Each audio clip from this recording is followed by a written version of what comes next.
Good morning. You're still under it.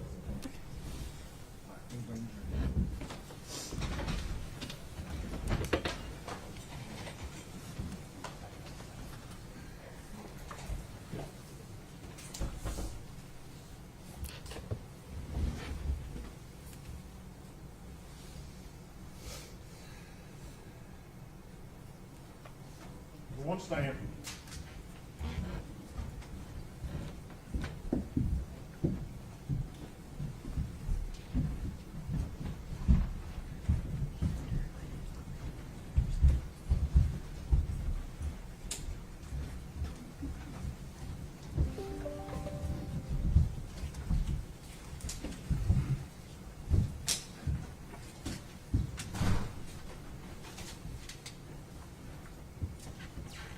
You may be seated. Thank you.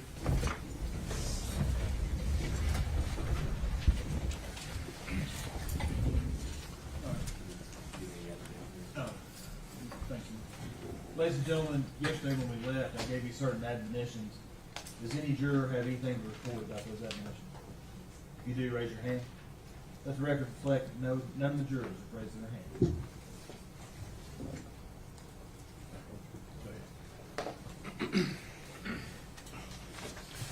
Good morning, Ms. Hawkins. Good morning. I personally apologize that we've had to carry you over to the second day. I know that's hard for you. Certainly wasn't purposeful. I want you to know that. We heard a lot of testimony yesterday that you were one of Megan's closest friends. Would that be a fair statement? Yeah. And that you had known her for some time, even through high school years, before Evelyn was born. Yes. Okay, yeah. And I imagine that you got to know Megan quite well. And you were around when Evelyn was born. Spent a lot of time with Megan and both Evelyn the first year of Evelyn's life. Would that be a fair statement? Yes. And during any of that time in those 12 months, first 12 months up till Evelyn's first birthday, did you ever see any signs of abuse or neglect on Evelyn? The only thing that I ever really noticed was every now and again I would look back and she wouldn't be buckled up correctly, but we would just buckle her up. I understand. I guess what I'm saying is you never saw any injuries on Evelyn that gave you concern? No. You never saw anything on Evelyn? She appeared to be thriving well. You didn't have any concerns that she wasn't being fed or cared for? No. You didn't have any concerns that she was being physically abused? No. And I imagine, regardless of your relationship with Megan, had you suspected those, it's quite clear yesterday from your testimony you loved Evelyn, you wouldn't have stood for that regardless of your relationship with Megan, would you? No. Okay. And in this time that you were spending with Megan, did you ever hear Megan say or indicate that she didn't love Evelyn? No. Did you ever hear Megan say or indicate that she no longer wanted Evelyn and would maybe consider giving her up for adoption? No. Did you ever hear Megan say that Evelyn was an inconvenience on her life? No. You're familiar with Megan's background and her family situation. You're aware that Megan was in foster care, correct? Yes. And you're aware that Evelyn was born while Megan was in foster care. And would it be fair to say that the one consistent love in Megan's life was Evelyn? Yes. Above everything, her family? Yeah. Judge, we're going to object to her being able to get into the defendant's head on how she's feeling about people in her life. The way the question is phrased, I'll sustain it. Thank Okay. you. Well, were you aware that Megan had some fractured or broken relationships? Yes. Did it appear that Evelyn was the one constant thing that brought Megan joy. Yeah. Okay.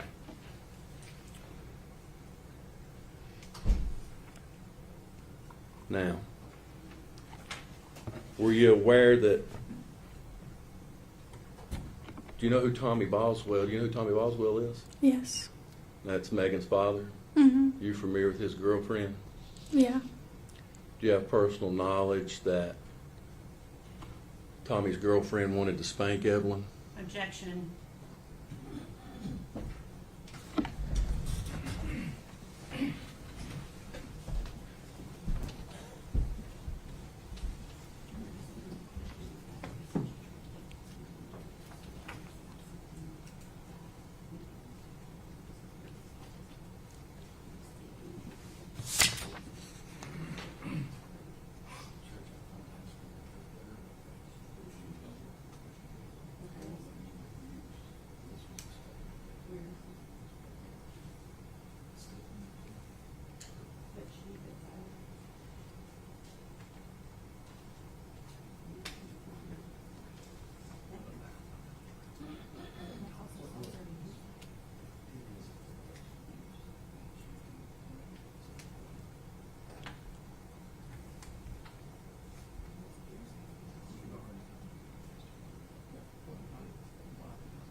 Thank you, Your Honor. Sustained in part, overruled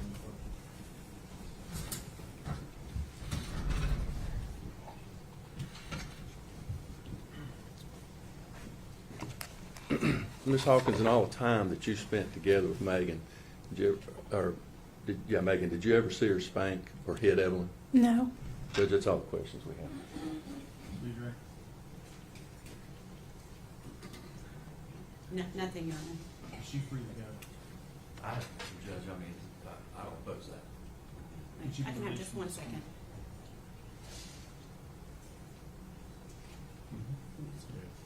You have one question, Your Honor. Bailey, did you know Hunter Wood? Yes. Okay. Did you know that the defendant, Megan Boswell, was in a relationship with Hunter Wood?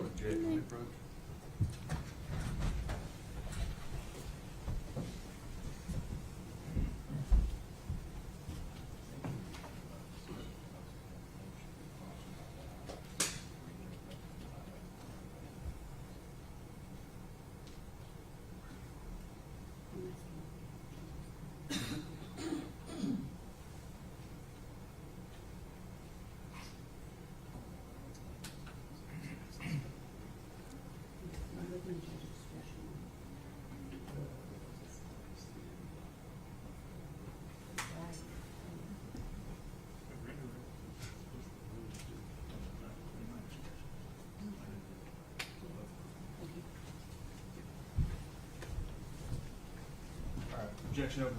Thank you. And were you aware that they were in a relationship? Yes. Okay. Did you personally ever see Hunter around baby Evelyn? No. Okay. Thank you. Recross.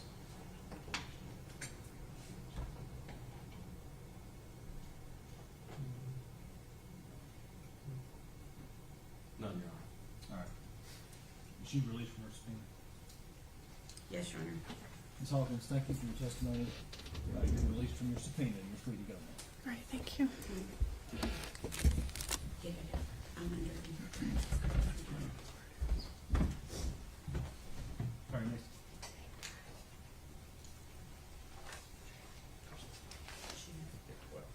Make sure. One second. The state would call Crystal Crawford. What was that last name? Crawford. CRAWFORD.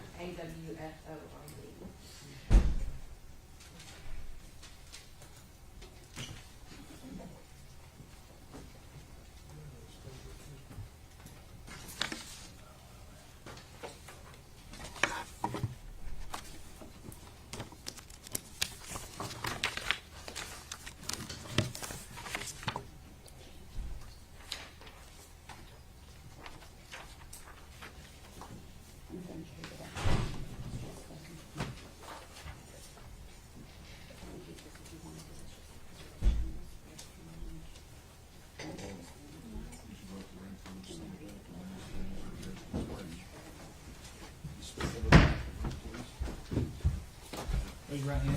State your name. Crystal Crawford. You solemnly swear or affirm testimony you're about to give will be the truth, all truth, and nothing but the truth. Yes, sir. Have a seat right there.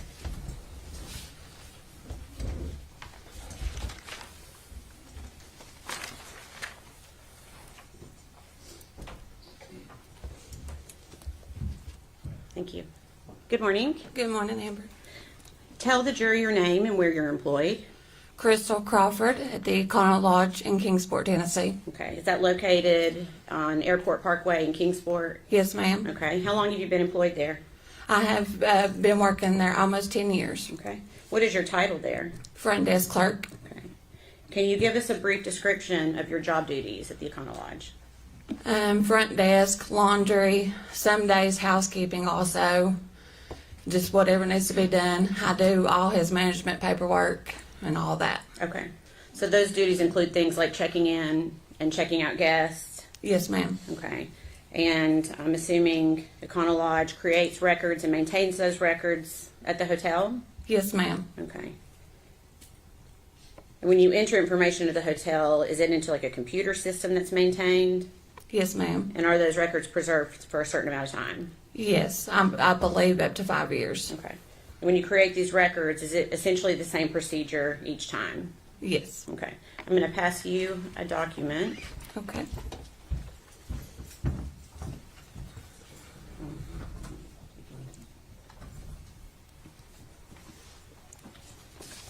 You could take a look at that and see if you recognize it. Yes, ma'am, I do. Okay. Can you tell us what it is? It is a check-in and check-out slip on Megan Boswell. Okay. And have you seen that document before? Yes, ma'am. Okay. How was this document generated?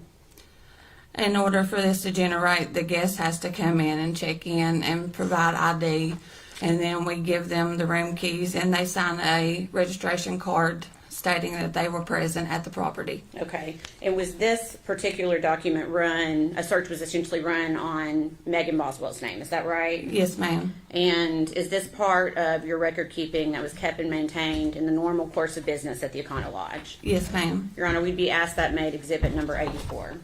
Any objection? Objection. Before exhibit 87. Thank you.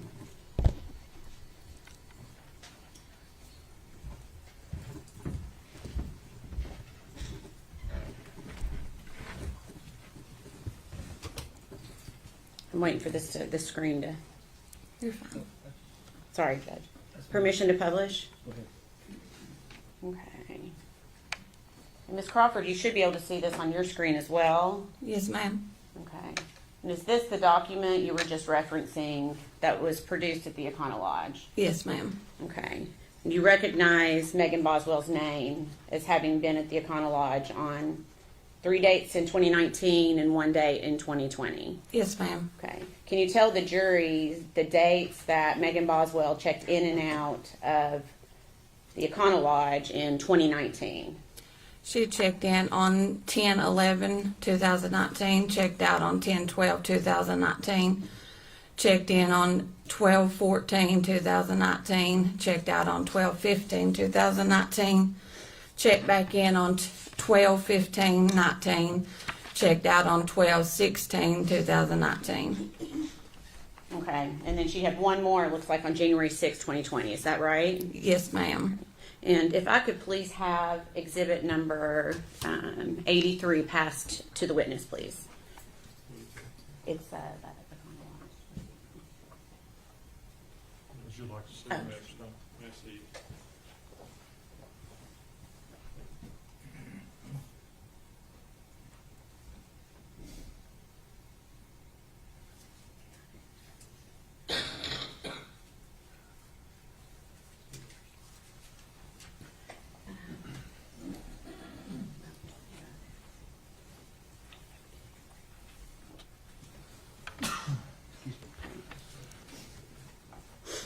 Okay, Ms. Crawford, do you recognize what I've handed you?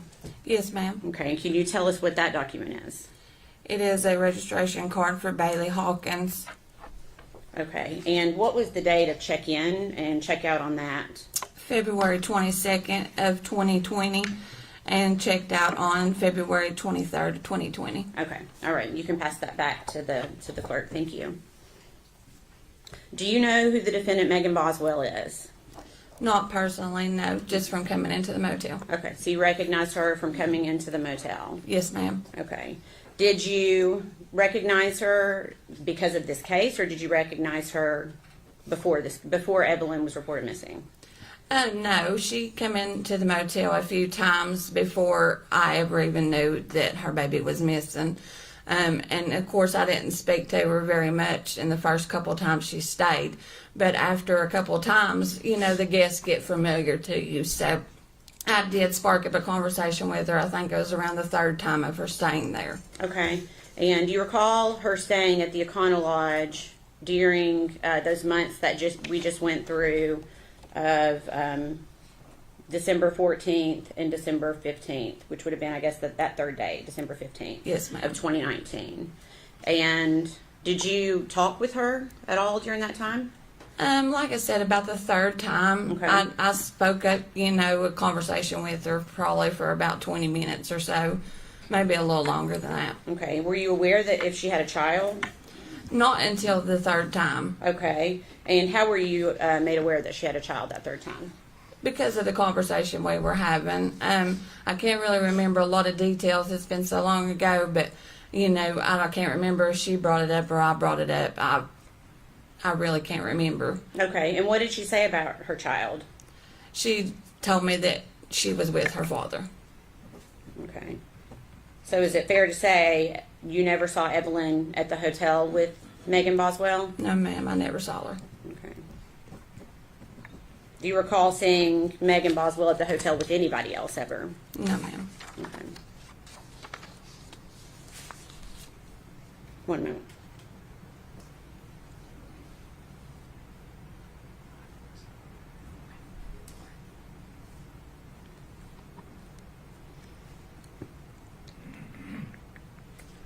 During the times that you saw the defendant, the 2 times in December and the 2 times in January, did she ever appear to be crying? No, not that I can remember. Did she ever give appearance of being scared or worried? No, ma'am, not that I can remember. Did she ever express any concern to you about the safety of her daughter? No, ma'am, not that I can remember. All right. Please answer any questions the defense has for you, okay? Yes, ma'am. No questions from this witness. All right. Ms. Crawford, thank you for your testimony today. You're released from your subpoena, ma'am. You're free to go. Thank you.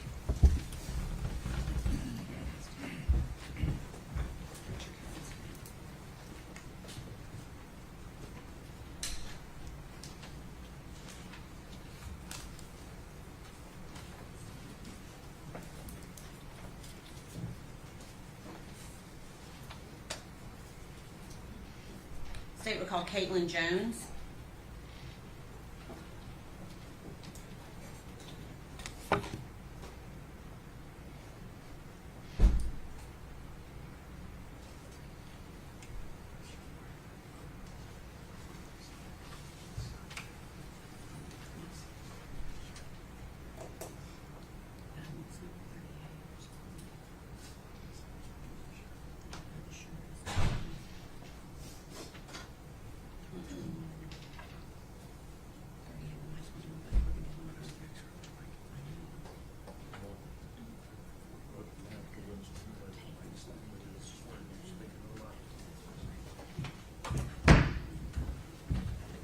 Raise your right hand, ma'am.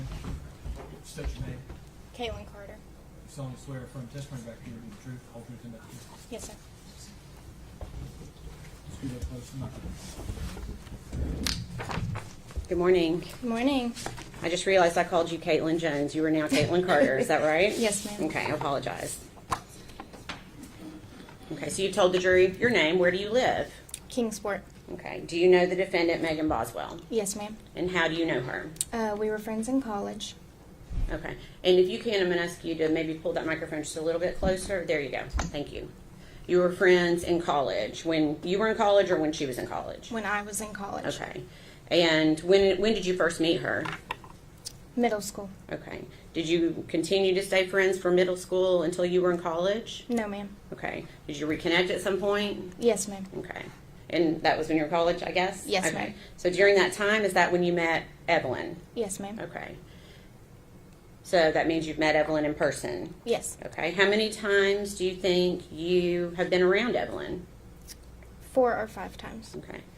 And are those times that when you were hanging out with Megan Boswell Yes, as ma'am. well? Okay. When you hung out with Megan, was Evelyn usually with her? Yes, ma'am. Okay. Do you ever recall seeing Megan when Evelyn was not with her? Yes, ma'am. Okay. And when was that? The end of our friendship. Okay. Which was when? The 1st of December. Okay.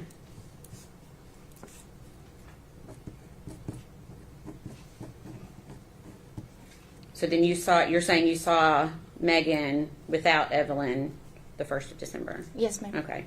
Prior to that, well, let me rephrase. Before, when you say the 1st of December, do you mean the first day of December or do you mean the first part of December? The first part. Okay. I just wanted to make sure we were clear on that one. Okay.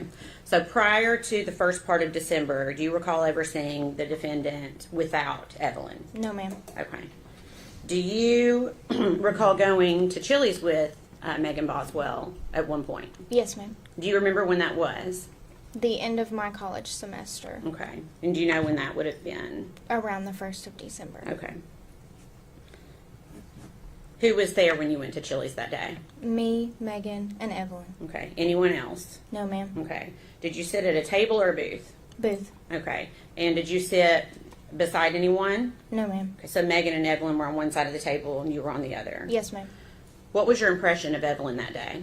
She was dirty, and I could smell her across the table. Okay. Have you been around babies before? Yes, ma'am. Okay. Was she beyond what a normal dirty baby would be? Yes, ma'am. Good.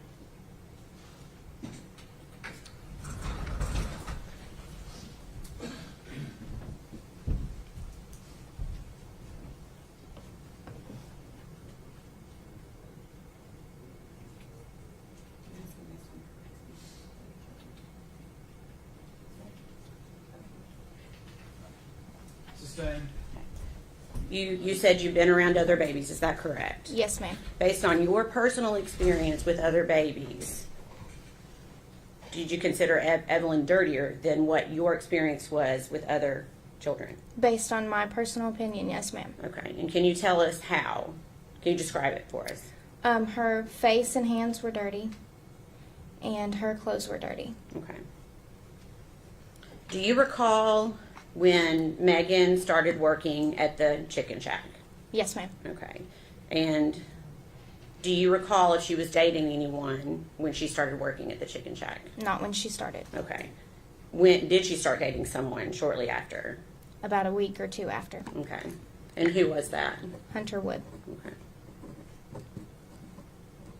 So around this time, did you notice anything different about the defendant, Megan Boswell? Yes, ma'am. Can you tell me what you noticed? She was spending a lot more time with the gentleman and not Evelyn. Okay. After this time, when she's dating Hunter Wood, did you see Evelyn with Megan Boswell at any time? No, ma'am. Okay. Did you see Hunter with Evelyn at any time? No, ma'am. Okay. Did you have concerns at this point? Yes, ma'am. Okay. Did you talk with other people about it? I don't believe so. Okay. What were your concerns? It was strange that Megan Boswell was not with Evelyn because she was always with Evelyn up until this point. Okay. Did you notice Megan doing things without Evelyn? Yes, ma'am. What types of things? Usually things that you would take your children, such as vacations, going to the aquarium. Okay.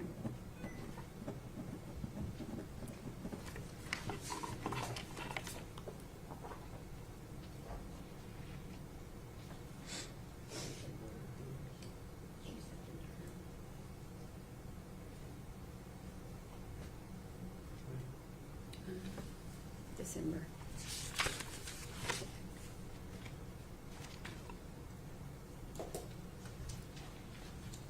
Okay. pass you 2 photographs. Thank you. Take a look at those and see if you recognize them. Yes, ma'am, I do. Okay, can you tell me what it is? Megan sent me those when her and Hunter and a few other people went to the aquarium. Okay, and so you got those personally sent to you from Megan? Yes, ma'am. Okay, and what is a photograph of? Megan and Hunter Wood at the aquarium. Okay. Your Honor, we'd ask that to be made exhibit number 85. Any objection? No.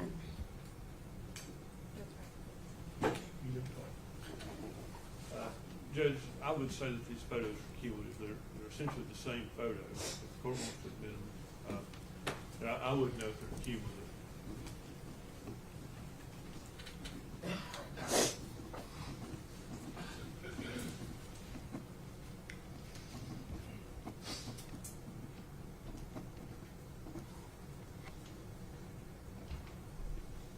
All right, if they're going to be introduced separately, I mean, they should be introduced separately. They shouldn't be introduced as a cumulative. Okay.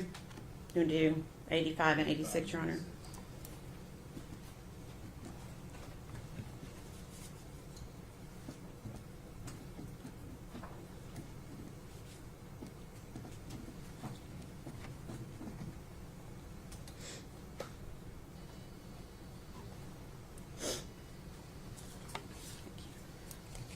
Permission to publish, Your Honor.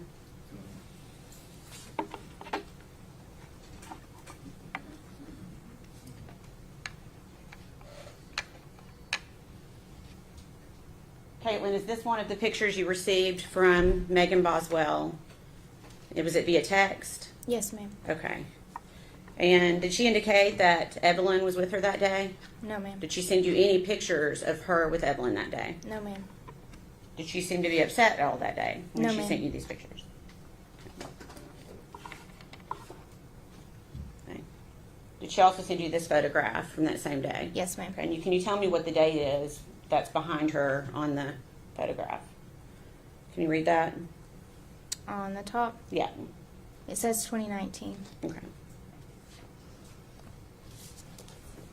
And you may not recall, but if you do you remember when those photographs were sent to you? I do not recall. Okay.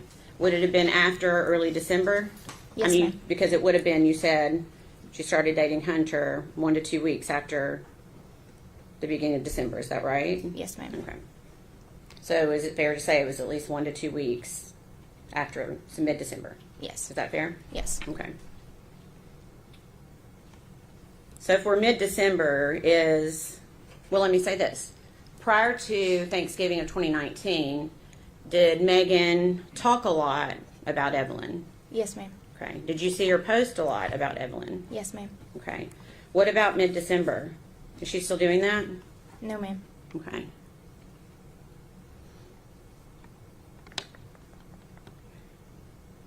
At some point, did you ask her where Evelyn was? Yes. What did she say? She said that she was with her father. Okay. When you say her father, do you know who do you think she was talking about, or who was she talking about? She was speaking of Ethan. Okay.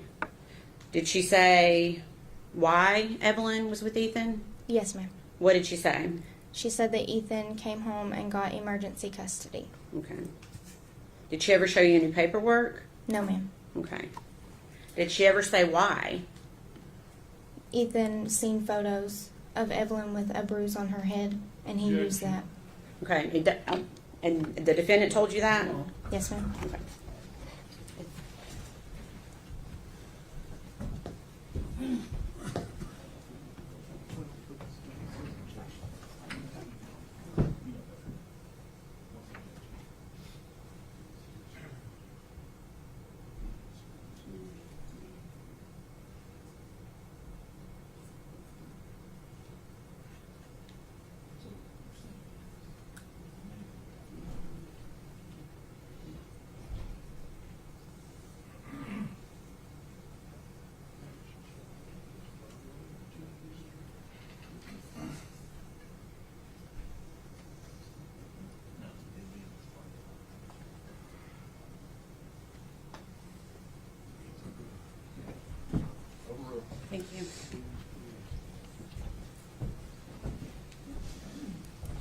Okay.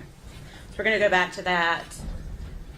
Did Megan say why Ethan had taken emergency custody of Evelyn? Yes, ma'am. And what did she say?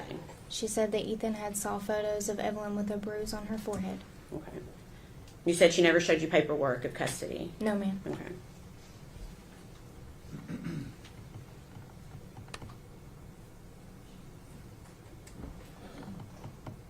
How many times did she tell you that Evelyn was with Ethan? A few times. Okay. Was that in person or via text? Both. Okay. So do you remember seeing Megan around Christmas? Yes, ma'am. Okay. Where did you see her? We met at the Pinnacle in Bristol. Okay. Was Evelyn with her? No, ma'am. Did you talk to her about Evelyn? Yes, ma'am. What did she say? She still said that Ethan had her. Okay. And do you remember Megan getting a phone call while you were talking to her that day? Yes, ma'am. Do you know who called her? Yes, ma'am. Okay. Who called her? Her father. Okay. And we're not going to be able to say what he said to her, but what did Megan say to her father over the phone? She told her father that she would be getting Evelyn back around the 1st of February. Okay.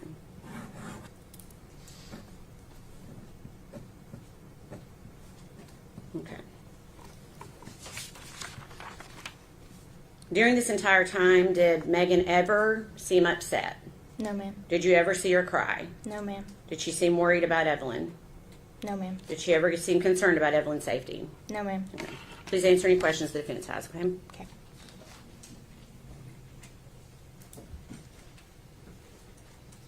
Morning, Miss Jones. My name is Gene Scott. How are you?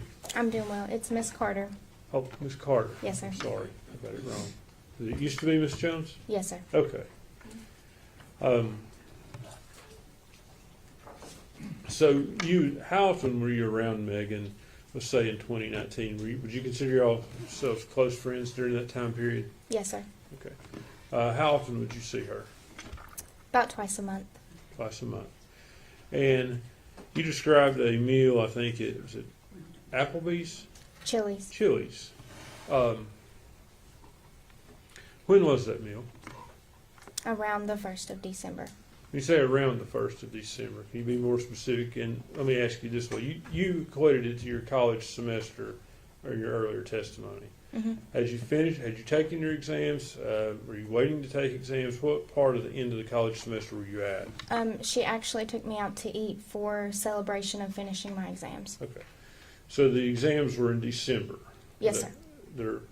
That's typical, I think, of a college schedule, isn't it? Yes, sir. So this would have been sometime, say, after the 5th or 6th, maybe? I would say so. Okay. Do you know what day of the week it was? I do not. Would have been a weekday. Yes. Okay.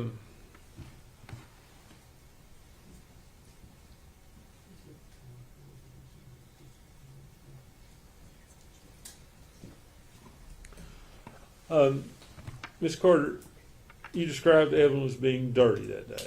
Yes, sir. Had you ever seen Evelyn dirty before? No, sir. Did you ever see any signs of abuse? No, sir. Did Megan seem like a loving mother to you? Yes, sir. Did she seem devoted to Evelyn? Yes, sir. Did you ever see her neglect her in any way? No, sir.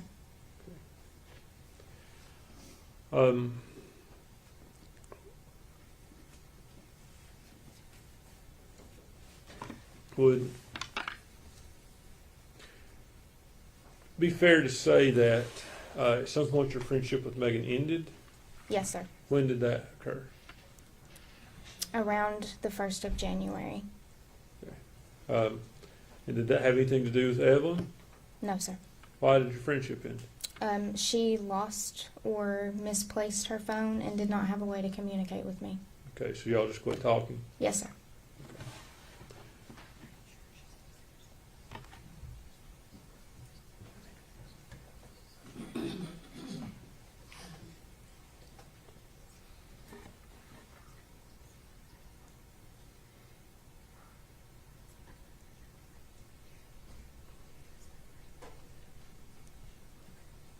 Ms. Carter, just so we know,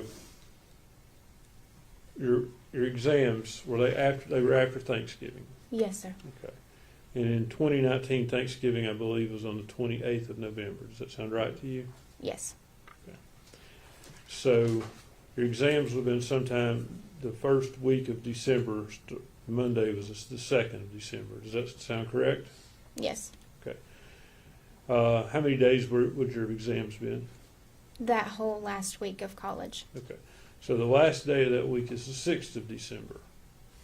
Is that on That's Friday? a Friday. Okay. Okay, would that have been the day your exams ended? Yes. Is that the day you ate? I cannot recall. You said you ate it. Did you eat on the last day of exams or just after the last day of exams? It was the last day of exams. Okay, so if the last day of exams were on the 6th, it would have been on the 6th. I guess I'm gonna ask if he wants to, we need to probably check that schedule so she doesn't get confused on the dates she's talking about. Judge, can we approach?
Ms. Carter, you were certain that the meal was after your exams, correct? Yes, sir. And you were also certain that the exams were after Thanksgiving. Yes, sir. No doubt in your mind? No, sir. You have no memory issue with that? No, sir. You just can't remember what day in December it would have been? Yes. Okay. You would agree with me that your exams were definitely in December, Yes, sir. and do you know for sure they ended on Friday? Yes. Okay. So it would have been the first Friday of December. It was before Christmas. Do you think they ended the first week of December? Maybe the 2nd. Okay. So they could have ended, the meal could have been no earlier than sometime the first week of December, or maybe even into the 2nd. No, sir. Okay. Do you have any difficulty in remembering that whatsoever? No, sir. Thank you. Redirect your honor.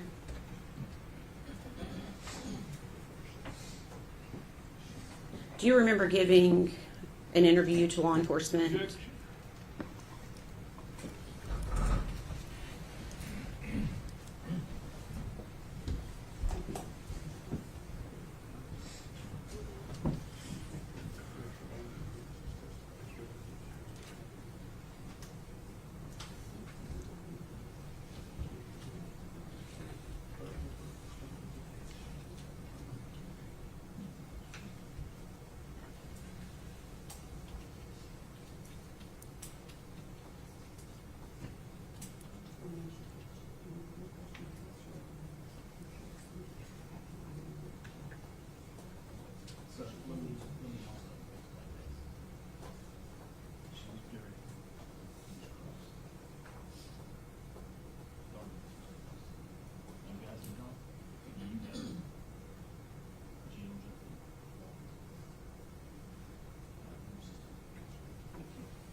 have just a second, Your Honor?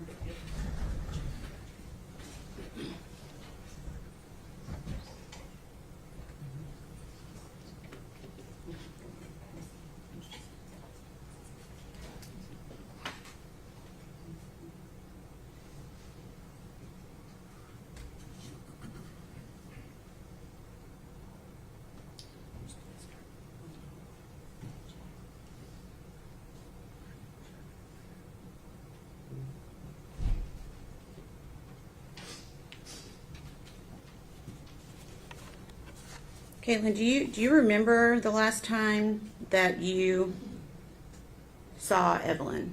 Yes, ma'am. Okay, when was that? It was the day we went to Chili's. Okay. And I know Mr. Scott was throwing a lot of dates out at you. How do you, let me ask it this way. Was that before or after Megan started working at the Chicken Shack? That was after. Okay.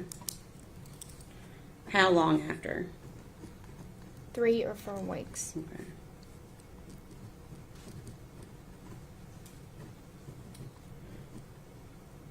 So you think that that was after she had started dating Hunter? Yes, ma'am. Okay.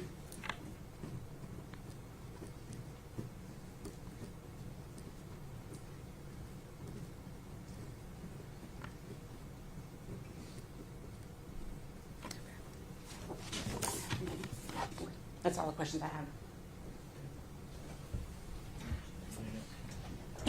No, sir. Can she be released from subpoena? Yes, sir. Yes. All right. Ms. Carter, thank you for your testimony today. You're released from your subpoena. Thank you, sir.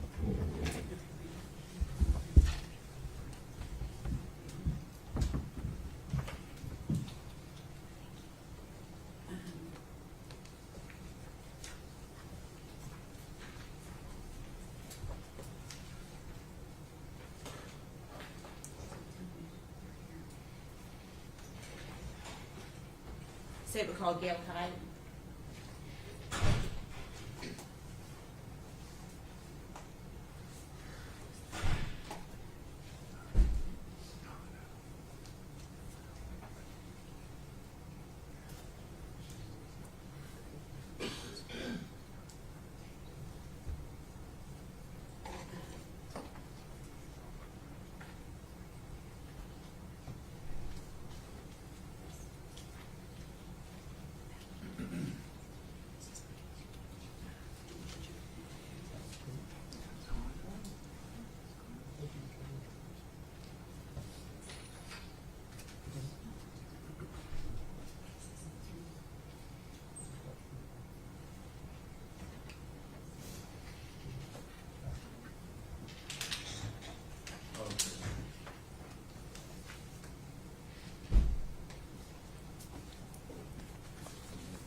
Raise your right hand and state your name. Gail Kite. You solemnly swear or affirm testimony you're about to give will be the truth, the whole truth, and nothing but the truth. I do. Have a seat right here. Okay. Good morning. Good morning.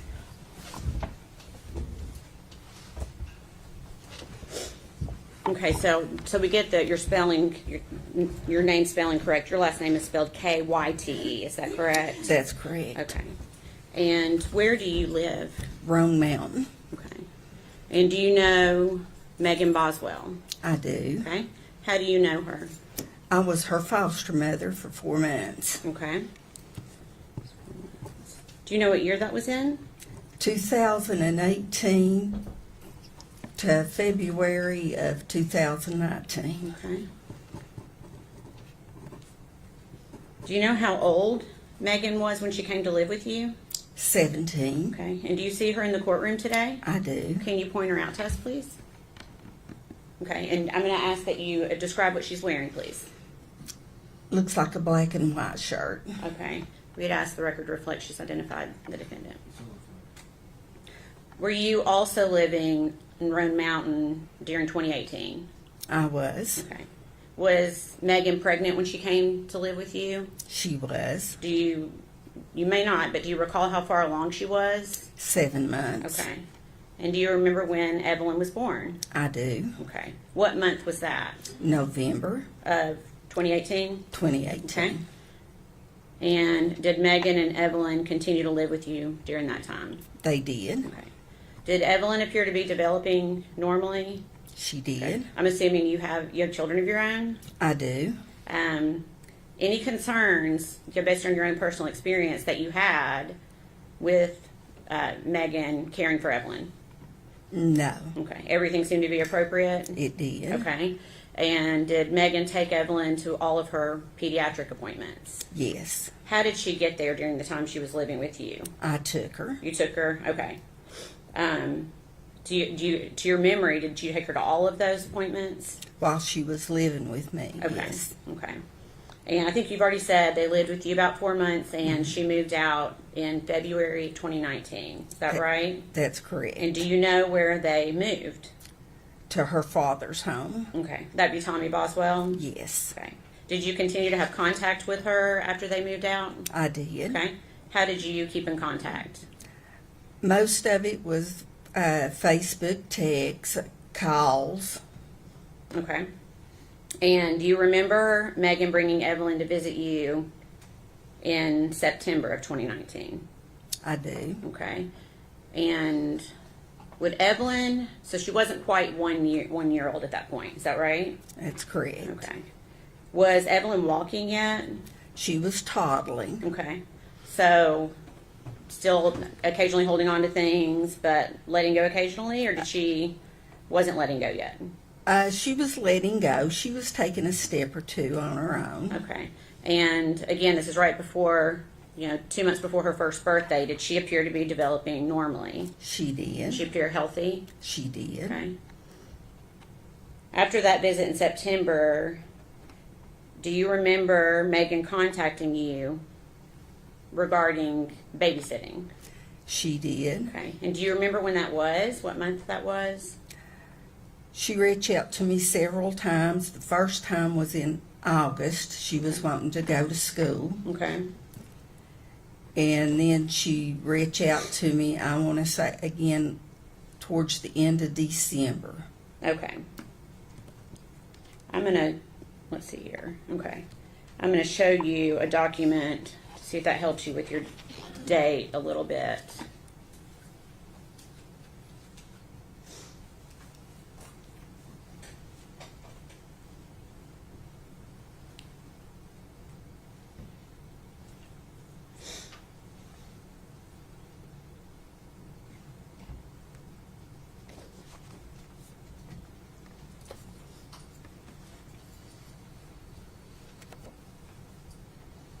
Okay. Do you we won't be able to say what it is quite yet, but do you recognize that document? I do. Okay. What is it? That's text messages between me and Megan. Okay. And what is the date of those messages? December the 3rd of 2019. Okay. And is that a fair and accurate representation of the conversation that you had with her via text or Facebook Messenger on that date? Yes. Okay. Your Honor, we'd ask that to be made exhibit number 87. Any objection? No, sir. Be full exhibit.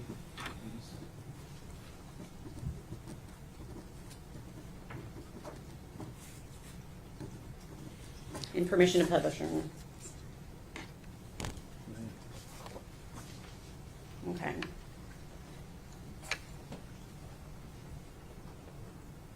Okay. Gail, can you read that okay? I can. Okay. So is this one of the times that Megan was looking for a babysitter? It was. And what did she say to you there on December 3rd, 2019? She says, do you think your sister would babysit and let me pay her at the end of the week? I just got a job and won't get paid until next week. I just started today. Okay. And I told her, yes, I knew she would. Okay. She said, what's her number? Sometimes, mommy gets sick and she already keeps her for school. I talked to her. She said that was fine. Okay. So essentially she's indicating that Sue can babysit. Is that right? And Sue is your sister? She is. Okay. And then what do you say to Megan? Sue wants you to call her. She wanted to know if you had a pack and play you could bring. Okay, and what does Megan say? I'm at work. Yes, I have one. Okay. Does that help refresh your memory a little bit on the date? It does. So it would have been early December, not late December? Correct. Okay. Now, is there a reason you were not able to babysit? I had broken some ribs. I had 2 broke ribs. Okay. And so you essentially gave her the name of your sister, Sue Whitson. Correct. Where does Sue live? Or where did Sue live at the time? In Elizabethton. Okay. Does she still live in Elizabethton? She does. Okay. And to your knowledge, did Sue in fact babysit Evelyn a few times? She did. Around the same time, do you remember talking to Megan about, excuse me, a new boyfriend that she had? I do. Do you remember what that boyfriend's name was? Hunter Wood. Okay. And did Megan ever reach out to you about Hunter Wood? She did. Okay. And do you remember when that was? December the 22nd. Okay. How do you remember that date? It was a Sunday. There was a church play, and we were getting ready to go, and she wanted me to meet Hunter. Okay. And I told her that we were getting ready to leave for church, so she said that they would meet us at the church. Okay. What type of play was it at church? A Christmas play, Okay. children's Christmas Okay. play. And did Megan and Hunter actually come to church that day? They did. Did they have Evelyn with them? They did not. Did you ask Megan where Evelyn was? I did. And what did she say? She told me that Ethan had her, that they were sharing custody. Okay. Did she appear sad when she told you that? She seemed fine. Okay. Did she act like anything was wrong that day? No. Okay.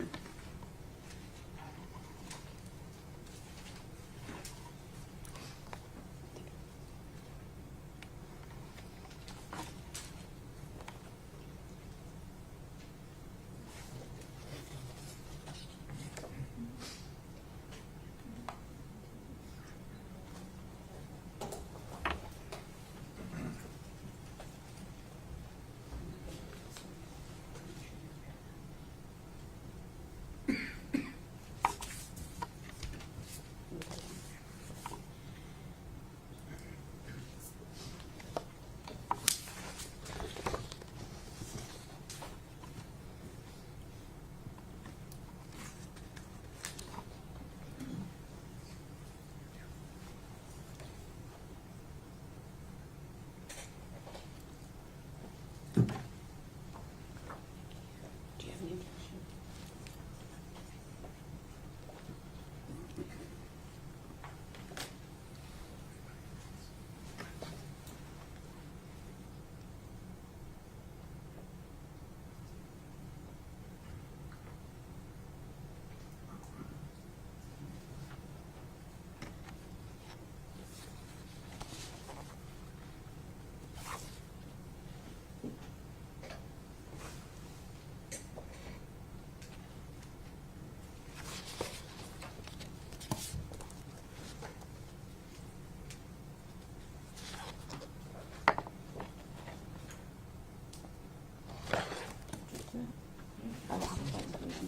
I'm sorry. I thought they were discussing it.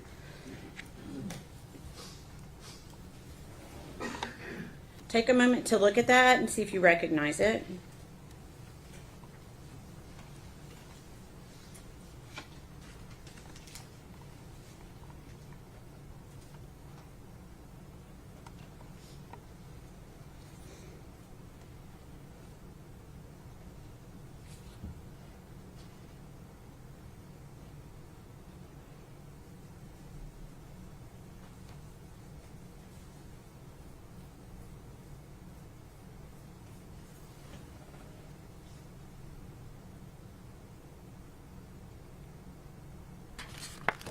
Do you I do. recognize that? Okay. Can you tell me what it is? It's text messages between me and Megan.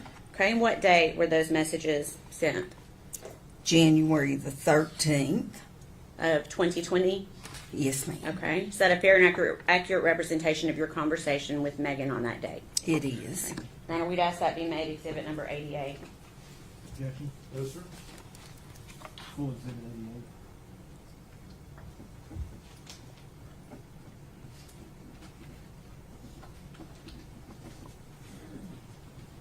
Permission to publish?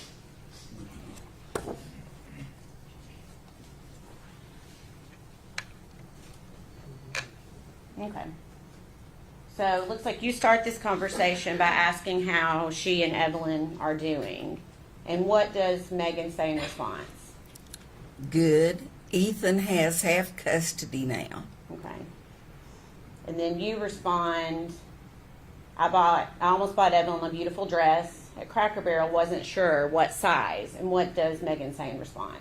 She wears 18 months now. Isn't that crazy? Hunter and I can come when we get off work.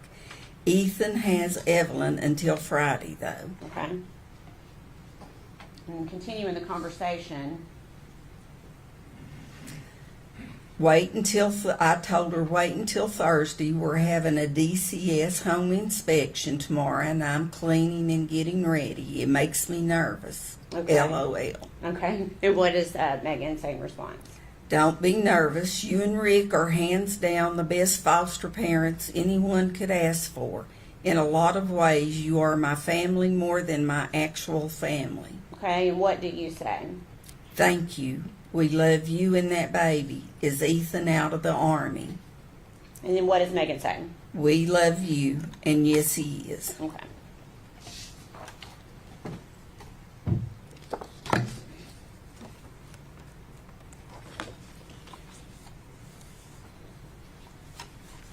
Okay. And we're going to move forward to February of 2020.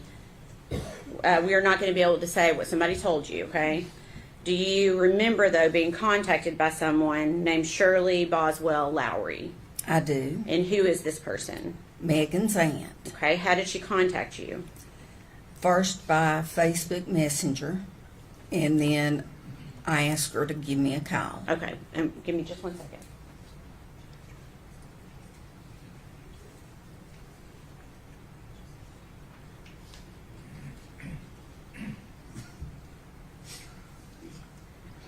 Okay.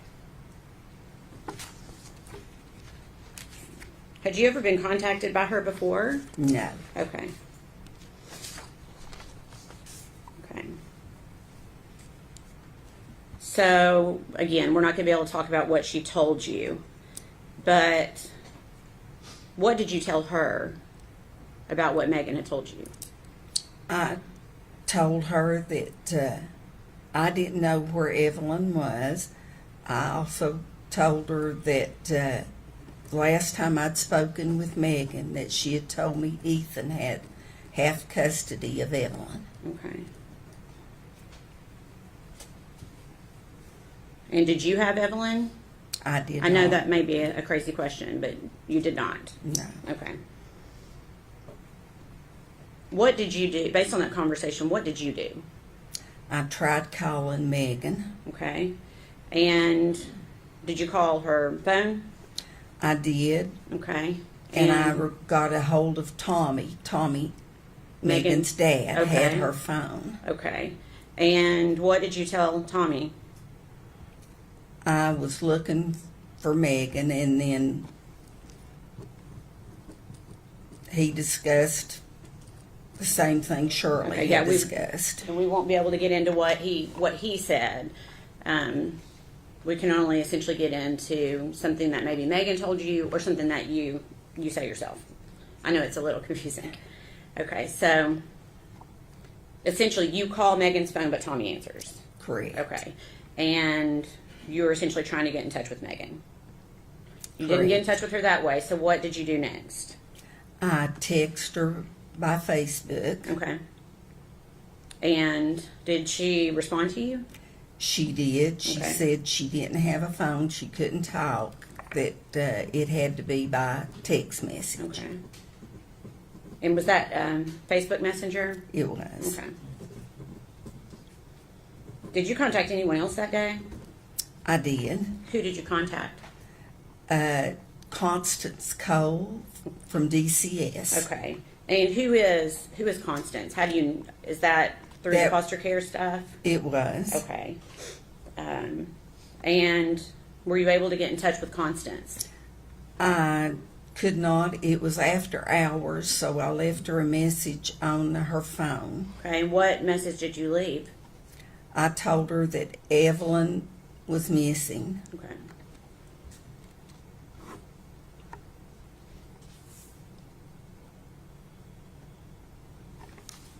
So when is the last time you yourself saw Evelyn alive?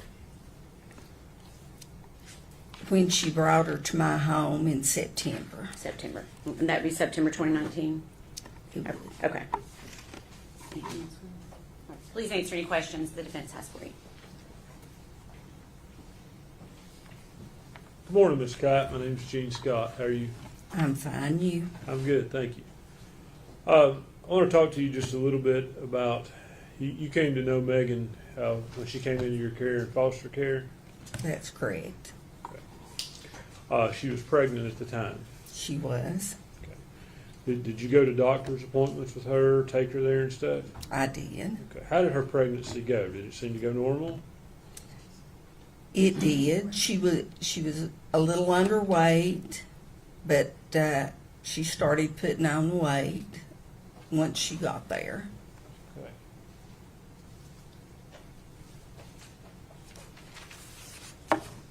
You said Megan was underweight when she came to live with you? She was 7 months pregnant, and you couldn't even tell she was pregnant. Goodness. Were you present for any medical procedures she received while she was pregnant? No, most I would take her, but I would stay out in the lobby. Do you know if she had any medical issues while she was pregnant? No, You don't know, or I don't know. okay. Had you been told she had intrauterine growth restriction? If we're object to hearsay. Probably is.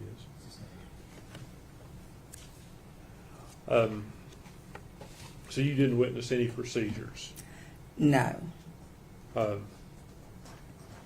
feel like you're wanting to say more. well, I do know that she. Object to hearsay. Okay, don't. If unless it's something you know of your own knowledge, you can't talk about it. I appreciate that.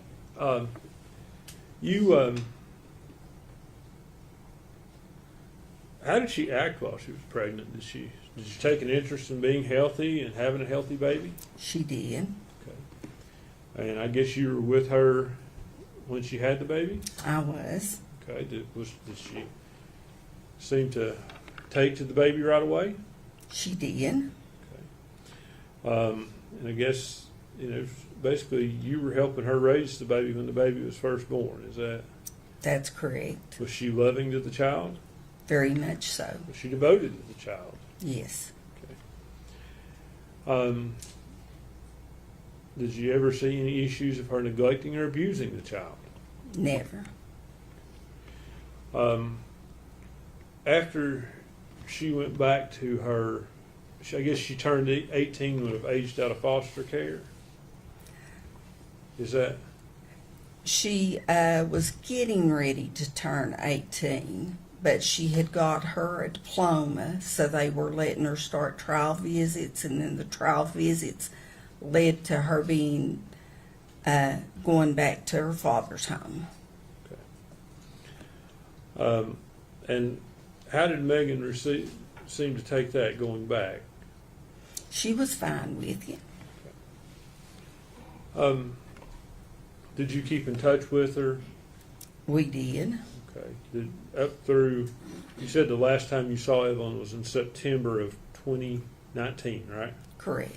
So up until that time, did you ever see any signs of abuse, neglect, or anything but a loving mother? No.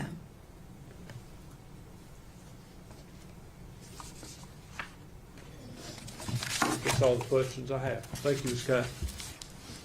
Nothing from the state. It should be released. From the state, yes. Yes, sir. Ms. Kite, thank you for your testimony today. You're released from your subpoena mandate for today. Good.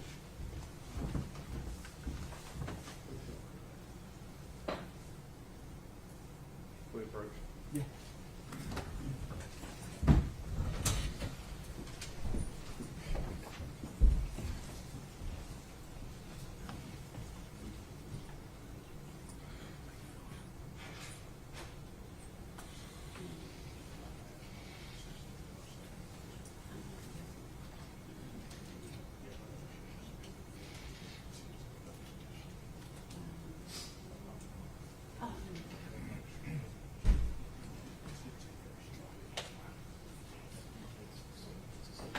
Okay, I just want to make sure I didn't mark it out. That's the first time they come up.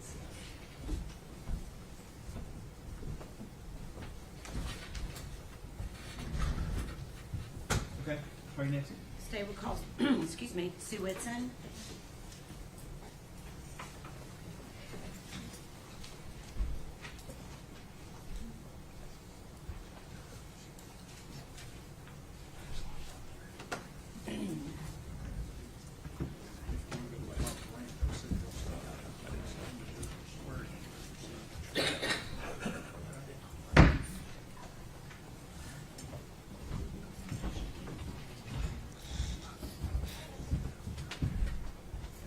Raise your right hand and state your name for me. Sue Whitson. Do you solemnly swear or affirm the testimony you're about to give will be the truth, the whole truth, and nothing but the truth? Yes, I do. I need you to speak up. Okay.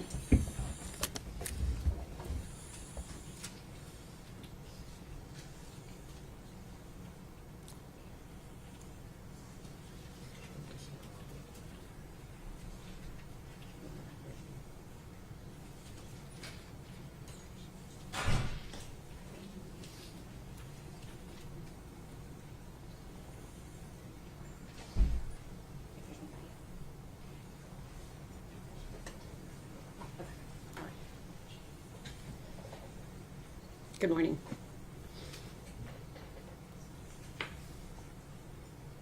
Okay. Your name is Sue Whitson, Yes. and is your last name spelled Whitson? Yes. Okay. Where do you live, Sue? In Elizabeth. Okay. And do you know Gail Kite? Yes, I do. Who is Gail Kite to you? She's my sister. Okay. And to your knowledge, has your sister taken in foster children through the years? Yes. Okay. And was Megan Boswell one of the foster children that came and lived with your sister for a while? Yes. And were you aware that Megan Boswell had given birth to a child named Evelyn? Yes. Okay. And were you aware that at some point Megan and Evelyn moved out of Gail's house and got their own place? Yes. Okay. And were you contacted by Megan to babysit Evelyn? Yes, I was. Okay. Do you remember how you were contacted by her? Text message. Okay. And did you actually babysit Evelyn Yes. for her? Yes, I did. Do you remember how many times? I think maybe 3 or 4. Okay. When you babysat, was it in your home or Megan's home? My home. Okay. So she would bring Evelyn to you in Elizabethton? Yes. Okay.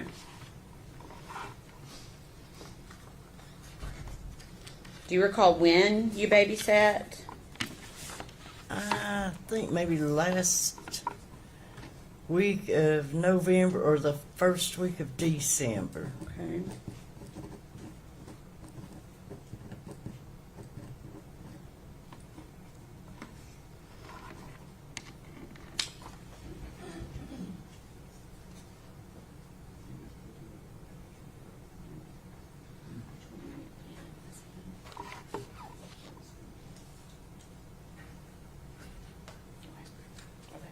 I'll pass you a document.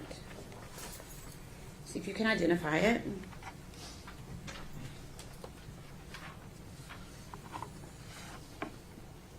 That's Evelyn. That's Evelyn. And is that a photograph that you took? Yes, it is. Okay. When did you take that photograph? I'm saying maybe about the second day I kept her. Okay. All right, is there that a fair and accurate representation of what the photograph looked on the day you took it? Yes. Okay, we request that be made exhibit number 89. No objection. You full exhibit 89?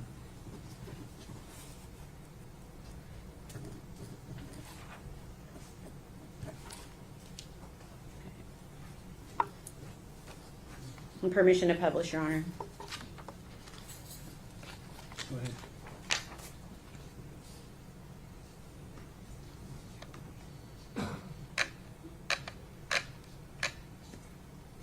Well, I made it worse. If you get them. I'm sorry? You usually don't want to. Yeah, doesn't want to do that for me. Okay. Is this the photograph we were just talking about? Yes. Okay, so that photograph would have been taken, you said you babysat her last of November to early December. Yes. So this would have been taken around that time. Is Yes. that right? Okay. And does Evelyn to you appear healthy here? Pardon? Was she healthy? Oh, yes. Okay. And was she walking? Yes. Okay.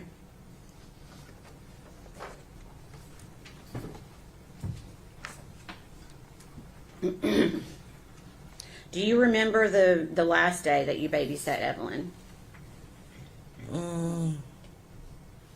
Pretty much. Okay. Do you remember what time Megan picked Evelyn up that day? It was late that night, say maybe 10:30. Okay. And you may not recall, but do you recall the date? I'm not sure. Okay. Did Megan indicate that she needed you to babysit again after that day? No, she said that she wouldn't need me no more. Okay. And did she tell you that when she picked Evelyn up, or did she tell you that later? She told me later. Okay. So when she picked her up, did you think you were going to be babysitting again? Yes. Okay. When did you learn you wouldn't be? Maybe a couple days later, she got to where she wasn't bringing her. She just wasn't bringing her? No. Okay.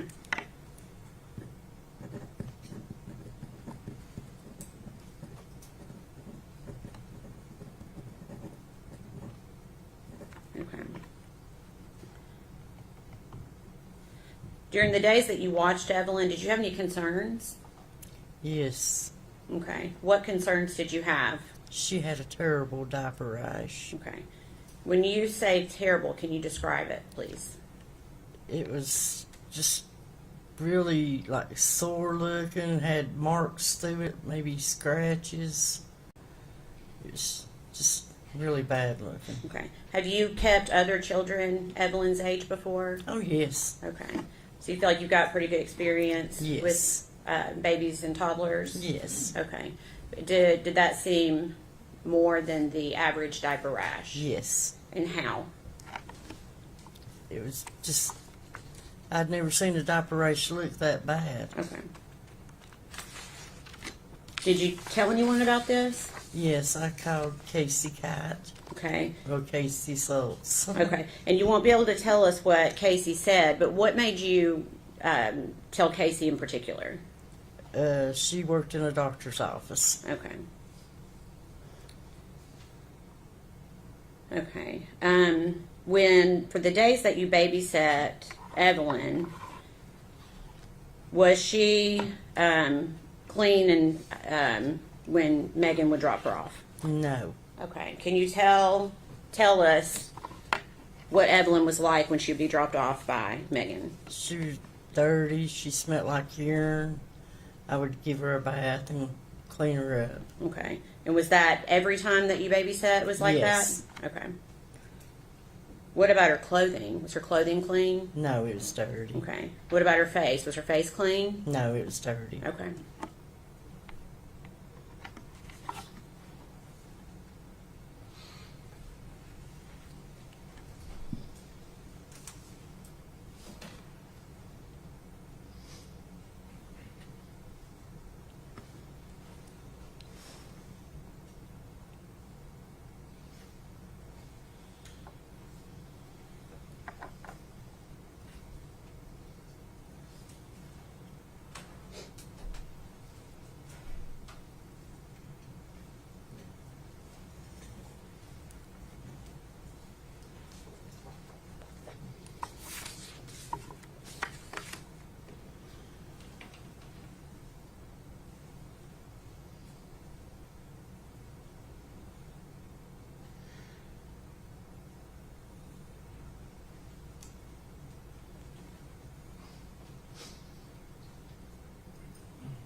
pass the document to you.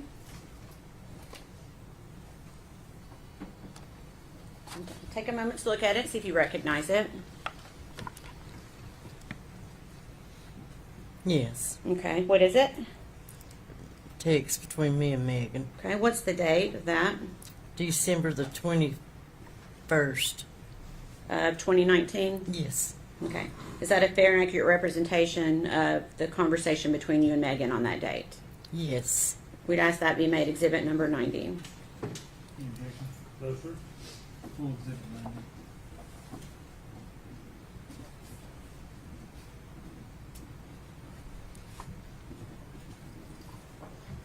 Okay. Permission to publish, Your Honor? Go ahead. Okay. Before I put this up, do you remember discussing with Megan about payment Yes. for babysitting? Had Megan paid you prior to this date? No. Okay.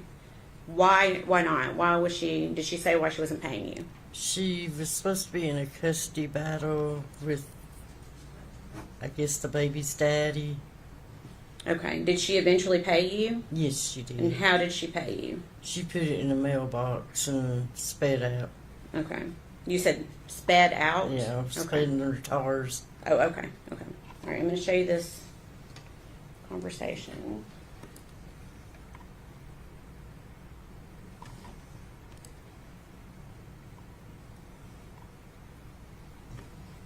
Yes.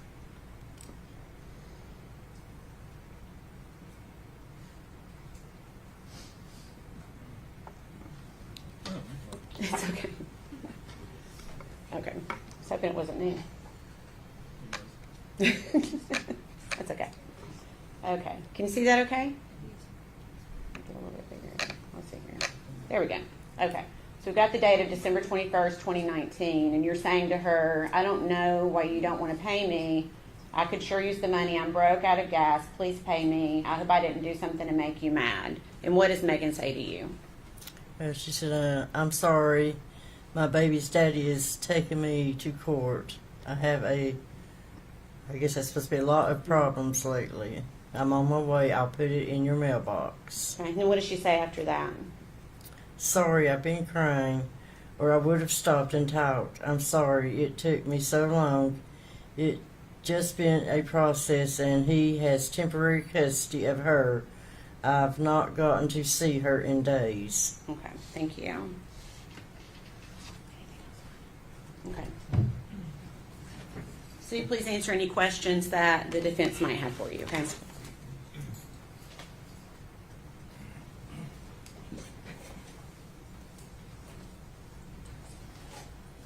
Good morning, my name's Gene Scott. How are you? How well did you know Megan? Not well at all. Okay, did you ever interact with her when she was at your sister's home and was part of No. foster care? No. So how many times did you meet her?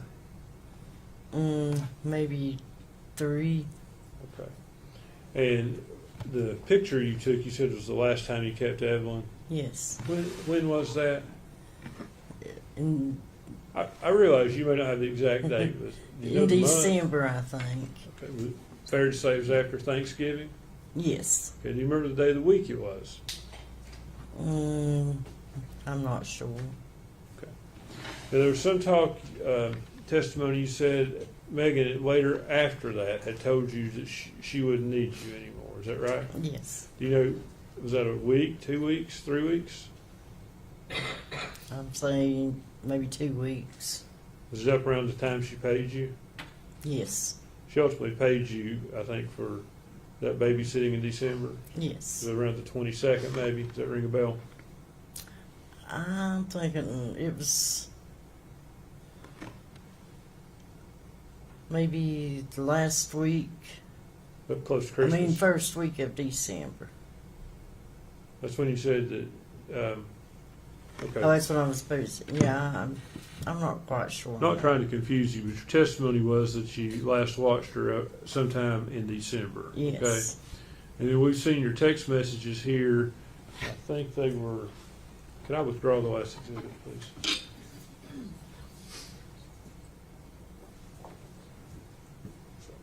December the 21st is when you texted her asking her about the money. Okay. So would it have been after that she told you she wouldn't need you any further? It could have been. Okay. Thank you, ma'am. Your Honor, can we have just a moment? Yes.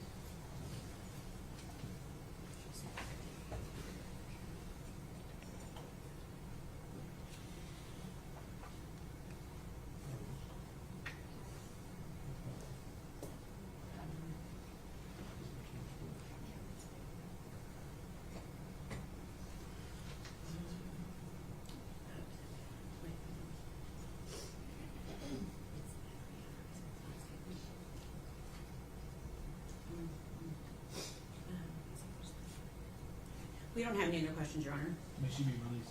Yes, sir. Ms. Whitson, thank you for your testimony. You're released from your subpoena, ma'am. You're free.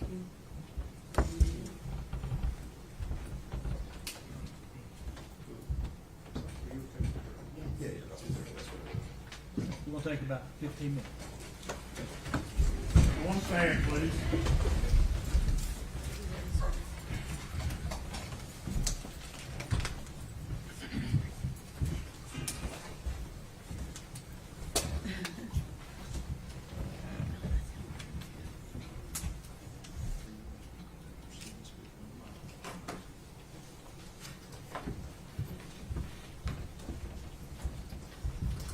Raise your right hand, ma'am.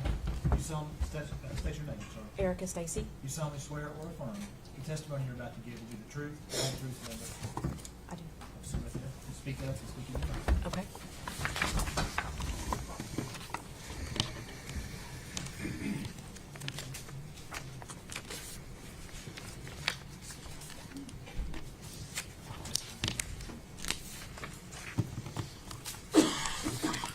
You ready?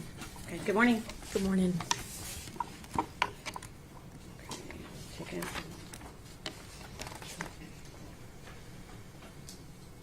Okay. And your name is spelled Erica Yes, ma'am. Stacy, is that correct? Yes, ma'am.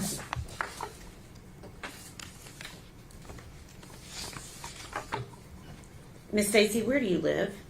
Kingsport, Tennessee. Okay, and do you know the defendant, Megan Boswell? I do. How do you know her? She dated my son, Caleb. Okay. And do you remember when they dated? It was spring of 2019. Okay. Do you know how long they dated? 2 or 3 months. Okay. And during that time, did you get a chance to meet Evelyn? I did. Okay. Can you recall how many times you met Evelyn, like in face to face? It was a handful of times, probably no more than 10. Okay. Did you have a relationship with Evelyn? I feel like I did. Okay. What was your relationship like? I mean, I would see her when she would come to the house, and her and Caleb were hanging out. Okay. So, what city did you say you lived in? Kingsport. Okay, so she would come to your house in Kingsport. Yes. Okay. During those 10 times-ish that you said you thought that you had seen Evelyn in person, was Megan always with her? Yes. Okay. Was there any time that you saw Megan where you did not see Evelyn? Yeah, There was- but let me ask it this way. Before Thanksgiving of 2019? No. Okay. No, they were pretty much connected at the hip. Okay. So every time you saw Megan, you saw Evelyn? Yes. Okay. To your knowledge, personally, did Megan ever allow anyone to babysit Evelyn? Just family. Okay. Did you ever babysit Evelyn? No. Okay. Did you ever offer to babysit? Yes. Okay. So you said did you say they were together just a few months? Yes. Okay.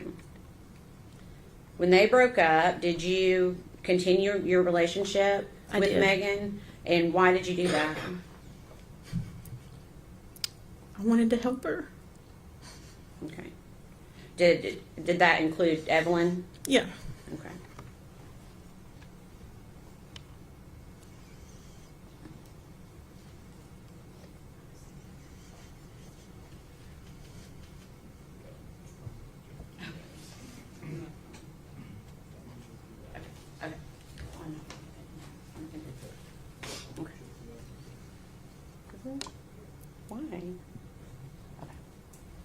Okay.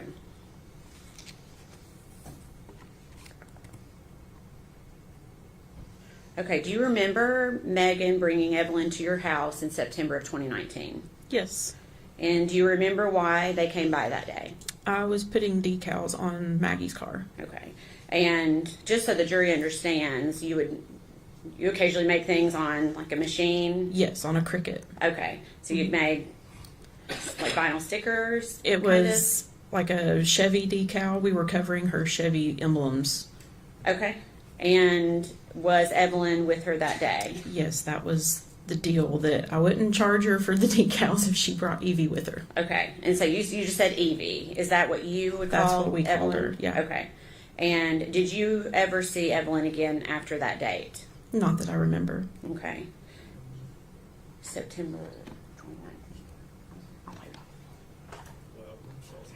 2019. Do you remember seeing Megan again in November of 2019? Yes. And do you remember why you saw her then? I made Evelyn birthday shirts Okay. and a gift for her Okay. birthday. Okay. And was that something you also did on your Cricut machine? Yes. Okay. Were you aware of when Evelyn's birthday was? It was November 21st, I believe. Okay. So this would have been for her first birthday? Yeah. Okay.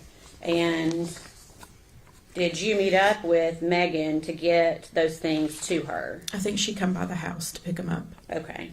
Did she have Evelyn with her that day? No. Okay.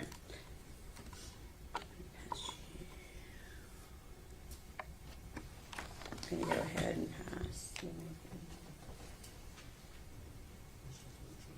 Okay. Can we approach?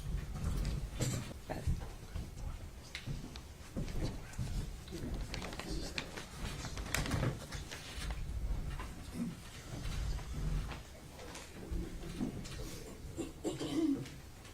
William.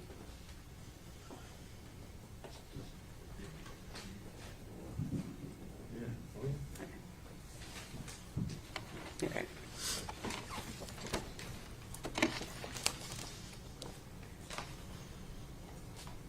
Are there gloves up there, Miss Stacy? Yes. Okay, if you don't mind, grab a pair of gloves. Okay.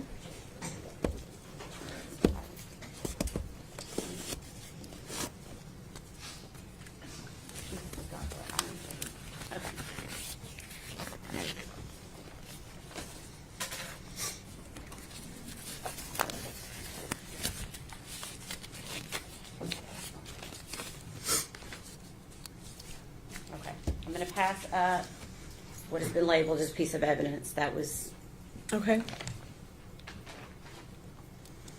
in evidence with Sullivan County, okay? Okay. And the reason you need to wear the gloves is essentially is to, well, there may be something, will the scissors work okay? Just be very careful when you cut the top of the package, just cut it across straight. You can't like Cut read up an across right envelope. up here? Yes. Okay.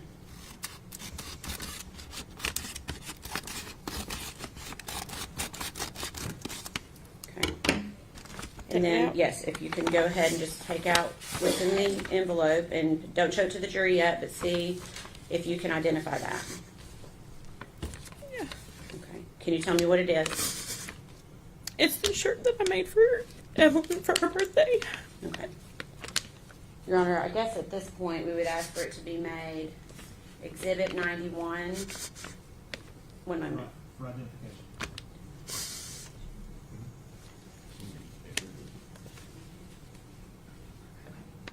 For identification only. Okay.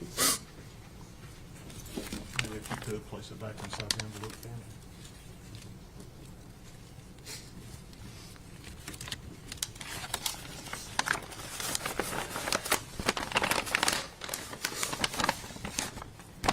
Thank you.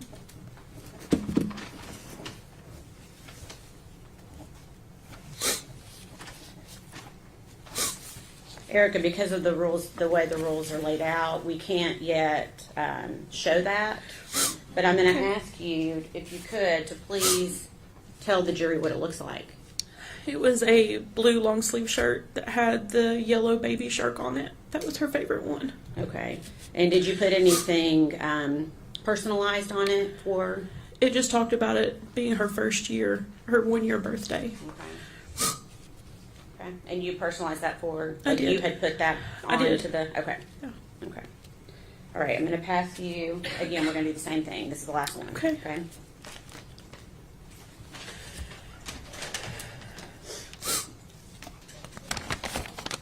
And again, just be try to take care and cutting it if you can.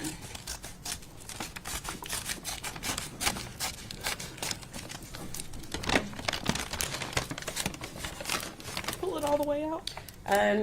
Yes, if you can identify it without pulling it all the way out, that's fine. I want to see if you recognize it. Yeah, Okay, you do? I know. Okay. Can you tell us what it is? It's a baby shark blanket that I had put Evelyn's name on in pink glitter. Okay. And is that also what you had given to Megan? For her birthday. For Evelyn to wear for her first birthday? Or to have for her first birthday? Yeah. Okay. And what color, did you say what the color of the blanket was? Blue. It's got the baby shark characters on it. Okay. Your Honor, at this time, we'd ask that to be offered as Exhibit 92 for identification only.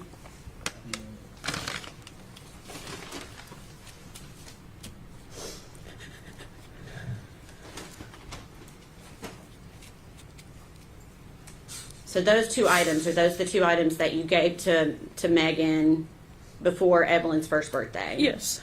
And what was the purpose of those items? This shirt was to be worn for her birthday party that I was told was being planned. Okay. And then the blanket was the gift. The blanket was the gift. Okay, gotcha. Okay.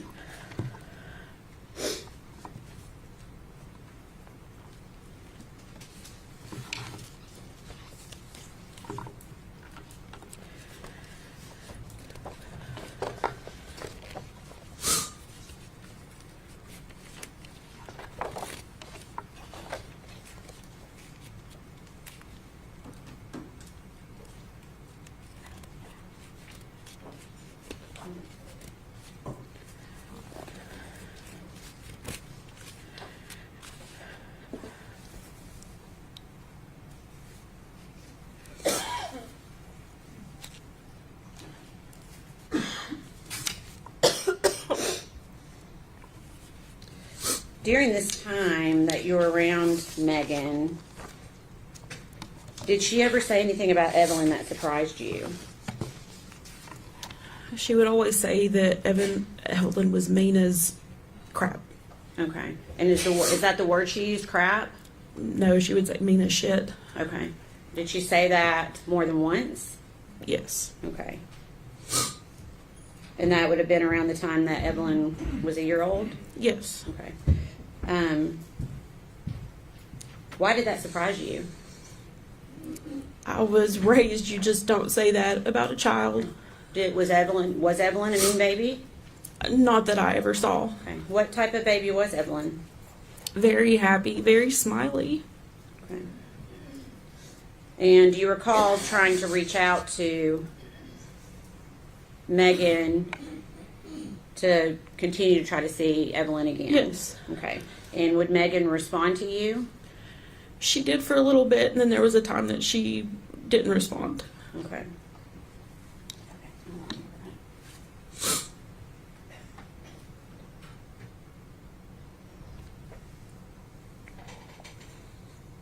Did you buy Christmas gifts for Evelyn?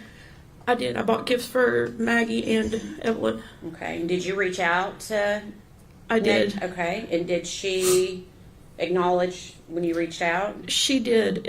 She was supposed to come by our house on the 24th. Okay. And did she come by? She did not. Okay.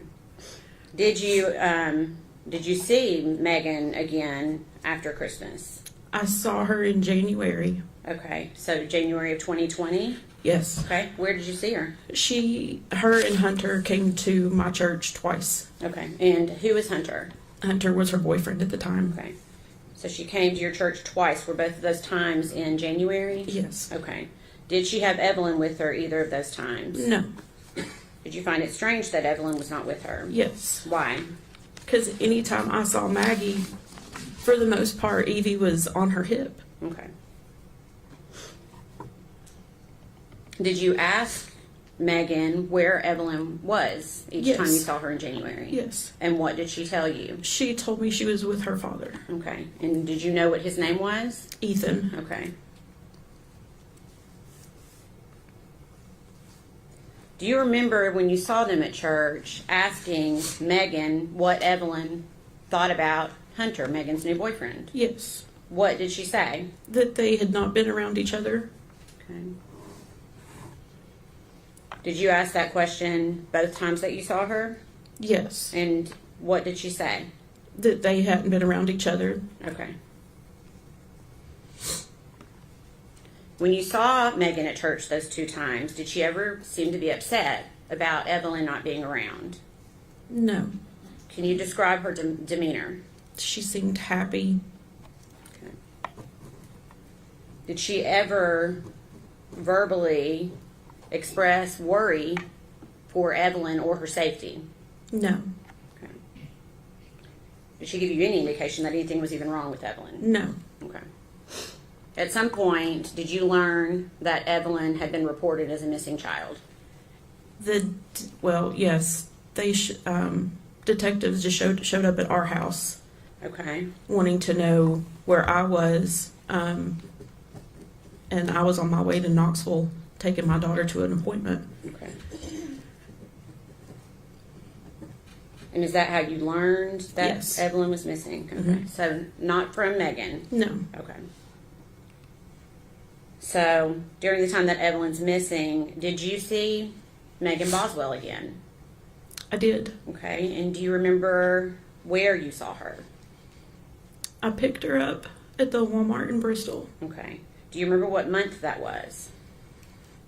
I do not. Okay. I want to February maybe. Okay. And why were you picking her up at Walmart in Bristol? She said she didn't have anywhere to go. Okay.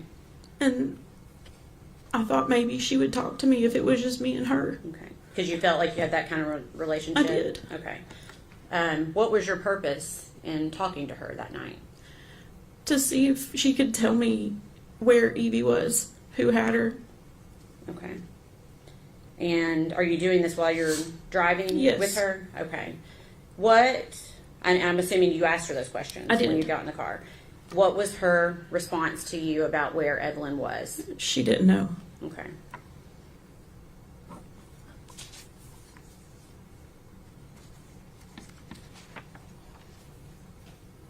Did she ever tell you,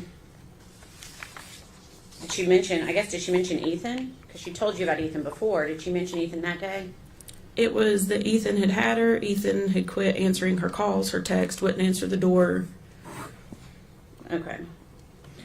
What was her demeanor in the car that night? Emotionless. Okay. Can you tell me what you mean by that? There was nothing. Like most answers were, I don't know, and there were no tears. There was no frantic, what I think I would have been had my child been missing. There was none of that.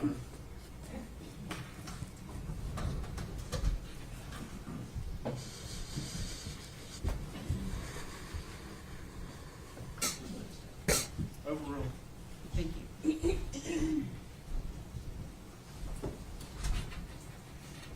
Okay. Just to clarify, and this is after Evelyn had already been reported missing, is that Yes. right? Okay. Yes.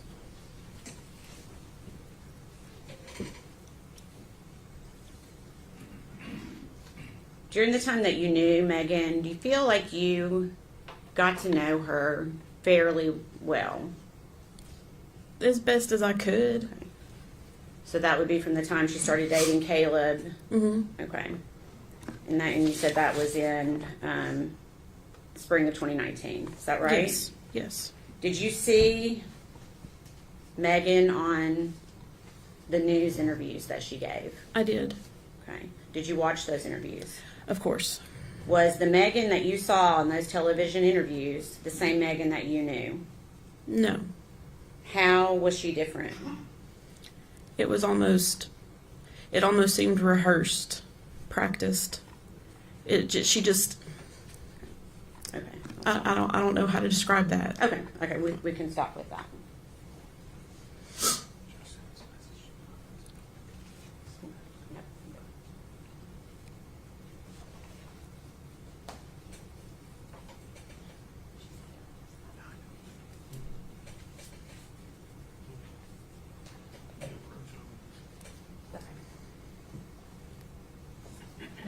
Your Honor.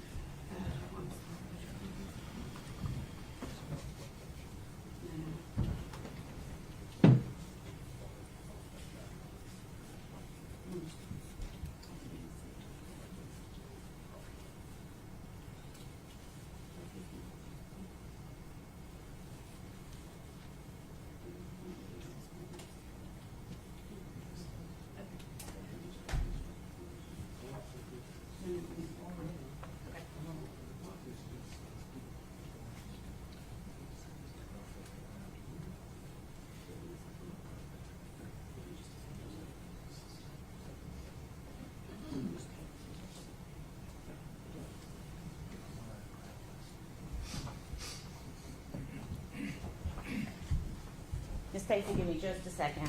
Okay.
I'm going to pass you two papers.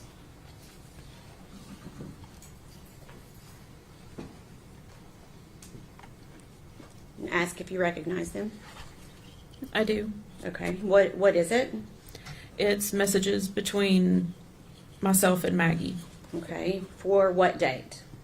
January 8th, 2020. Okay. Is that a fair and accurate representation of your conversation with her on that date? Yes. Okay. Your Honor, we'd ask that be made exhibit number 93.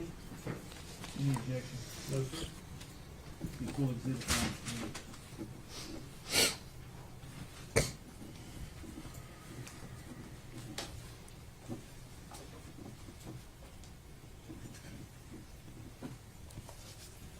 Thank you. Okay. Permission to publish?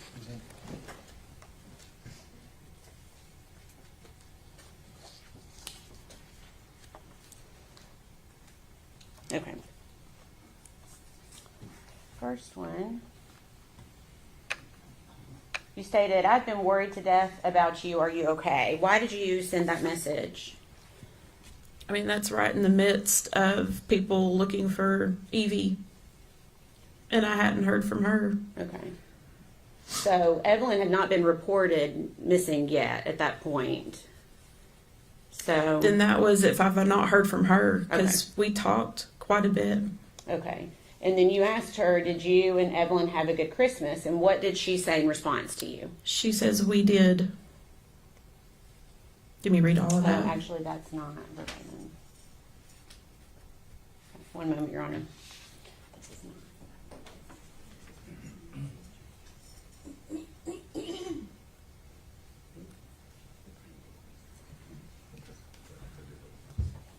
We approach.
So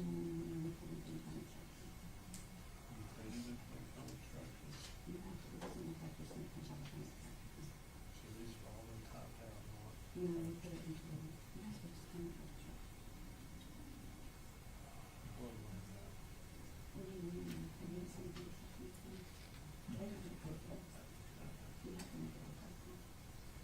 No, I thought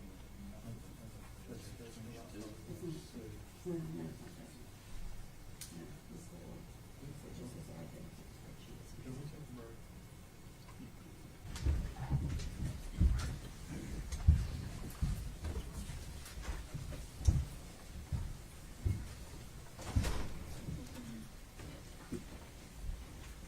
Be seated. Ladies and gentlemen, I apologize for the delay. We had an issue that we had to get sorted. The last exhibit that was flashed up on the screen, the very bottom blue box contains some information in there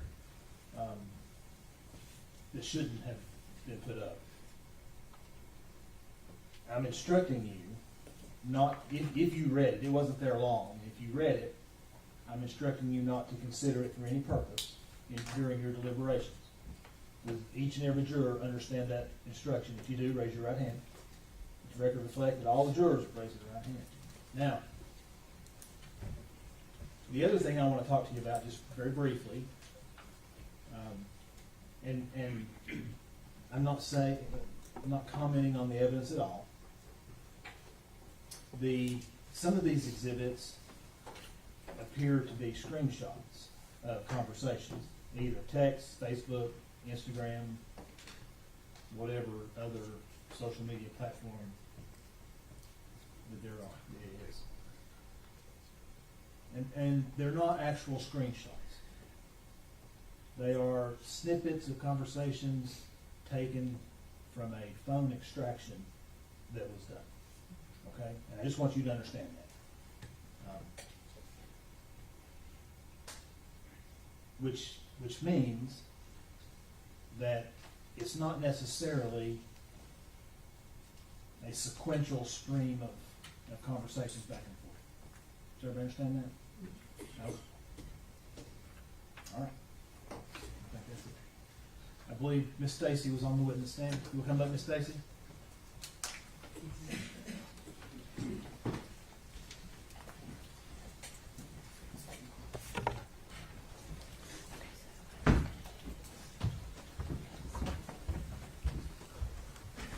Miss Stacy, you're still under it. No, you're still under it. Sit there and speak up in your mouth. All right, go ahead, Jim. Okay, thank you. Give Mr. Scott just a second to look at them.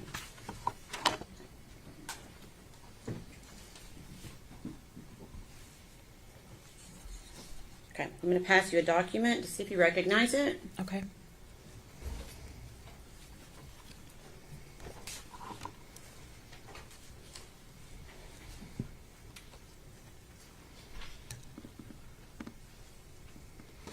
Yes. Okay, and can you tell me what it is?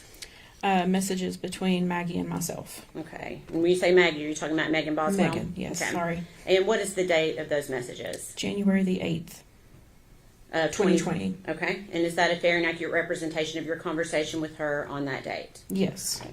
We'd ask that be made exhibit number 94, please.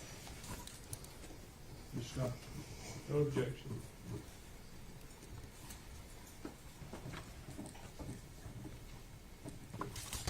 Permission to publish? Go ahead.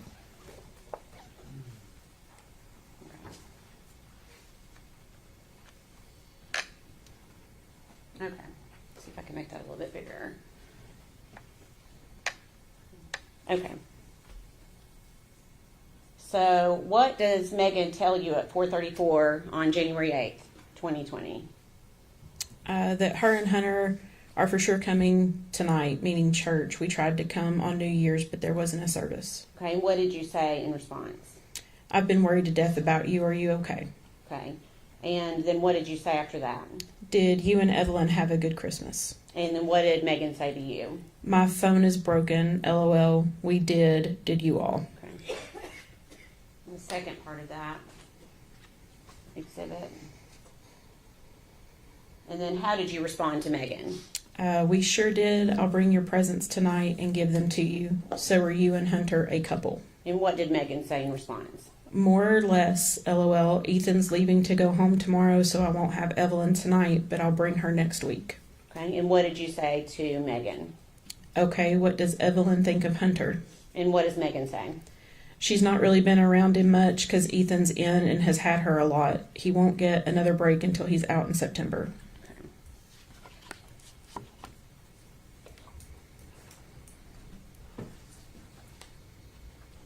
I'm going to give you this one, Gifford. I'm going to pass another document to you. Okay.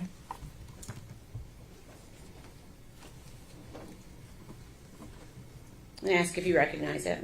Yes. Okay, can you tell us what it is? Again, messages between me and Megan. Okay, what's the date of those messages? February 24th of 2020. Okay, is that a fair and accurate representation of the conversation on that date? Yes. Okay, we ask that be made exhibit number 95.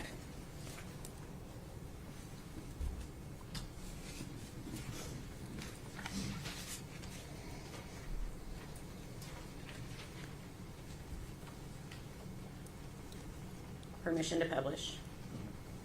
No, before exhibit 95. Okay. So it looks like this happened after Evelyn had been, or you had been notified that Evelyn was missing. Is that right? Mm-hmm. And what do you say to Megan? Can you tell me who has or had Evelyn? I'm worried sick about her. And then what does Megan say to you? My mom did. That's why TBI was looking for that BMW and she's being questioned. And then what did you say to Megan? What did your mom do with Evelyn? The news said she wasn't with them. And then what question do you ask Megan here? Has she had her this entire time? And what does Megan say? Yeah, I'll talk to you later. I'm just trying to gather pictures of her, but thanks though. Okay.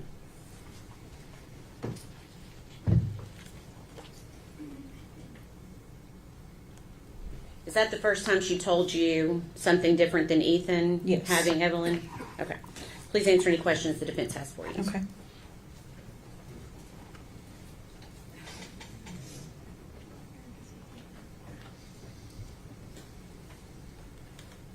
Miss Stacy, my name's Gene Scott. How are you? I'm okay. How are you? Good, thank you for asking.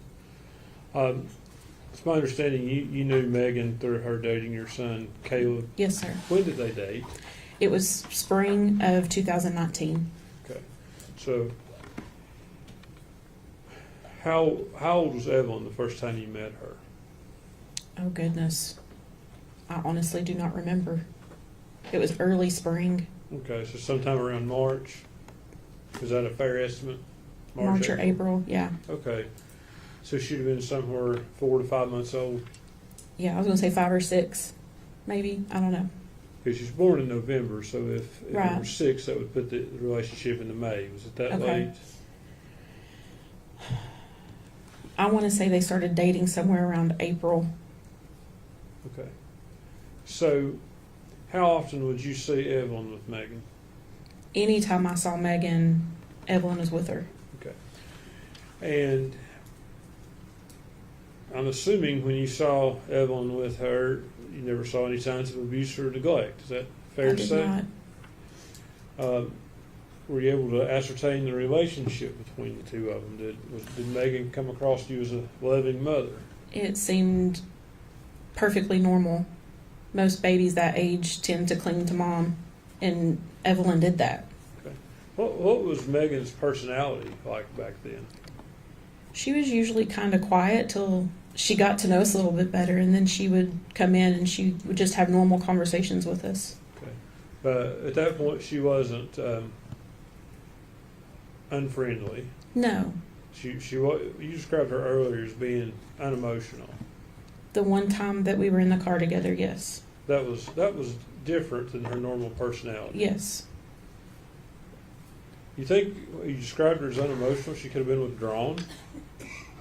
Would that be a fair assessment too? Numb. No. Numb Just would be a good description. okay.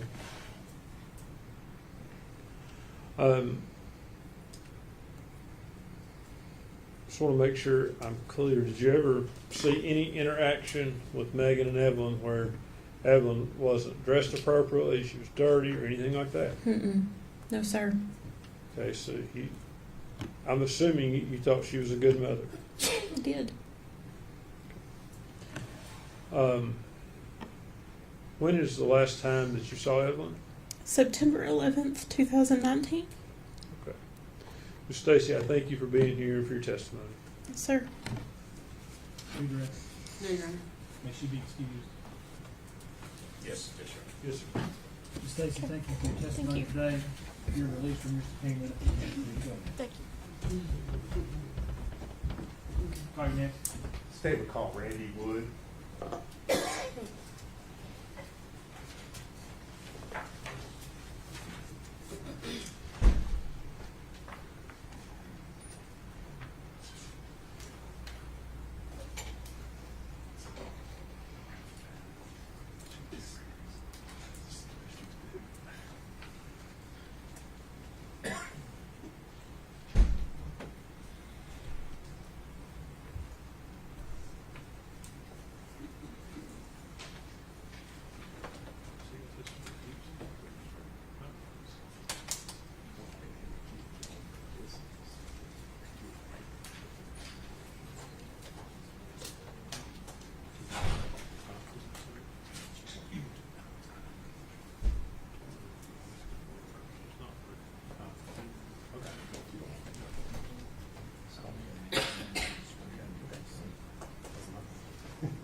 Raise your right hand, sir. State your name, please. Randy Wood. You solemnly swear or affirm the testimony you're about to give will be the truth, the whole truth, and nothing but the truth. Yes. See.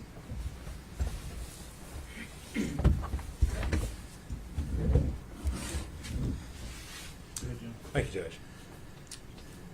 You're Randy Wood, is that correct? That's correct. All right. And Mr. Wood, where were you living back in 2019? Let's see, 217 Sandy Point Drive in Blumpville, All right, you said Blumpville. Was that in Sullivan County? Sullivan County. Okay, and just for context, kind of tell us where that's located. Where is It's that? located in Barefoot Landing on the lake. Okay, out by the lake out there? Yes. Behind Behind the airport. Airport, okay. All right. Now, we've heard some mention earlier in the trial about Preston Hunter Wood. Is he your son? Yes, he is. All right. Now, back in December of 2019, did you open a restaurant here in Blumpville? I did.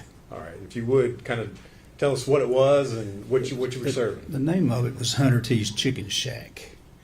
I was the only owner of the place. It was right there on Highway 75.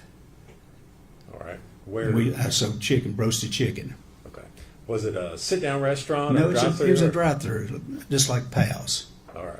And it's over there, right across, kind of from Northeast State. Yes. Okay. Now, you mentioned you were the only owner. Did you have employees, people that worked for Yes. Yes. you? Okay. How many people? How many Well, employees? let's did see. you have? We interviewed. We hired everybody that filled the application out because usually there are only about a half shows up the day you open up. So I probably had about 12 employees. Okay.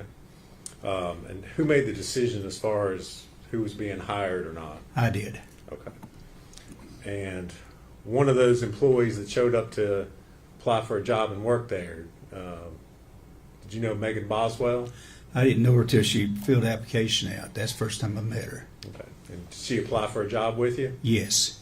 And did you hire her? Yes. And do you see Miss Boswell sitting in the courtroom here today? Yes. If you would, point her out and describe what she's She's wearing. sitting right over there with the glasses on. Judge, for the record, he's identified the Is that defendant. good? Record silver flag. All right. Mr. Wood, what do you remember what day you opened? It was the first Monday in December, and it was the second. Okay. Second day of December, is that 2019? Yes. All right. Was Miss Boswell working that day? Yes. Okay. And you mentioned you didn't have a whole lot of employees. who was in charge of making the schedule and deciding who was? Jason Facette made the schedule and everything. Okay. Was your son Hunter an employee there? Yes. All right. What did Hunter do? He was mainly just an employee Okay. because Jason sort of run the place when I wasn't there. All right. So Hunter and Megan worked there as co-workers. Yes. Did you work there at the restaurant? Were you there on a regular basis, or? Pretty much so, you know. Yes. Okay. So you saw Hunter and you saw Megan together at the restaurant. That's a fair Yes. statement. Okay. Yes. All right. Where was your son Hunter living at that time? He was living with me at that time. Okay. At your Out house there, out that lake. Yes. Okay. Out there. Did he have a vehicle that he drove then? Yes, he had a Ford truck. What he drove. All right. At some point in time, did you realize that your son Hunter was in a dating relationship with Megan Boswell? Well, you know, it is a weird situation, to be honest with you, because she got her car repoed one day at the chicken shack, and I made Hunter take her to the doctor that day, and you know, because she didn't have a ride. Okay. All right. So that's how they started running around together, because she didn't have a car. Okay. So at some point in time, you realize they're dating. Well, they was together a lot. Okay. Yes. Okay. You can say dating if you want to, or All together a lot. Yes. Okay. And at some point in time, did she come to live at your house? Well, she didn't have anywhere to go when they repoed the car. And apparently her father, what she said, kicked her out. So I let her come stay. She stayed about 3 nights there. That's all she stayed. Okay. Were you aware that she had a small child? Yes. Okay. Did you ever see Evelyn? No, never saw the baby. Okay. She never brought Evelyn to work there with her at the chicken shack? When I hired her, because one of the questions is, do you have any kids? Because we work around schedules. Because you got a child, you can't work a lot of hours. So I asked her, she said, yes, I have a baby girl. I said, well, do we need to work around your schedule? She said, no, the baby daddy had the child. She said, I can work as many hours you want. Okay. And I said, okay. Did she work a lot of hours? She did work a lot of hours. Okay. Now, you said she had stayed at your house. Did you ever bring Evelyn over? The baby never was in my house. Okay. Did she ever bring any high chairs or playpens? Or No, nothing. Diapers, baby bottles? Nothing. Okay. Did you ever see your son Hunter around? Evelyn? No. Okay. How often did you see Hunter at that time? Every day. Okay.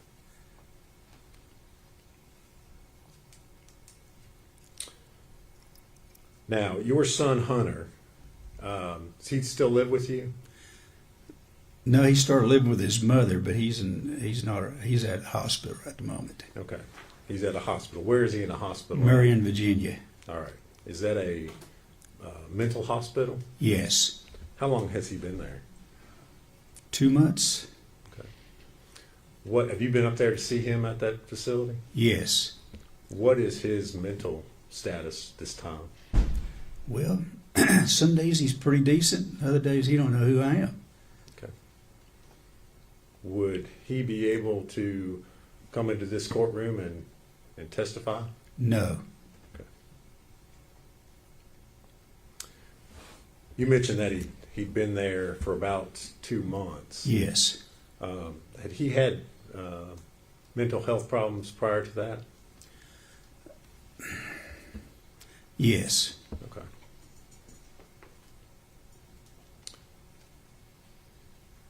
When did he start having mental health problems? Well, when he got accused of being a baby killer. Objection.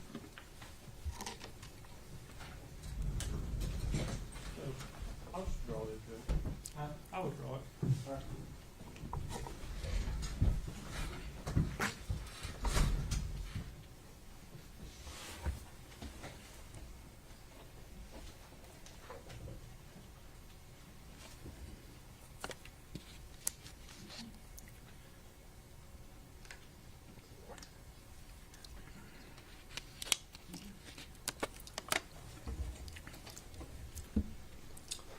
Thank you, Mr. Wood. If you would answer any questions Mr. Scott has for you.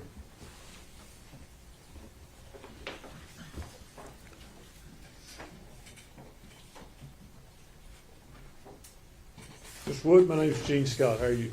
I'm doing good. How you doing this? I'm doing good. Take my reading glasses off. Let's talk about your son. It's Preston Hunter Wood. Is that correct? That's correct. All right. And you said he hadn't had any mental problems until people accused him of being a baby killer. That's true. Okay. Since then, he has had quite a few mental problems. Is that True. okay? He has been diagnosed as being schizophrenic, suffered hallucinations. That's probably true. Yes.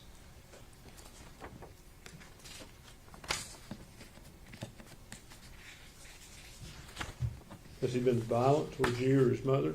No. Never been violent towards his mother? Not as far as I know. We're divorced. Okay. Okay, so I'm not there. And you say that if he were brought into this courtroom, he wouldn't be in his right mind to testify. That's very true. Could you describe his state to us a little bit more? Well,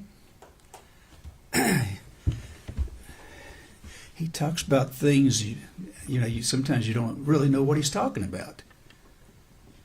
I mean, I don't know how to put it. It's sad. I mean, this young man was a 4.0 student in school. Now he's, I don't know if he's ever going to function in his life again. Mm-hmm. Does he hallucinate? I don't know if he hallucinates or what you call it. I don't know, what the definition of hallucinate. I mean, Well,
what do you observe when you visit your son? well, mainly I just talk about anything that's pleasant. I understand. Yeah. Is what he talk? Is he able to talk with you about things that make sense, or does it not make sense to you? The things he talks about with you, does it make sense always? No. Has he talked about Evelyn Boswell? No.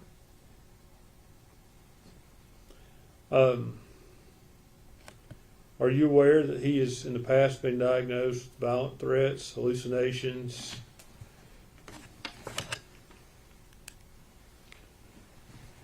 And delusions? No. Okay. Would that surprise you if I told you that's the case?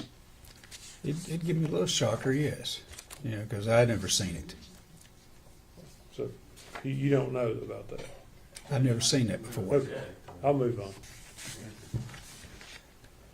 Have you ever seen him be aggressive? No.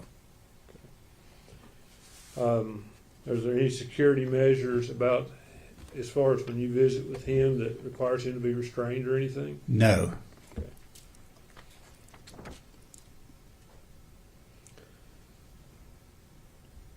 When you talk to him, does he talk about things that are not real, things that are not there? Well, he talks about the future sometimes, like maybe taking a cruise or things of that nature. Just good stuff. Never bad stuff. We don't talk about bad stuff, no. Okay.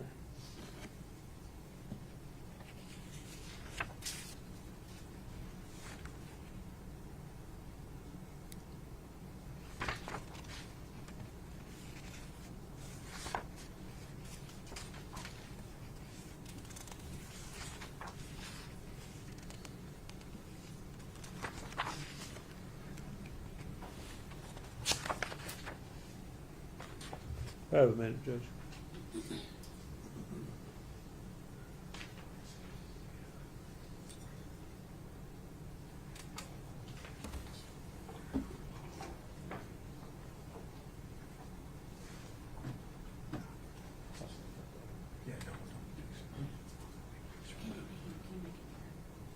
I wish it was smaller.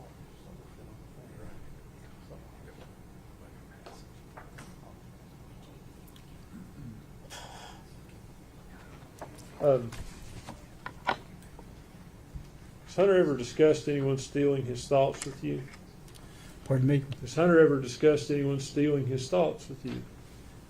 One more time, okay? Has Hunter ever told you that someone or something steals his thoughts? He usually informed me with everything, yes, talked to me about everything. So he's told you that some. Judge, I object to hearsay. It is hearsay, but I mean, it's kind of a unique situation. I'm sorry.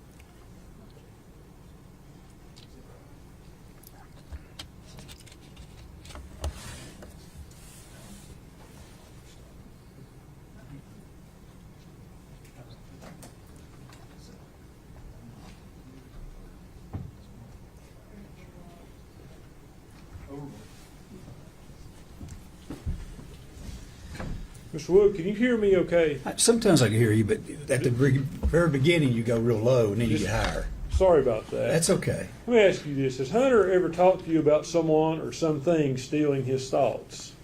Stealing his thoughts? Yeah. Been able to read his mind? No, he's never done that to me. Are you aware of him ever talking to you about aluminum foil preventing that? He's said some stuff off the wall stuff, you know. I will say that. So that wouldn't surprise you? It probably wouldn't surprise me, no.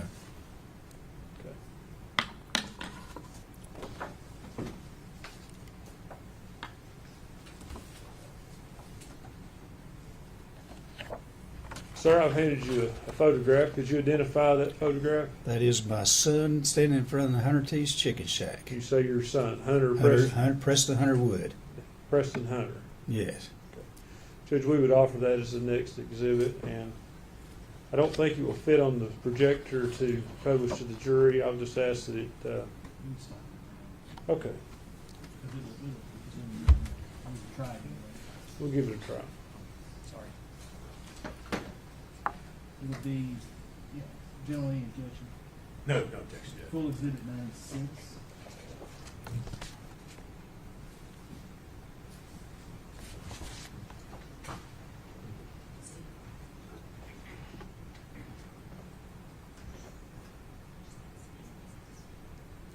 And that's the picture we're showing the jury. That's what you just identified, sir. Yes.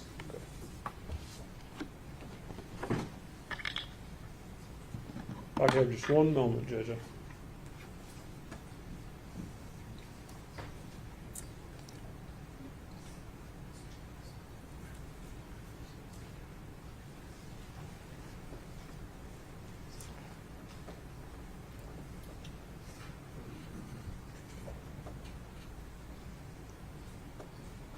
Judge, I may need just a minute.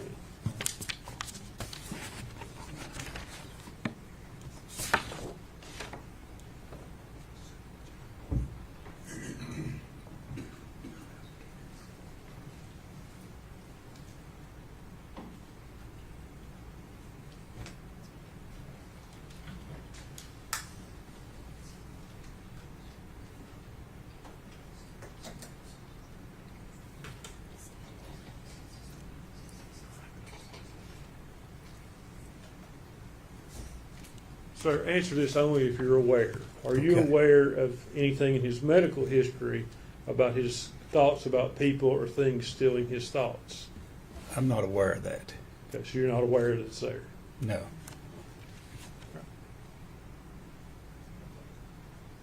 Because it's all the questions I have. Mr. Wood, thank you for being here. You agree? No, May you be excused. yes. Mr. Wood, thank you for your testimony. Thank you. You're released from your subpoena, sir. You're free to go. Okay, thank you.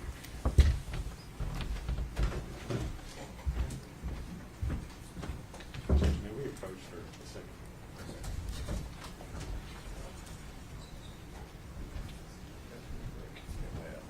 I think so, actually.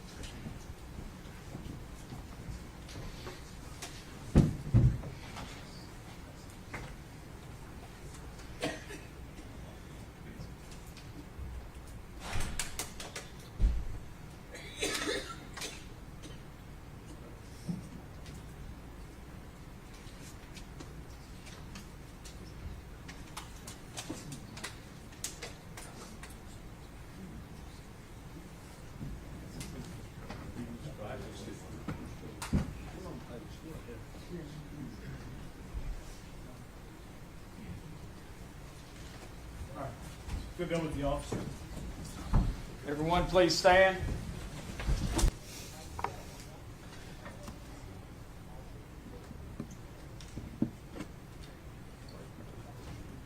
Everyone stand, please.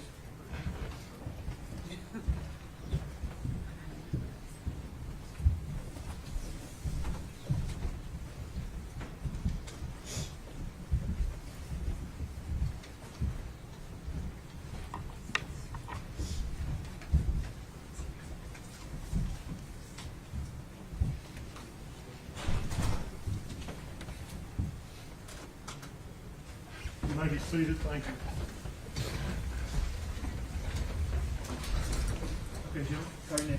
State would call Ethan Perry.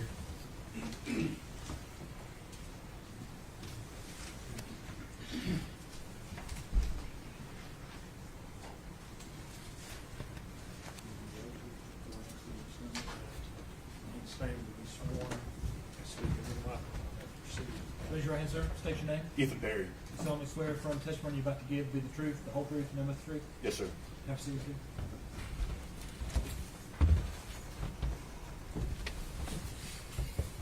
Good afternoon, Mr. Perry. Good afternoon. If you would scoot up close to that mic there so we can hear you good. Better? That's great. That's great. You are Ethan Perry, is that correct? Yes, sir. And Mr. Perry, how old are you? I'm 25. And where do you live? Kingsport. All right. Do you know the defendant, Megan Boswell? I do. And how do you know Miss Boswell? We dated in high school. All right. Do you see Miss Boswell seated in the courtroom here today? I do. If you would point her out and describe what she's wearing. A white top and glasses. All right. Black hair. All right. Judge, let the record reflect he's identified the defendant. Record so reflect. All right. So you indicated you all dated while you were in high school. Is that correct? Yes, sir. And when would that have been? I was about 15, and she was about 13, so I'd say about 2014, 2015. And where were you all in high school? Sullivan Central High School. All right. That here in Blountville? Yes, sir. Okay. How long did you all have a dating relationship? I'd say at least until I got out of high school, whenever I joined the Army. Okay. Now, when you were in high school, where did you live? In Blountville. Okay. And who did you live with? With my grandfather and my step-grandmother. And who were they? Carl and Sherry Perry. All right. Did you also, as you were growing up, for a period of time, live with Paul Miller? Yes, sir. And who is Mr. Miller to you? He is my step-grandfather. All right. And when did you live with him? Since birth until about 2010. Okay. And how old were you at that time? Oh, about 10 or 11. Okay. All right. And so at that point in time, did you go to live with Carl and Sherry? Yes, sir. Okay. Now, you mentioned you had a dating relationship with Miss Boswell until you graduated from high school. When was it that you graduated? 2017. Okay. And would that have been, what month did you graduate? May, and I believe it was May 21st. Okay. So end of May? Yeah. All right. What did you do after you graduated from high school? Joined the Army. And how soon after you graduated from high school did you join the Army? 10 days on May 31st. Did you go straight into basic training at that time, or? Not straight in. There were some hiccups along the way. I had some medical issues, but it was relatively quick. Yes. All right. Where were you stationed? I went to basic at Fort Benning, Georgia, and then I was sent to my unit in Fort Polk, Louisiana. Did you continue to keep in contact with Megan Boswell while you were at basic training? Yes. Okay. Would you say you were still in a dating relationship at that time? I'd say so, yeah. Okay. How were you keeping in contact with her? In basic training, mostly through letters. But by the time it was over, text. Okay. Yeah. You didn't have a phone while you were... It was like once a month we got our phone, but it was only for like 30 minutes. I can't really remember any conversations that we had specifically. Okay. But you were still continuing to communicate with her the old-fashioned way by writing letters? Correct. Okay. So as your time in the Army continued, did you continue to have a relationship with Miss Boswell? Yes. Okay. And at some point in time, did you come back home to Tennessee? Yes. And when was that? Probably the first time would have been in probably the winter of 2017. Okay. For Christmas. Okay, that's what I was going to ask. Yeah. All right. So you had leave. You came home at Christmas time. Is that right? Correct. All right. Where did you stay when you came back? With Carl and Sherry Perry. All right. Did you have contact with Miss Boswell while you were here? Can't remember for sure, but I'm sure. Yeah. Okay. Y'all were still in a relationship. Is that fair statement? Sure. Okay. Well, if it's not, tell me. I wouldn't call it a healthy relationship, Okay. but a relationship, yeah. All right. You saw her while you were here in Tennessee? Yeah. Okay. Now, at some time in 2018, did you learn that she was pregnant? Yes. And when was that? I would have probably around March or April. Okay. Did the two of you have any discussion about who the father of the child was? Yes. Okay. And what was that discussion? Well, it was more of whenever she announced that she was pregnant, it seemed pretty delayed, It seemed like she would have known sooner. Well, the time that I was in. But, yeah. Okay. Well, let me ask it this way. Was there discussion made about the fact that you were the father of the child? There was, yeah. Okay. And did you assume that you were the father of the child? Initially, yeah, I just rolled with it. But, the blinders were taken off pretty quickly after that. Okay. Yeah. You had some doubts? Yes. Okay. Now, in November 2018, she had her child, Evelyn, correct? Correct. Okay. Where were you stationed at the time that Evelyn was born? Fort Polk, Louisiana. Okay. Were you still in contact with Megan during this whole time? Yeah. Okay. Now, at some point in time, did you leave your assignment there at Fort Polk? When? What year? What time? After, this would have been November 2018. Not in November, no. Okay. Sometime later on? For Christmas in like December, yes. Okay. Where were you assigned at that point? Where'd you go? Fort Polk still. Okay. So you came back home? Yes. Okay. Did you see Megan and Evelyn at that time, or? I did not. Okay. Was there a reason why you didn't see her then? Mostly just over the legitimacy and, still trying to figure that out. It was just really embarrassing, I guess, to All right. argue over it. Not having a good relationship at that time? That too, yeah. Okay. So did you leave after Christmas, you go back to the Army? Correct. Okay. Still in Louisiana? Yes. Okay. At some point in time during 2019, were you reassigned, or was your unit sent somewhere else? We were sent to El Paso, Texas to assist Border Patrol doing surveillance on the border. Okay. We would work from El Paso to the Santa Monica station in New Mexico. All right. Do you remember when in 2019 that would have been?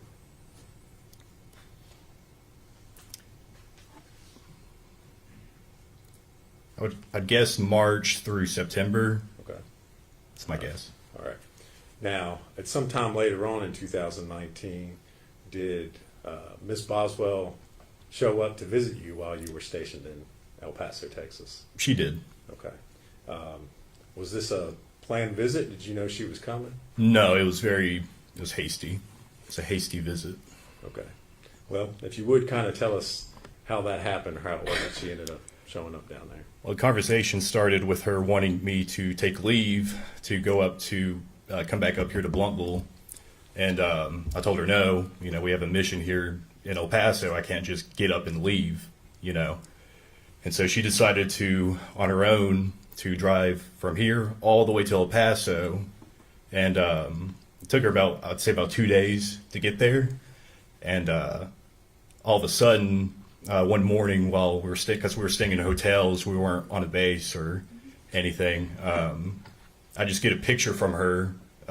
She was parked outside of the hotel and just took a picture of the hotel. So, yeah.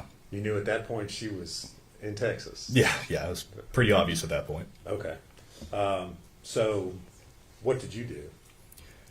Well, I mean, part of me just wanted to turn them away, but the other half was like, well, came all the way out here, may as well just stay. So I advised them to stay on the eastern end of El Paso because the western end is a little dangerous, and so and then from there we spent about 3 or 4 days together. Okay. So did you take some time off of your work assignment there and go spend time with Megan and Evelyn? Not officially, but yeah. Okay. What did you all do? I think the first day we just hanged out in the hotel room, just meeting Evelyn, you know, playing patty cake, you know, stuff like that, you know, watching her walk around. And it was mostly that. We went to the El Paso Zoo. That was like, I think the second to last day. And then on the last day we mostly just hanged out in the hotel. The last thing we did was we went to an IHOP, all right. And that was the last time I physically saw Evelyn. Okay. And this is the first time that you've met Evelyn, yes, is that correct? That's correct, yeah. Okay. She's not quite a year old at this point in time? I'm not sure. Okay. Was she walking or toddling or anything? She was, toddling, just, stumbling over herself. And okay. Yeah. All right. So at the end of the 3 days, you go back to doing your Army thing. Is that right? Okay. Where did Megan go? I believe she came back here to Bluntville. All right. Did you, after she left, did you continue to communicate with her? Yeah. All right. How were you all communicating during this time? Primarily through Facebook Messenger. All right. What sorts of things were you all talking about, or would you talk about? Mostly just arguing. Okay. All right. Yeah. Would she tell you things about Evelyn? Yeah. Did she ever ask you for money or assistance to help out in taking care of Evelyn? She did on at least one occasion. Okay. Did you ever send any money or assistance or anything? I sent a little bit. It wasn't much. I would say no more than $100. Okay. Now, at this point in time, you're still assuming that you're the father of Evelyn Boswell. Is that correct? At this point, I mean, I'm still just rolling with it. No, I don't. At that point, no, I didn't assume. Okay. I had my doubts definitely at that point. All right. But you're still, I guess, interested or invested in what's going on with Evelyn. Yes. Is that a fair statement? Okay. Now, at some point in time at the end of 2019, did you come back to Tennessee? Yes. And when was that? For Christmas. Okay. Do you remember what date specifically you might have come back? Usually leave was about 2 weeks, and I think I was here until about New Year's or on New Year's. So I'd say, I don't know, 15th to the 30th. Okay. And where did you stay when you came back to Tennessee? At Carl and Sherry Perry's. All right. Did you see Evelyn while you were here? No. Did you ask to see Evelyn while you were here? Yes. And And what were you told? I was told that she had the flu because we were planning to go over to Paul Miller's for Christmas. And it made sense because that's whenever COVID started making its rounds around the country. And so it seemed like a good excuse, made sense. Okay. And did you, in fact, go over to Paul Miller's? Yes. And did you go by yourself, or did you go with Megan, or how did that happen? I went with Megan. We met up at the Northeast State Community College parking lot. Okay. All right. That's what you showed me. Yeah. Mr. Perry, I'm going to show you two documents, ask you if you can identify, if you recognize those.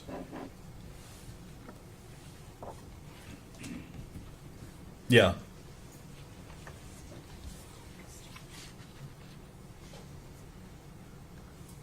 Yeah. And what are they? You want me to read it? No. I just want you to tell me what they are, just generally. It was trying to coordinate to get to Paul's. Okay. Are those the text messages that you had with Miss Boswell on December the 23rd, 2019? Yeah. Okay. And is that a true and accurate representation of the conversation that you had with her? Yes. All right. Judge, I'd move to make that exhibit 97. Objection. No objection. Before exhibit 97.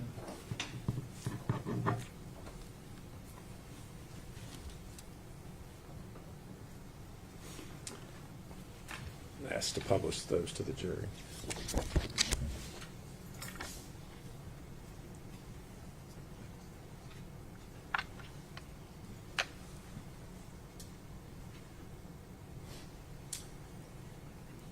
All right, Mr. Perry, so you are having a conversation with Ms. Boswell. You say your phone's messed up, I'm at Verizon. You tell her, yes, I'm still going to Paul's. What's her response to that? Evelyn is sick, so I'm not bringing her around everyone. If you want to see her tomorrow, just you can. But she has the flu, and I don't think, being around a ton of people is such a good idea.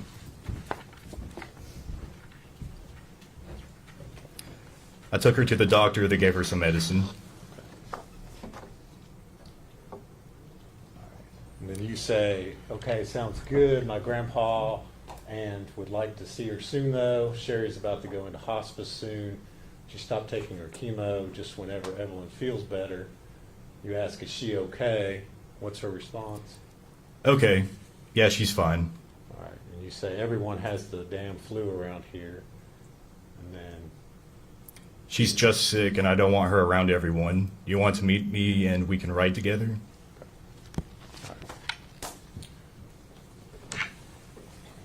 and did you all, in fact, meet up and go over to Paul Miller's? Yes. All right. And did Megan have Evelyn with her? No. Did you all talk about, while you were at Paul Miller's, Evelyn at all? About Evelyn? Yeah. Yeah. Okay. Did you, and what did you all do while you were at Paul Miller's?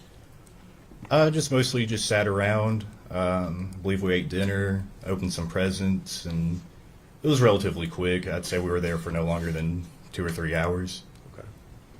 All right. After you left the Millers, where'd you go? I went to take Megan back to her car at the Northeast State Community College parking lot. Okay. Did you all have further conversations while you were here on leave? I believe so, yeah. Okay.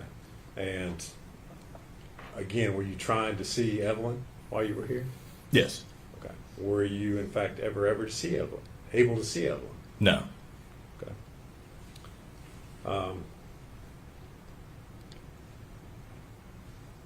Did you see Megan again while you were home? Yes. Okay. And when was that? Can't remember the exact date, but it was after Paul Miller's. Sherry and my grandfather Carl bought her some gifts, Evelyn some gifts, some baby food, and little stuff like that. So I asked Megan to come over to my place and just pick them up. Okay. And you indicated you were staying there with Carl and Sherry Perry. Is that correct? Correct. And did Megan come to their house? She did. All right.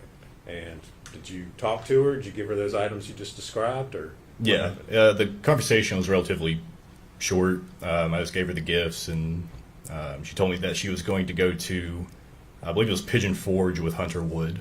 Okay. Was Evelyn with her when she came to pick up those items? No. Okay. Did she say where Evelyn was? Chances are she said, I don't know for sure. Well, if you don't know or remember, that's fine. Yeah. Okay. How long was she there picking up those items? Like 10 minutes. Okay. All right. So, did you have further communication or conversation with Megan Boswell while you were home? After that, it seemed like it was, the conversation pretty much ended altogether. Okay. Were you all still communicating by text and Facebook? Yeah. Okay.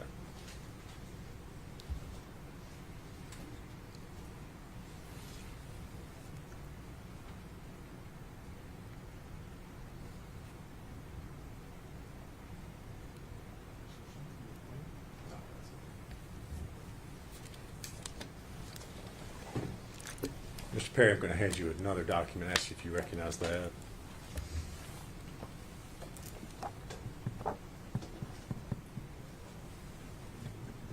I recognize it, yeah. And what is it? It's Megan stating to me that her father just kicked her out of the house again, and that she won't have Evelyn back until she gets a place to stay. Okay. And then she said, "Never mind, I'm sorry." All right. The next day. Those text messages you received from her? Yes. All right.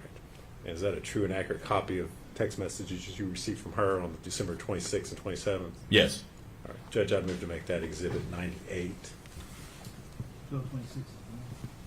I'm sorry. 2019. No objection. Equal exhibit 98. And I move to publish that. Good.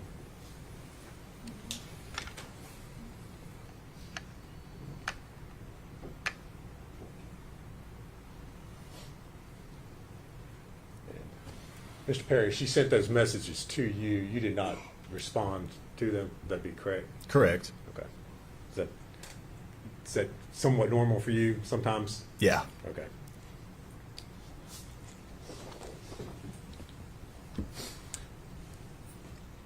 Now, you said you were on leave from the Army over Christmas there in 2019. First part of January, did you return to your duties with the U.S. Army? Correct. And where were you all stationed at that time? Fort Polk, Louisiana. All right. Did you continue to communicate and receive communications from Miss Boswell after you returned to Fort Polk? It was pretty rare, but yes. Okay. And specifically, do you remember getting a message from Miss Rachel Owens? Yes.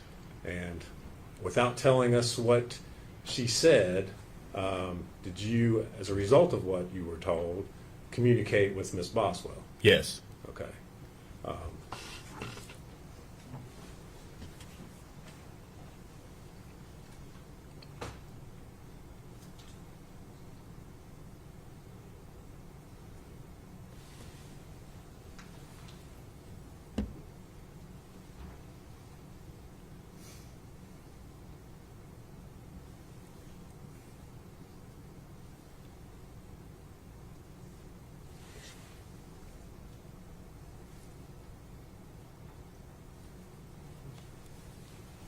And again, we're not get into the exact conversation, but the nature of what Miss Owens had asked you was the fact that there were concerns about Evelyn. Is that correct? Correct. Okay.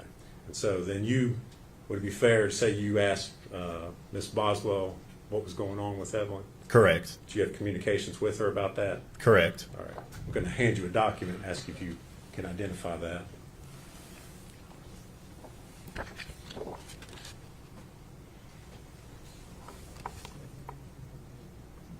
Yeah, I recognize it. And what is it, sir? It's her stating that just to Well, ignore. hold on. Don't read it Sorry, yet. No, sorry. you're fine. Just is that, and I'll lead you a little bit. Is that the text conversation that you sent to Miss Boswell after you had the communications with Miss Owens? Yes, this is her response. Okay. Yes. And is that a true and accurate depiction of the messages that you sent her? Correct. All right. Judge, I'd move to make that exhibit 99. Go full exhibit 99. And I believe the date on that's January 19th, 2020.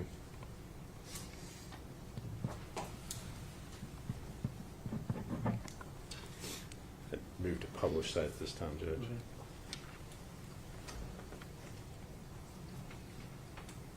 Okay, so you've messaged Ms. Boswell about the fact that you have concerns, Ms. Owens has expressed concerns about Evelyn, and her response is, just ignore her. I've not talked to anyone in my family in weeks. Literally, I've cut all ties with them. That's why she's not seen her. She and Dad cussed me out. Dad took me car from me in the middle of work and left me in a bind and shit. Fuck them. They aren't my fucking family. They never were to begin with. That's all she said. Okay. All right. Did she ever tell you anything else about Evelyn or where Evelyn was? I can't remember. Okay. All right. So that was January 19th of 2020. In February of 2020, did you receive some phone calls? Well, let me ask you this. Were you still in the Army, still at Fort Polk at that time? Correct. Okay.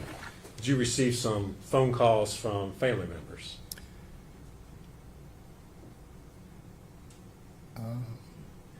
I can't remember. Okay. Did you receive some phone calls by the Department of Children's Services here in Tennessee? Yes. That surprised you? Yes. Okay. I did. All right. And without saying what they said, why were they contacting you? For the whereabouts of Evelyn. All right. Did that surprise you? Yes. And why was that? Because, well, I didn't have Evelyn, and that's what they were asking. If I had her, or if I seen her, or the last place that, where do I think where she would be, stuff like that. All right. Were you then contacted by investigators with the U.S. Army? Yes, I was contacted by the Central Investigation Division, Okay. CID. And kind of tell us what happened with all that.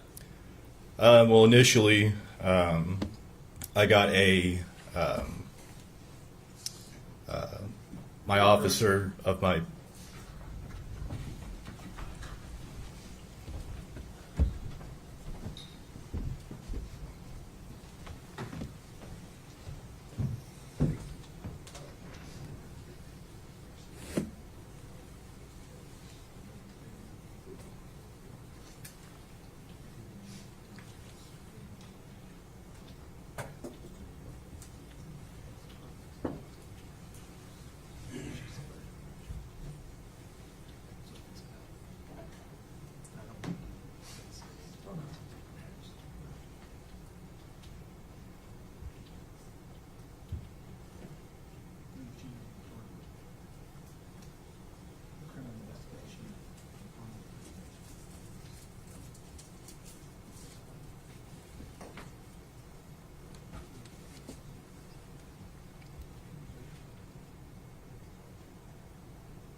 All right.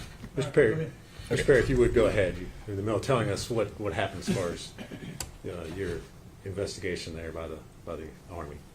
So initially, I got contacted by my NCO in my company, and he told me that. Well, don't tell him what they said. Okay. Just tell us what happened to you as a result of. Okay. I was contacted by CID. They wanted to set an appointment for after lunch, and so I went back to my barracks room to get ready. I still had no clue what was going on until I got the call by DCS, and which they were asking about the whereabouts of Evelyn.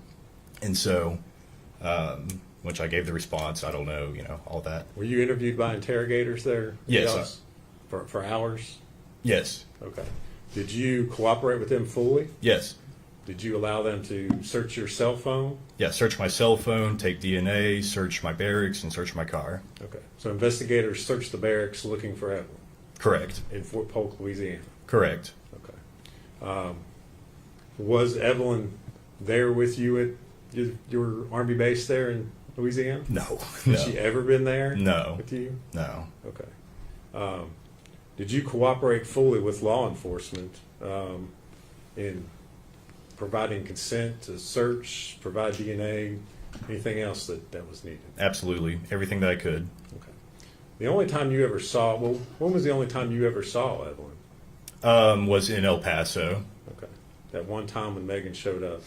Yeah, just out of the blue. All right. Did you cooperate with law enforcement in determining the paternity of Evelyn Boswell? Yes. All right. Were you the biological father? No. Okay. All right.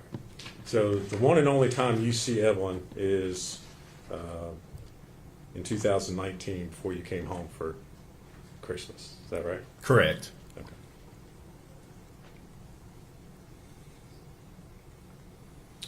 Thank you very much, Mr. Perry. If you would answer any questions Mr. Scott has for you. Mr. Perry, my name's Gene Scott. How are you today?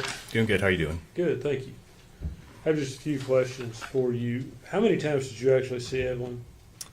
Well, I saw her in El Paso through a span of 3 or 4 days. Okay. Was that it? Yes. Okay. And you said Megan just showed up at your hotel while you were staying there with the Army? Correct. Sent you a picture? Yes. You had told her where you were staying? Correct. Okay, so that's how she would know to find you there. Right. And what did you all do over those 3 days you spent there? Majority of the time was spent in the motel or hotel, whichever it was. And then we went out to eat. I think we just went out to pick up food. We went to the zoo, and we went to IHOP. Did Evelyn appear healthy to you? Yeah. No signs of abuse or neglect? I wouldn't say abuse. I mean, I saw like a small bruise on her arm or her leg, but she was starting to learning to walk, so I just assumed that's what that was. Likely a child would fall down before you walk. Right. Kind of thing. Yeah. Megan engaged with her? I mean, did she talk to her, appear to love her to you? Repeat that. Did she appear to love the child, Evelyn? If you know. I don't know. Okay. Was she normal? She clean when she brought her there? Yes. Yeah. Okay. No issues with that? No. No neglect issues that you saw? No. Okay. That's all the questions I have for you. Thank you. You good? No, Your Honor. See, where you go. Yes, sir. Yes, sir. Mr. Perry, thank you for your testimony today. You're released from your subpoena, so you're free to go. Thank you, sir.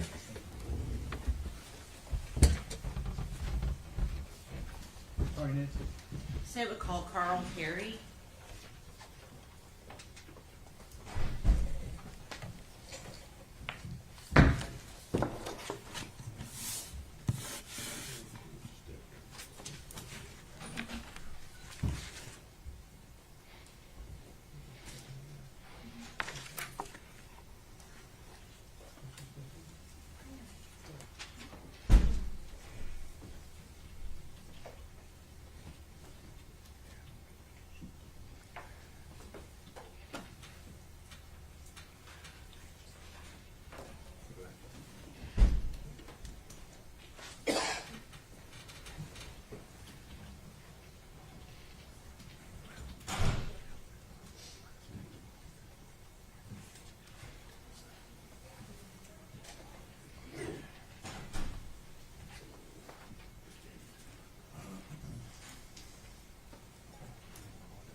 Raise your right hand, sir. State your name.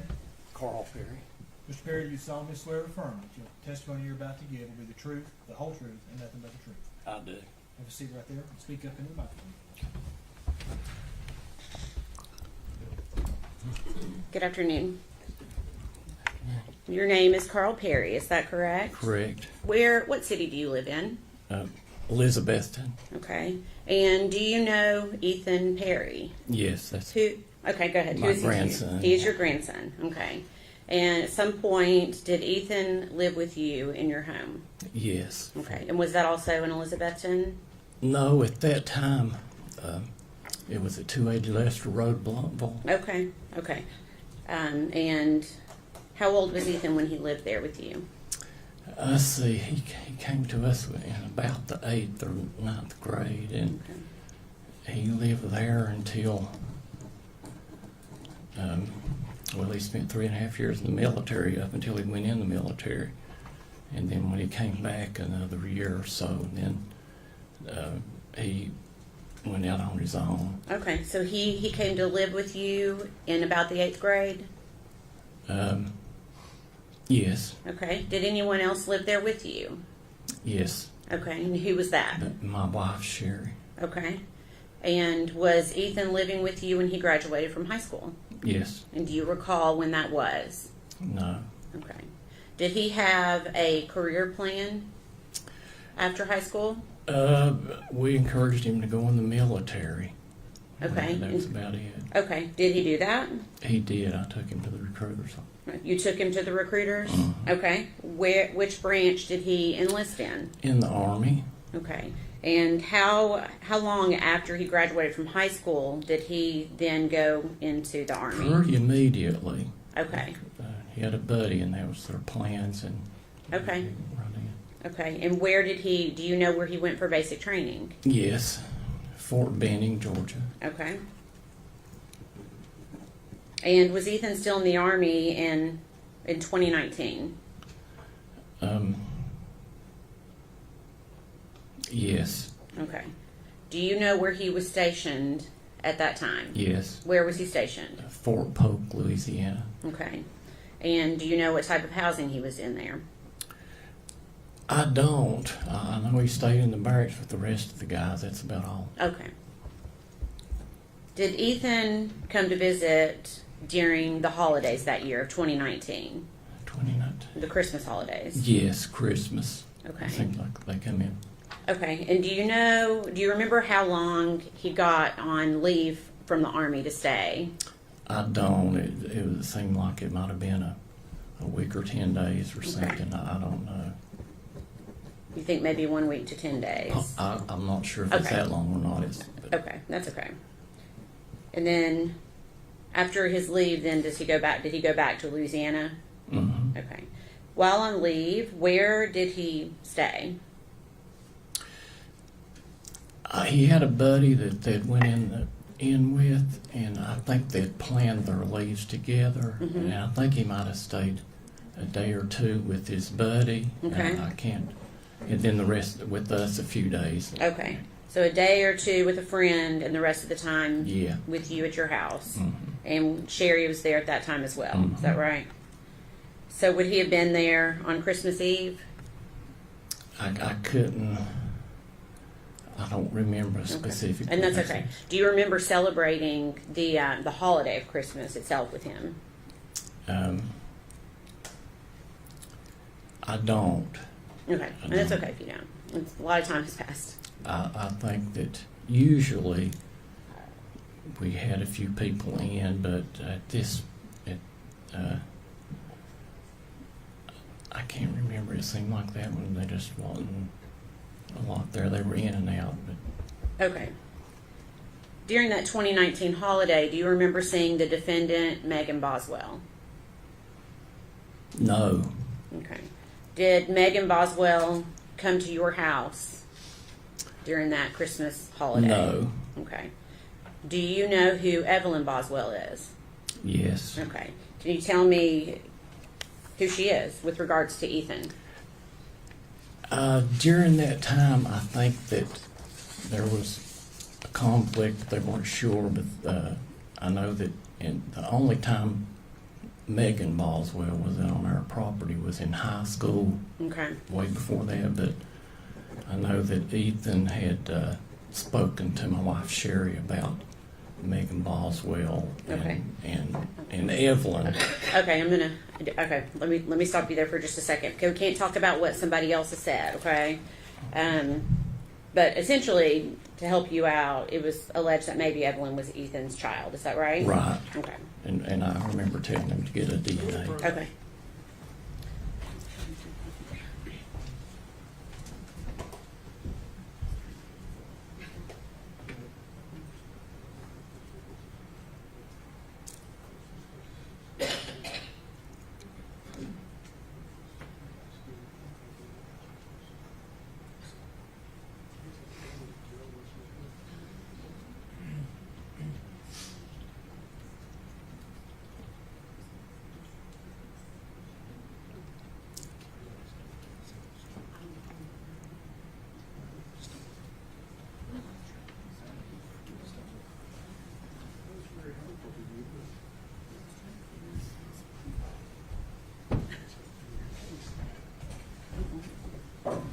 Okay.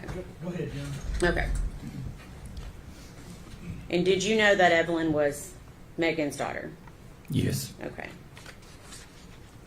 Did Evelyn ever visit your house? No. Did Evelyn ever visit your house in the holidays of 2019? Never. I was going to say I never seen Evelyn. Okay.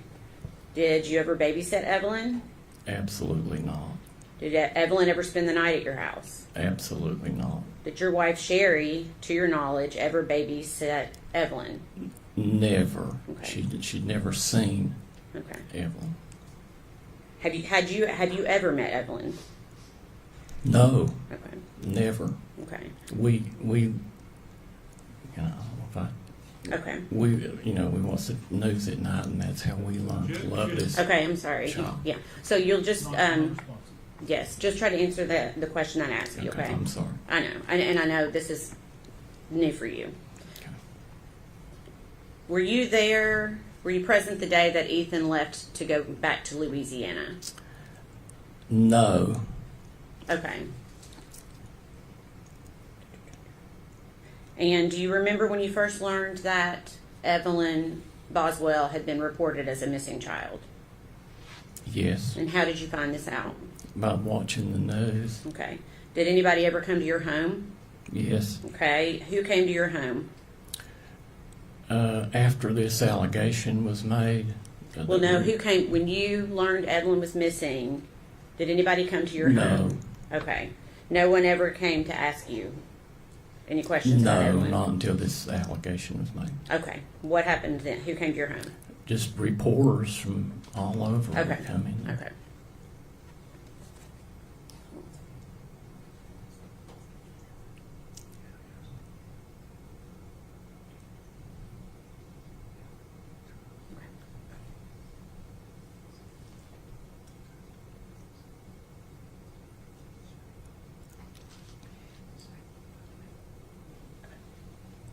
Did the police ever come to your house? Yes. Okay. And that's what I'm asking you about. Okay. When did the police come to your house? I really don't.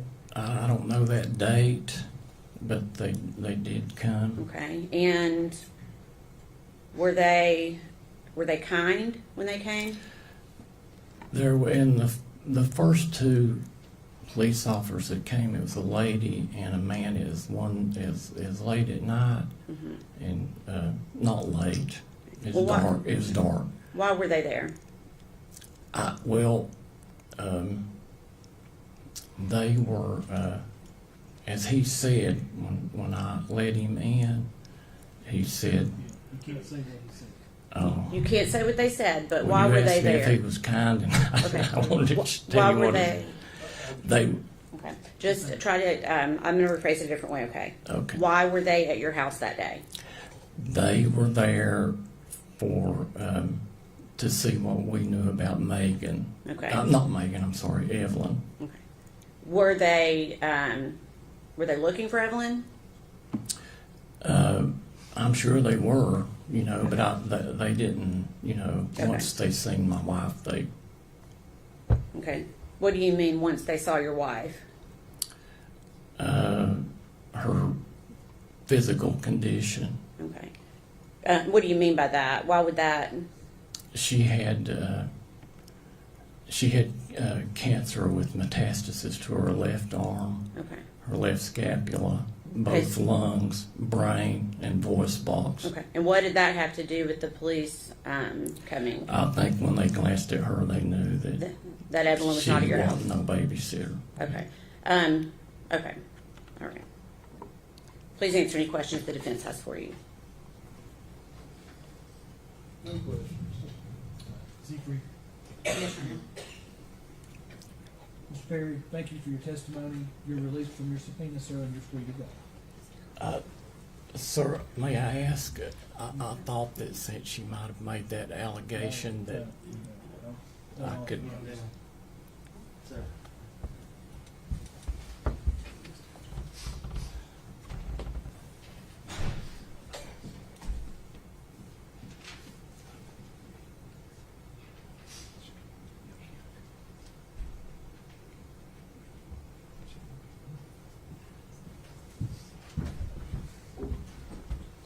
Raise your hand, state your name. Michelle Gillum. You solemnly swear affirm the testimony you're about to give will be the truth, the whole truth, and nothing but the truth. I do.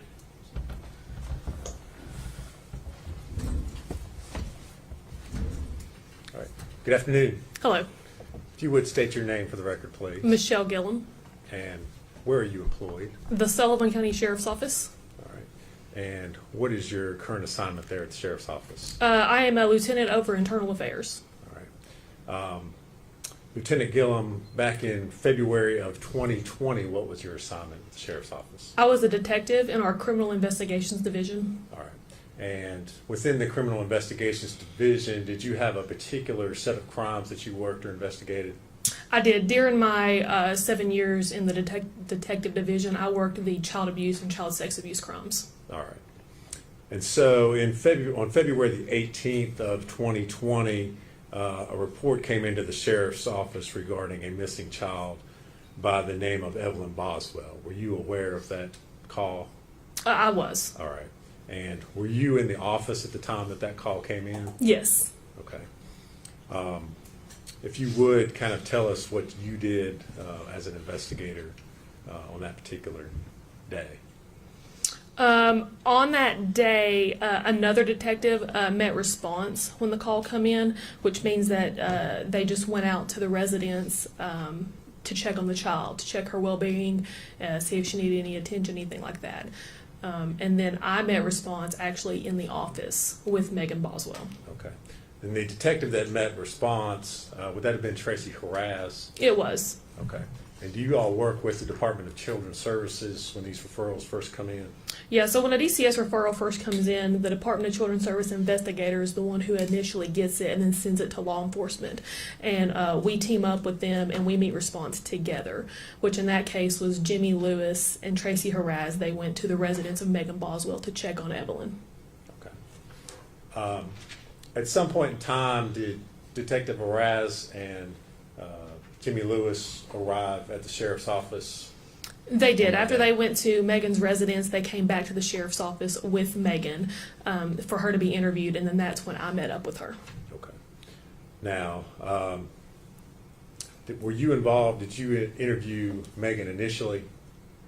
No. The initial interview was conducted by Jimmy Lewis and Tracy Harraz for a brief time before I got to the sheriff's office. All right. Then I took over. Okay. Did you discuss with them what was going on in the case? Did you before you went in to talk with Megan? Did you all share information? Me and Megan, or me and You and Detective Harraz.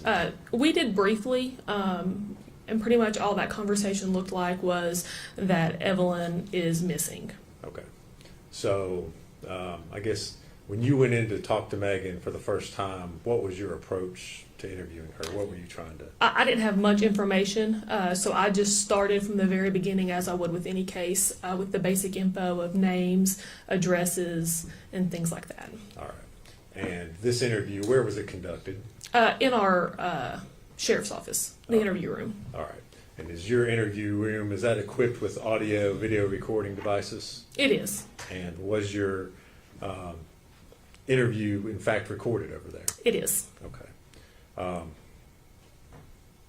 Did you, as the interview went on, did you have doubts or question what Megan was telling you about Evelyn? Yes. During the interview, just some of the things she was saying, it just wasn't adding up or making sense. Okay. What was your concern, or what was your, I guess, the point of your investigation initially? What were you all trying to do? To figure out where Evelyn is. Okay. All right.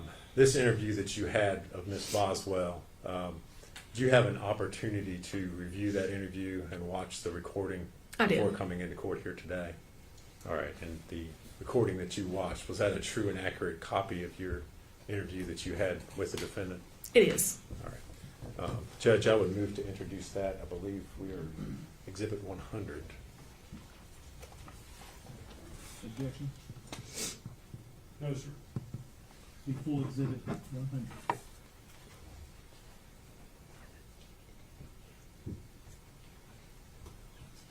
Well, okay. If I could, Judge, I would ask to play that video at this time.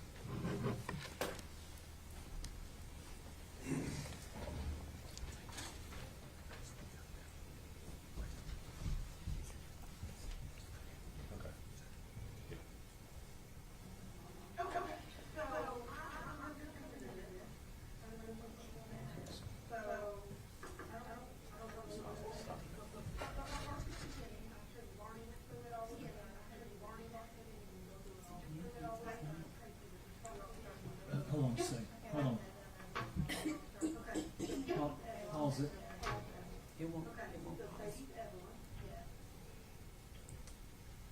Hold on. Now try it again.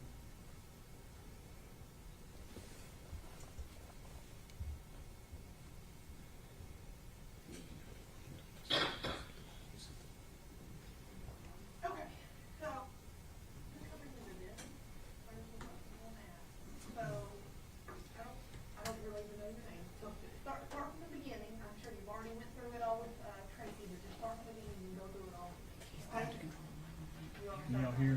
Yeah. Okay, well, I'm taking another one. Okay, so baby's Evelyn. Go ahead and pause it so we can figure out the volume. She'll be 15 months about 3 days.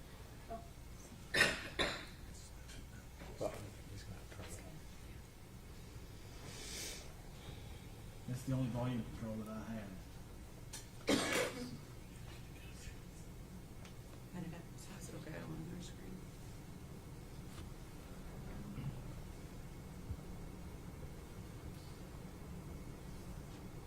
Okay. When did you have it? Well, I had her and then her dad came home from the army. No. When did you give birth? Can y'all hear me? Oh, okay, 11/21. Anybody can't hear? And, did she come Barely home hear. again? Barely. Yes, I was in foster care. So I had to sign, what do you call it? I don't know if you know. It was like I was placed in.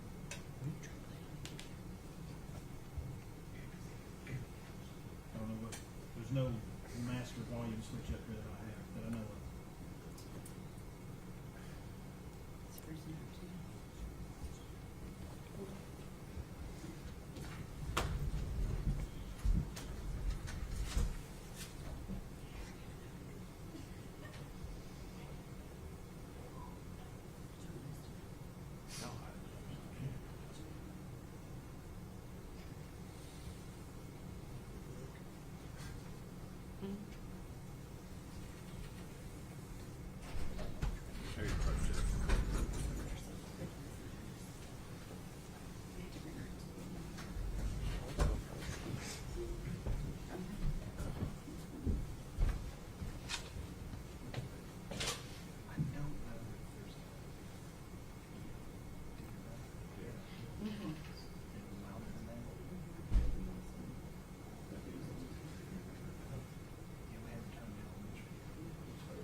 Well, I had her, and then her dad came home from the army. No. When did you give birth to her? We're gonna start with Oh, okay. 11/21/2018. Okay. And did she come home with you then? Yes, I was in foster care, so I had to sign, what do you call it? I don't know if you know. It was like I was placing her in custody, but so she could be with me. Like, nothing happened for her being there. Okay. It was like a custody placement agreement or something like Did that. you live in foster care then? Yes, I was in Rhode Island. And who's baby daddy? Ethan. Ethan. And did he live with you? No. Okay, so it was you and your foster parents? Yeah. Okay. So, how long did y'all live there? Well, I went there in October. She wasn't born until November, and I came home like at the beginning of February of 2019. So about a year ago. Okay, so you come home. Did she come with you? Yes. All right, and where's home for you? To my dad. Sorry. What's your dad? Where's your dad live? I'm Muddy Creek. Muddy Creek. All right. Yeah. So you left foster care. You and baby went to dad's. Did baby daddy ever come with you then? No. No. Okay. No. Where did baby daddy live? At the time, he was in like the army, Okay. and he was in Texas for a little bit, and then I think he went back to like the base wherever he was at. Okay. So where's he at right now? Well, they said he's in Louisiana, so I guess that's where he's at. Okay. All right. So we're back to February. You and baby went to your dad's, right? How was that? What do you mean? Was it good? Y'all stay there long? No, we might not get into it a lot. All right. So that didn't work out very well. Where'd y'all go then? My grandma's was on All right. When'd y'all go to grandma's? I guess in April. All right. So in April. Towards the end of April. All right. So you didn't stay at dad's very long. No. Baby go with you to grandma's? Yes. All right. Where's grandma live? At the bottom of the hill for my dad. All right. So she lives near dad on Muddy Creek. All right. So you all have been with grandma. Is it just grandma, grandma? Grandma. Just grandma. So y'all been with her since April. No, I moved out on my own in October. Okay. My dad owns a trailer park. And Did baby go with you in Yes. October? All right. So you moved down to grandma's in October. Baby went with you. Where'd you move to? My dad's trailer park off of like Sugar Hollow and Buffalo. It's called Boswell Mobile Home Was Park. it just you and baby? Yes, it's just me and baby. All right. So you and Evelyn get your own place in October. All right. So from October until now, walk me through. Okay. Ethan came. I went to Texas to see Ethan for like a couple of weeks. When was that? November, December. Did baby go with you? Yes. All right. So you and baby went to Texas to Yes. see Ethan. Yes. Okay. And I was the first time that he met her because he didn't really have anything to do with her up until that point. Okay. Okay. So sometime in December, me and Hunter moved in together. Hunter's boyfriend? Yes. Okay. But at that time, Evelyn was not with me when I started staying there because Ethan had her. All right. So when you and baby went to Texas in November, the first time she met Ethan, did she come back with you? Yes. All right. So y'all went to Texas, had a couple weeks. Yeah. She come back with you, Mhm. and then walk me through from November to December. Okay. I had her up until, me and her didn't start staying together until probably like the middle towards the end of December. Okay. So up until that point, I lived in the trailers at my dad's. Right.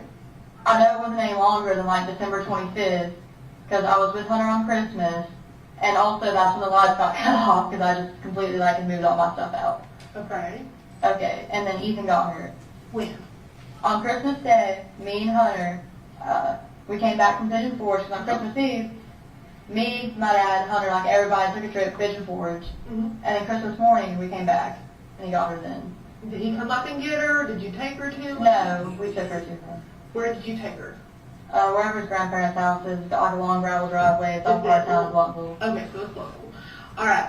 So what made you all take her to him? Because he's not been in her life. Well, because he was like complaining about wanting to know her. I mean, like that's her dad. I was trying to give him a fair shot. You know what I mean? Was your plan to leave her? No, I wanted to get her back. Okay, so But I wanted to let her have time to bond with her dad. And then after, like, did you stay there? Or did you just drop her off and say sayonara? I mean, I sat there for a little bit, and then she was fine. She kind of remembered it from Texas. Okay, so let's back up. He texted you saying he wanted to be in her life. And he said, hey, I'm at Hardtown, I'm assuming. Yeah. So you say that would be great for you to be in your daughter's life. Yeah. So you and Hunter, or just you? Me and Hunter. You and Hunter take Evelyn to where Ethan is. Mhm. All right? What happens then? Well, Ethan would not let me come on the driveway. He made me walk all the way up his driveway. like, you know. And I walked up there first myself, and I was like, you're being ridiculous, let me pull up the driveway. You know, because he was mad Hunter was with me, and I told him Hunter was coming with me when I got there. Like, before I got there, I called him, this is when I still had my own phone. I called him, and I was like, hey, like, I'm gonna come up there. You know, he got her some stuff for Christmas, and I was like, okay, that's fine. I went to my brother's and got what he had gotten her for Christmas and stuff, you know, and I was like, I'll send it with you. I'll get her clothes and stuff, and we'll go up there. You know, I was like, that's fine. I was like, Hunter's gonna come with me, and he's like, okay, that's fine. I get there, and he's like, no, I don't want to come up my driveway. Okay. So at first I walked up there by myself, you know, I tried to talk to him, let me pull up the driveway. I really didn't walk her up there, you know what I'm saying. Walked myself back down, got her out of the car, and went back up there. Okay. And then I sat there for maybe like 20, 30 minutes, she was fine, I left. When you and Hunter took the baby there, did you and Ethan have a talk about how long she was going to be staying with him? So you took your baby, correct me if I'm wrong on any of this, Okay. you took your baby that you've cared for since the day she was born to her dad's house that she's had nothing to do with, and you stayed for 30 minutes, and he was being an ass, made you walk all the way up the driveway, was being difficult, and you left your baby with this man. Well, I mean, I trusted him, so I was like, it's her dad. So just because it's her dad, you trusted him, and he's not been in her life at all. Well, I mean, I try to give him the benefit of the doubt. But I don't think Ethan's a bad person. But this is your baby. Right, You see but where that's I'm her coming dad. from? I see that, but like, you also have to understand that was like her dad. Okay, so I'll give you the benefit of the doubt. I'm sorry, I'm not trying to argue with you. I No, know no. sometimes like I am, but like, This story, I feel like you're being honest, but there's a big chunk that you're not telling us. And I'm just going to call it like it is, okay?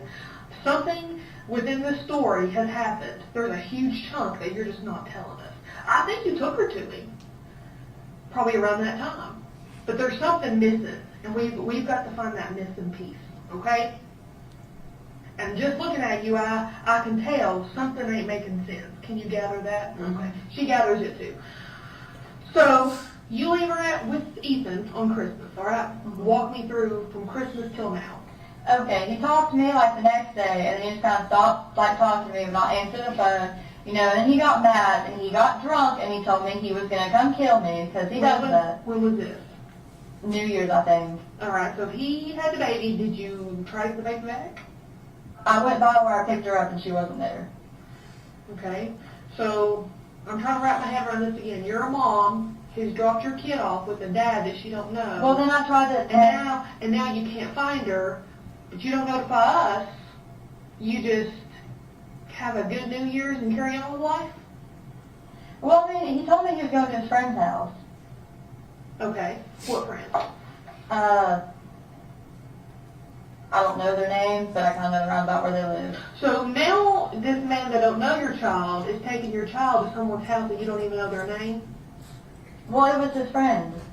Like, I understand where you're coming from, but also I was really trying to give him the benefit of the doubt, because he never helped me with everything. How many benefits of the doubt are we going to give him in the story before you start telling me the truth? Because there's two ways this can go, okay? In order to do our job, we got to have your cooperation, and you've got to be honest with us, okay?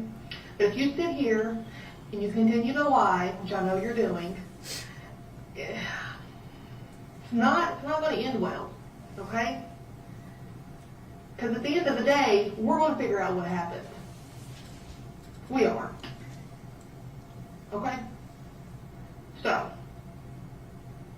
do we need to back up, Annie, and start over, and have you start telling us the truth? He got mad because he didn't want Evelyn to be around Hunter, Okay. and then he just stopped talking to me. Like, on New Year's, he got mad, and he used to get mad all the time at me and be like, well, I'm going to kill you, blah, blah, blah. And then me and him broke up because he was, like, threatening my little brother. So you have not talked to him since New Year's, is what you're telling me. And he's messaged me maybe one time. I've tried leaving him several voicemails, he won't answer me. You got your phone on you? Mm. I don't have a phone. Where is your phone? Me and my dad got into it, I'll be honest with you, probably like a couple days after Christmas, because that's the last time I've been around my dad, and I was kind of smashed because I want to talk to him. I just really not have the money to get on the road. So within the messages you would send Ethan, how would you do that if you don't have a phone? From Hunter's phone. From Hunter's phone. Okay.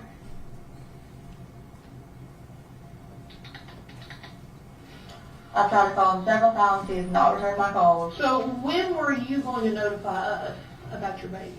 If he didn't meet me tomorrow. Oh, tomorrow. Why tomorrow? Because you waited months and you not cared in months. So why tomorrow would you notify us? I was going to try to meet him tomorrow to get her. Have you talked about that? He told me he'd give her back to me in about 2 months. Or when me and Hunter broke up. So he told you, and you just picked tomorrow without notifying him of anything.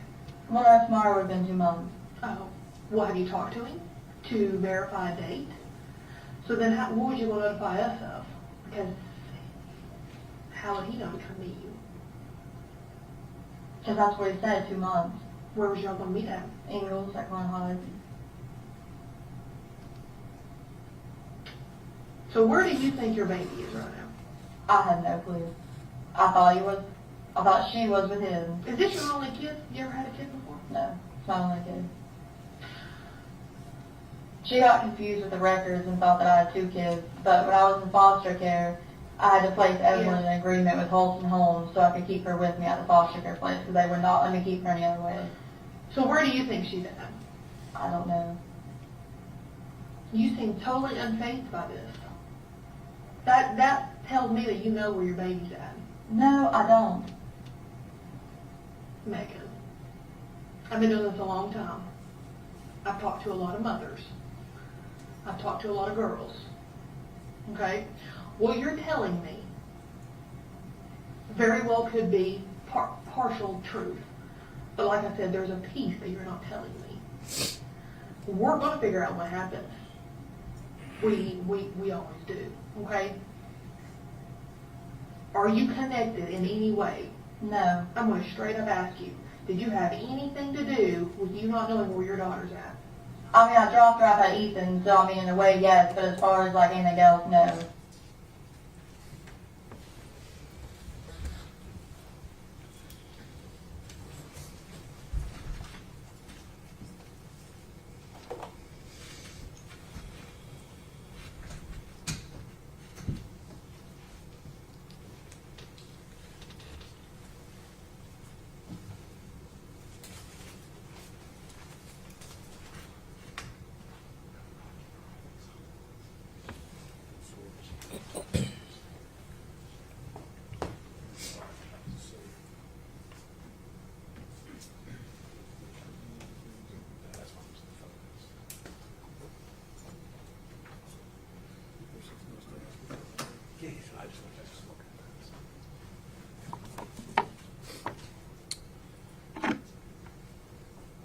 You're ready to continue, Judge.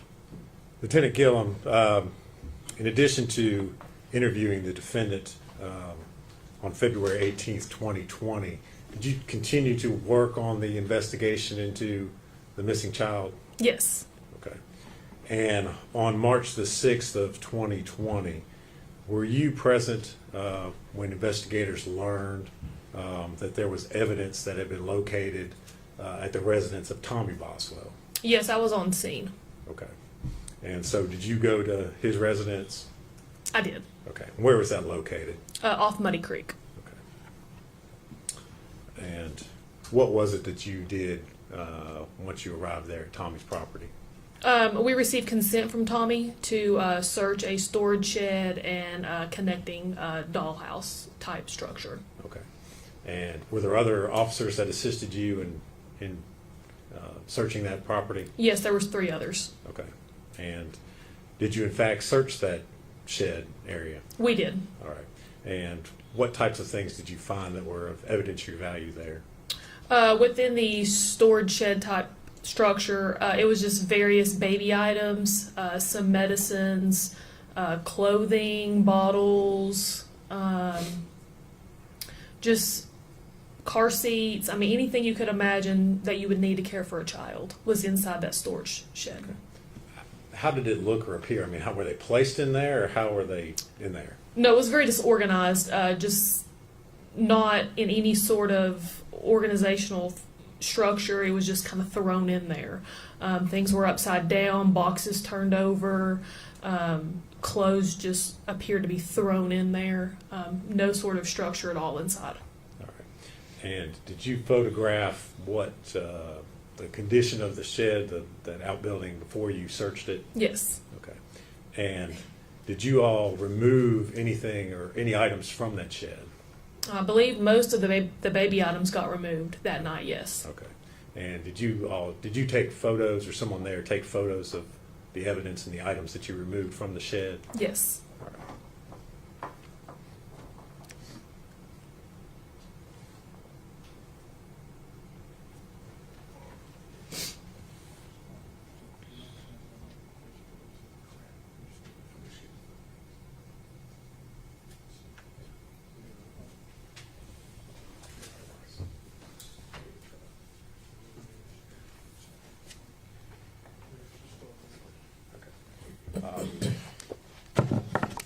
Lieutenant Gill, I'm going to hand you some photographs and ask you if you recognize them. Mr. Scott's still going through some of them, but if you would go ahead and take a look at those, see if you can identify what's been handed to you. This is going to be the stored shed photographs. Okay. And are those, in looking through those, are those the photos of the items that were recovered and removed from that outbuilding? They are. During your search? Mhm. All right.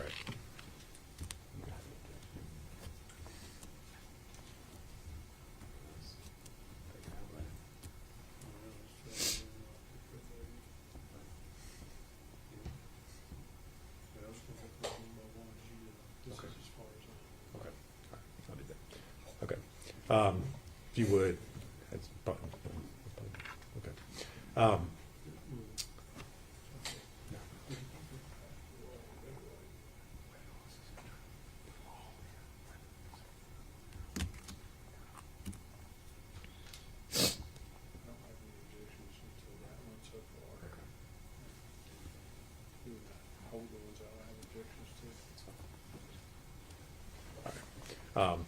We'll just kind of go through these one by one. We'll try to go quickly. Okay.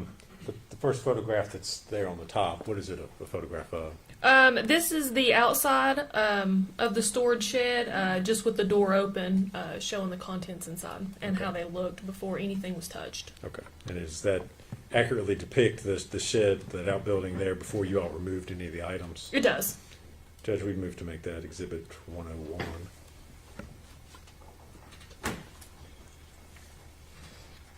Objection. Full exhibit 101.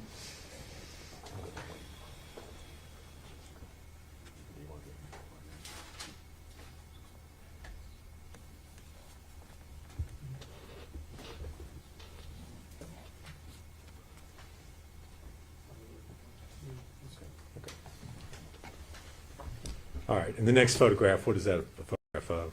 This is inside the shed. Again, just showing the various items. There's a swing type thing and looks like a bag of clothes and some more baby items. All right. And again, is that a true and accurate photograph of the? It is. Exhibit? Judge, we'd move to make that Exhibit 102. Exhibit 102. And the next photograph. Same type thing inside the shed. This one is showing a picture of a bottle. It still actually has a little bit of milk in it. Is that a true and accurate photograph? It is. We have to make that 103, Judge. Be 103.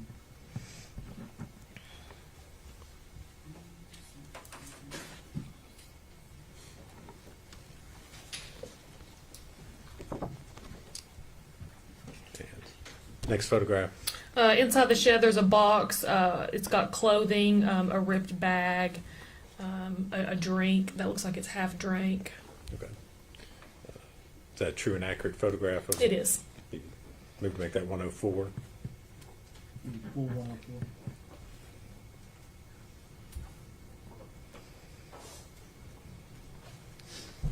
Next photograph, please. Zoomed in on that box. It shows the nipple to a bottle. It looks very dirty. Okay. And again, is that photograph taken before anything was removed? No. That's before anything was touched. All right. True and accurate photograph. Yes, sir. Move to make that Exhibit 105. full exhibit 105. Scott, I'm assuming you've seen these, if you have any objections to it. That's correct. Next photograph, please. This is an even further zoomed in picture of the dirty nipple to the bottle in the box. All right, it's a true and accurate photograph. Yes. Move to make that 106. Full exhibit 106. And the next photograph. This is an item just used to take care of a baby in everyday needs. It had been removed from the shed. It's like a squeegee type thing. Is that a true and accurate photograph of that item? Yes, that one right there had been removed from the shed before the picture was took. All right. But it was located in the shed. It was. All right. Judge, you move to make that 107. Full 107. Next photograph. This is a yellow bottle. Again, there's still liquid inside of it, and it's dirty. That was located inside the shed, and it's a true and accurate. Judge, you move to make that exhibit 108. 108. And the next photograph, please. This is going to be baby clothing. It appears to be like shorts. It had been removed from the shed before the picture was taken. Is that a true and accurate photograph? Yes. Move to make that exhibit 109. 109. And the next photograph, please. It's a picture of just right inside the door of the shed. You see a little onesie laying there on the ground, various diapers, a pillow with some sort of stain on it. Is that a true and accurate photograph of those Yes. items? Make that 1010, Judge, please. 110. What did I say? 110. 110. It's getting late. This next one's going to be a close-up of the onesie. It shows a stain on the inside where her bow would have went. Is that a true and accurate photograph of It that is. item? We have to make that exhibit 111. 111. Next photograph. This one is of the pillow and a blanket inside the shed, both with various stains on them. Is that a true and accurate photograph of those items? Yes. We have to make that exhibit 112. Full exhibit 112. This next one is just going to be a close-up of the pillow and the blanket that I just described.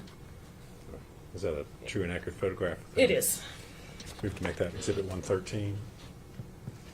Full exhibit 113. Next photo. This one's going to be of a cloth bib, again with various stains on it. That been located inside the shed? Yes, All right. inside the shed. Judge, we move to make that exhibit 114. Full exhibit 114. Next photograph. This is going to be inside the shed as well. It's just showing kind of what all was thrown in there. Looks like a cat carrier, some bibs, cloth bibs, diapers, and I believe that's going to be one of them diaper dispenser things there in the corner. Is that a true and accurate photograph? It is. We move to make that exhibit 115. Full exhibit. Next photograph, please. This is as well going to be inside the shed before anything was touched, and it's just showing various things that was thrown around in there. Looks like this is going to be a smart pump, some more clothes, and diapers. Judge, we move to make that exhibit 116. Full exhibit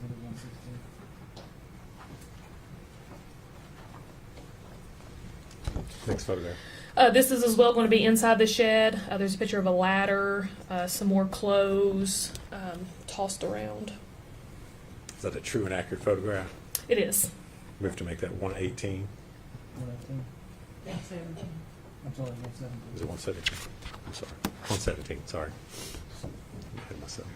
Next photograph. It's going to be a close-up of a dirty sock and like a medicine syringe.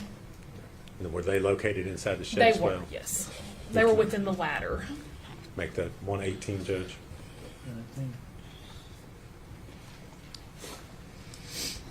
Next photo. It's going to be a close-up of the medicine syringe that was inside the shed. Is that a true and accurate photo? It is. We have to make that 119.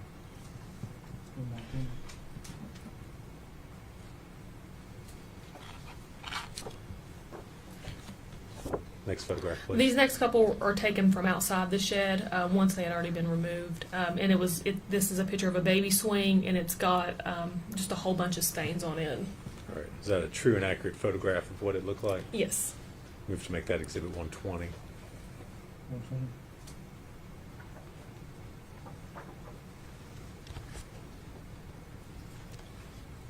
Next photo. This next one is just a close-up of the swing where the stains were on the outside, just showing that the stains went all the way through the swing. That photo accurately reflect the condition of it? It at the does. time? We have to make that Exhibit 121.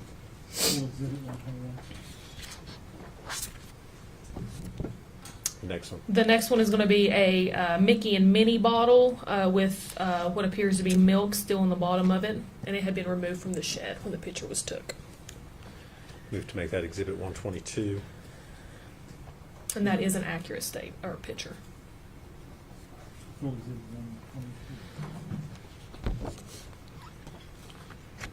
Next photo. It's just a close-up of the exact same bottle, just showing you about how much liquid was in the bottom of it when we took it out of the shed. Okay. And you all did not in any way empty it, manipulate it, do anything No. else before you? All right. We have to make that Exhibit 123.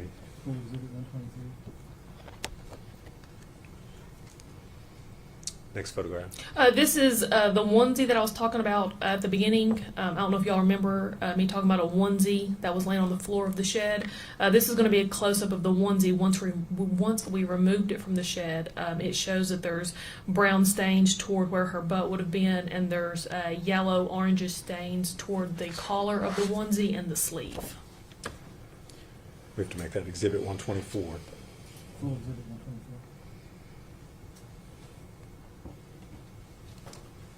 Next photo, please. And this is just going to be a close-up of the stain where her butt would have been on the onesie, where it's a brownish green. Is that the same onesie that was from It's the same fire? onesie, yeah. It's just a close-up. We have to make that Exhibit 125.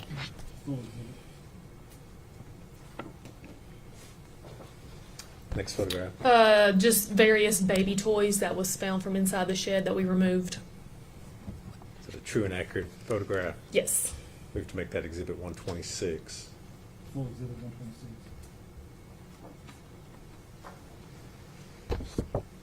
Next photo. The next photo is going to be the medicine syringe that we removed from the shed. We have to make that Exhibit 127.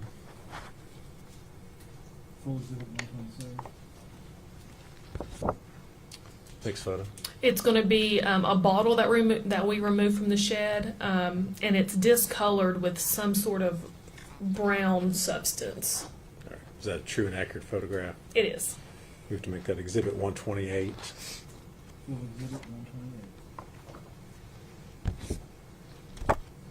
Next photo. It's just going to be baby pants that we removed from the shed.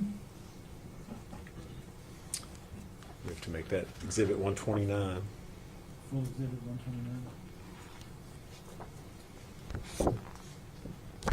Next one. It's going to be the cloth bib that I talked about in a prior picture that we removed from the shed. Is that a true and accurate photograph? It is. We have to make that Exhibit 130. Next photo. It's going to be a little baby sweater with various brownish, yellowish stains on it. Is that also removed from the shed? It was. We have to make that Exhibit 131.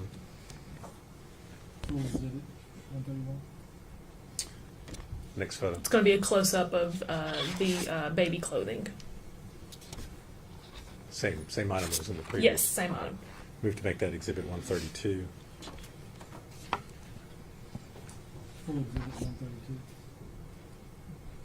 Next photo. Little baby shorts. It says 6 months old for the size. They're dark blue. And again, were those found in the shed? They all were, yes. Okay. We have to make that Exhibit 133. Next photo. It's just going to be the top of a baby bottle. that a true and accurate photo? It is. Make that Exhibit 134. Full exhibit 134. Next photo. It's going to be a baby suction that we removed from the shed. You can make that Exhibit 135. Full exhibit 135. Next photo, please. A baby blanket that we removed from the shed with yellow stains on it. Is that a true and accurate photograph? It That is. item. You have to make that Exhibit 136. 136. Next photo. This is a white trash bag that we removed from inside the shed. It appears to have various blankets inside. You have to make that Exhibit 137. Full exhibit 137. Next photo. It's going to be the contents inside that white trash bag, and it looks like it's going to be a couple blankets and a cloth bib.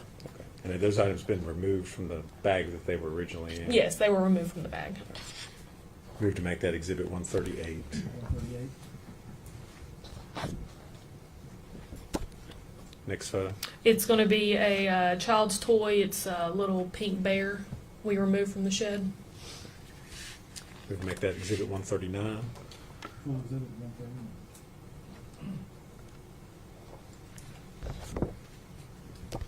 Next photo. It's going to be baby pants. They're light blue in color. Is that a true and accurate photo of that item? It is. We have to make it Exhibit 140. Full exhibit 140. Next photo. It's going to be a cloth bib that we removed from the shed with various stains on it as well. We can make that Exhibit 141. Full exhibit 141. Next photo, please. It's going to be a red blanket we removed from the shed. We have to make that Exhibit 142. Full exhibit 142.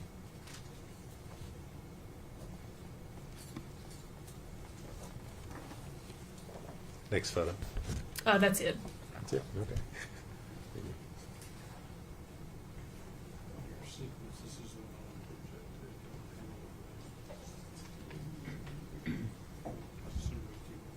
Yeah, that's fine. We approached it.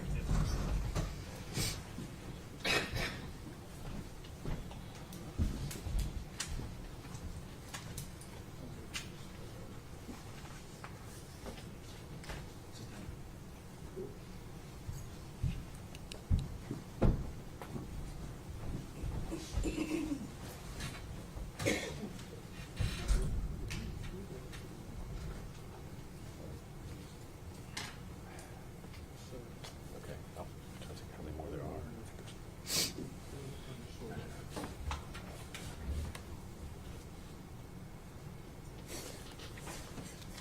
I'm going to hand you up, I think, was about 40 more photos. Okay. Have you look through them and see if you can identify what those are photos of.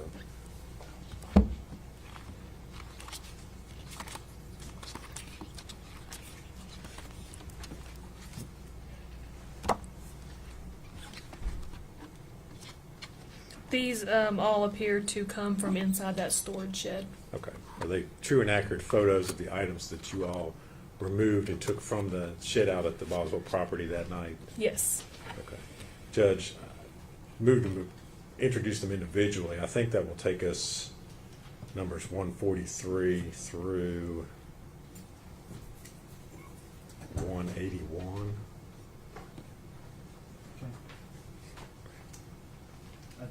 I know it takes a long time, but I try to keep a list. Okay. So that later Okay. in the trial, we have to go to a specific Okay. photograph. All right. So you want me to just have her go through them Just the way individually? you were doing All it. right. That's fine. All right. Start back up, Lieutenant Gillum. If you would, for the first photograph there, tell me what you're looking at. It's going to be another medicine syringe. Judge, we make that 143. Actually, if there's no objection, they'll all be moved in as their respective number. So I don't have to, you say 143 and I have to say it again. There's They're all gonna be full exhibits. Just read the number when you get it, Okay, so you will know what it is. okay, That way, and I can keep writing it down. Okay. what it is. that's fine. Next photo, please. It's going to be a pink bottle with various brown stains on it. We move to make that 144.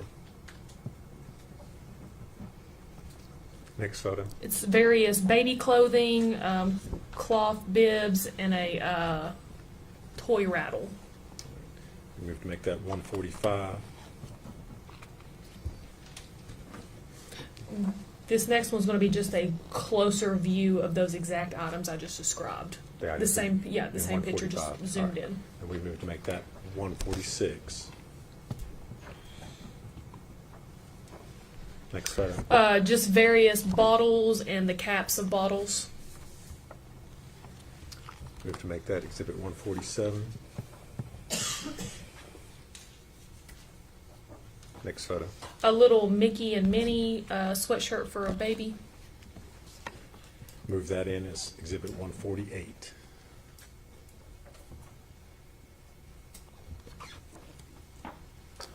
Next photo, please. I'm not really sure exactly the proper name for this, but it's like a measuring cup for like medicine liquid. Is that a true and accurate photo? It is. Make that exhibit 149.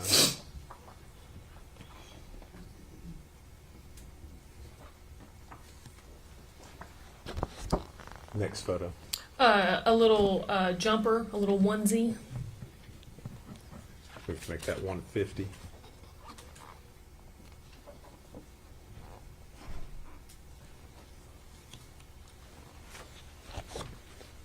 Next photo. The pillow that I described in the first set of photos with the brownish stain on it, that's going to be that pillow removed from the shed. A picture of it. Move to make that 151.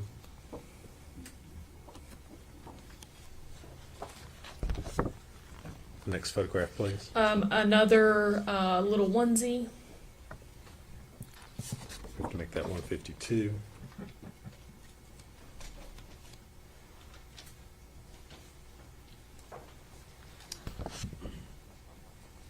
Next photo. This is another onesie covered in what appears to be dirt. Move to make that 153.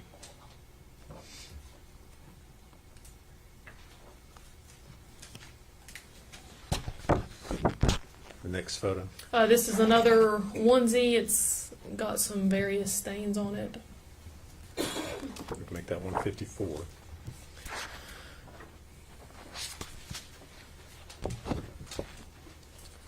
Next photograph, please. Another medicine syringe.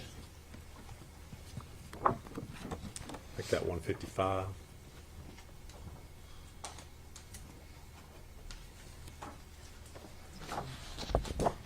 Next photo. This one's going to be another onesie. It's black in color with gypsy princess on it. Be 156.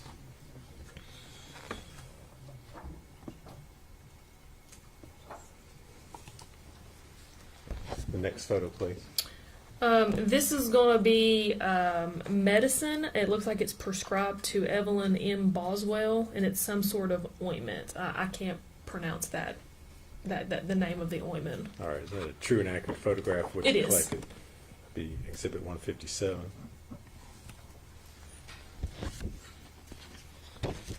Next photo, please. And it's just going to be another up close of that exact ointment that I just described. Make that 158.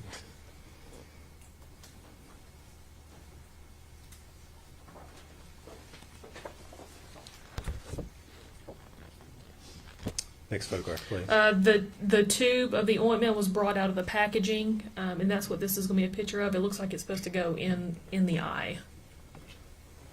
We have to make that exhibit 159.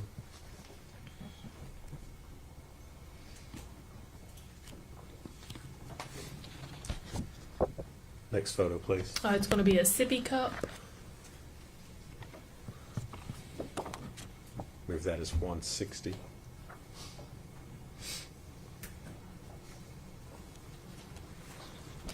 Next photo. Another sippy cup. This one's pink in color. Make that 161.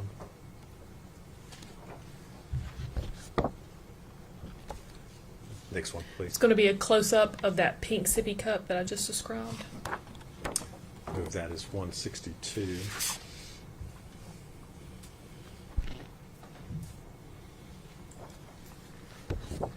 Next photo, please. This is going to be the cap of a bottle, and it's got brown stuff all over it. We have to make that 163.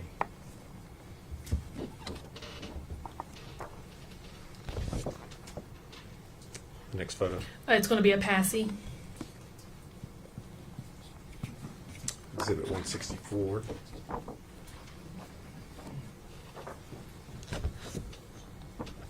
Next photograph, please. 2 baby spoons. Move to make that 165.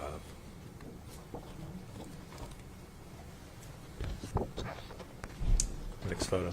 This is going to be a diaper bag that is unzipped, but all the items are still inside untouched, and it appears to be some medicine, a Mountain Dew can, some diapers, and just various things that I can see so far. We have to make that exhibit 166. Next photo. This is going to be the medicine inside the diaper bag. It looks like it's going to be children's Tylenol. We have to make that 167.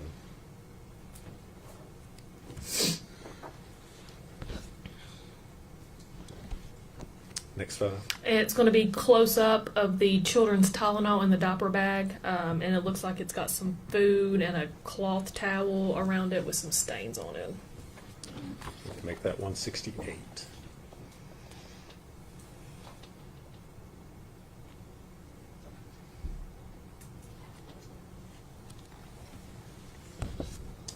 Next photo. This is going to be another picture of the inside of the diaper bag showing the same thing, the Mountain Dew can with the cloth towel. We have to make that 169.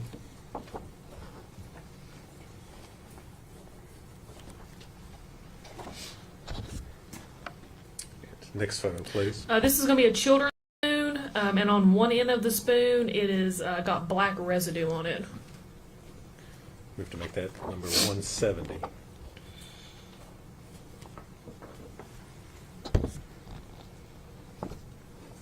Next photo. Mac and cheese baby food. Move that as exhibit 171.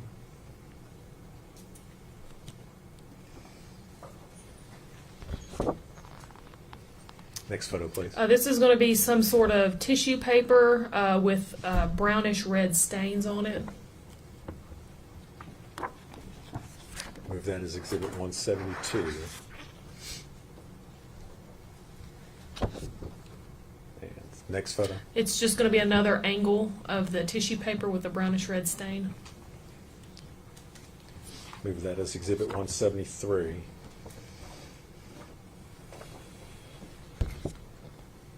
Next photo.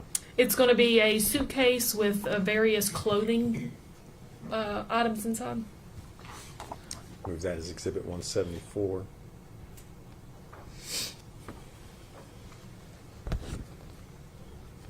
Next photo. It's going to be a red wagon, and inside the wagon there's a baby doll, some baby shampoo, wipes, and a suction. Move to make that exhibit 175.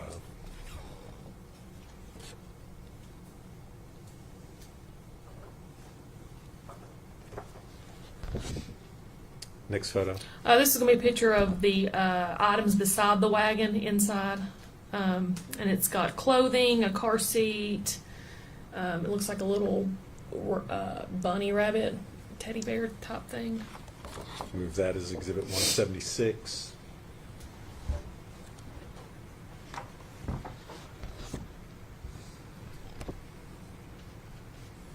Next photo. This is going to be inside of another diaper bag, and it's stained with brownish, reddish type substance. Move that as exhibit 177.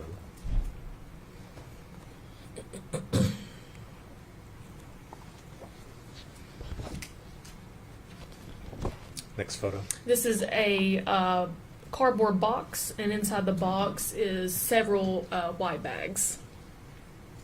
Move that as Exhibit 178.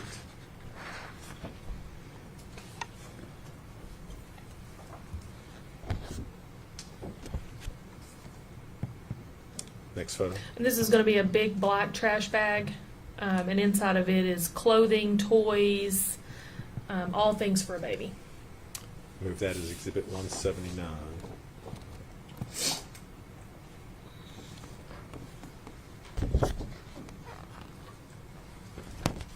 Next photo. It's going to be 5 tubes of diaper rash cream. Move to make that Exhibit 180.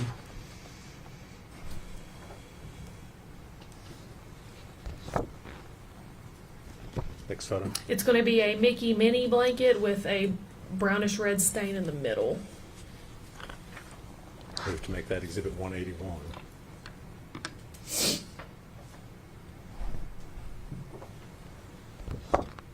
That's it. All right. Judge, I think they've all been admitted at this point. I would move to publish them to the jury.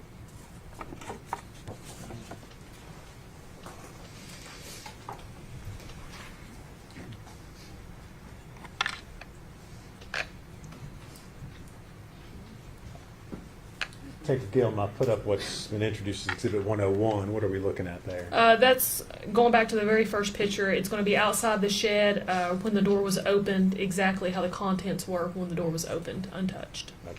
You all had not moved anything at this point? No, sir.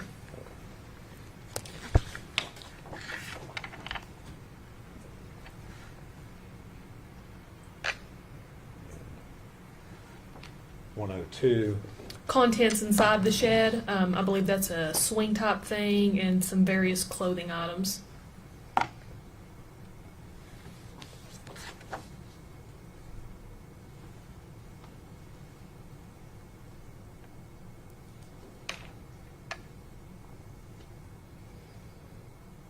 .103. That's going to be the contents inside the shed. There you can see a Mickey and Minnie bottle with some liquid still inside.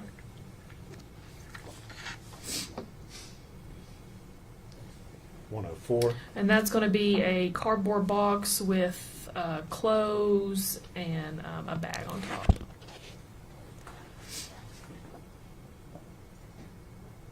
.105. That's just going to be a close-up of that cardboard box, and it's kind of showing you there the top of a bottle.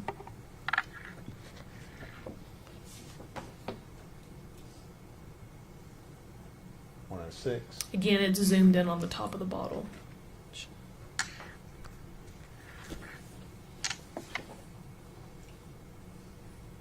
That's going to be 107. sorry.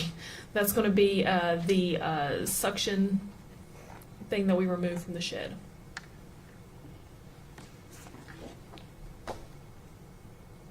.108. That's going to be a bottle that we located inside the shed.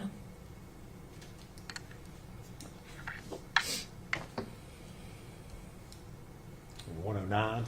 A piece of baby clothing.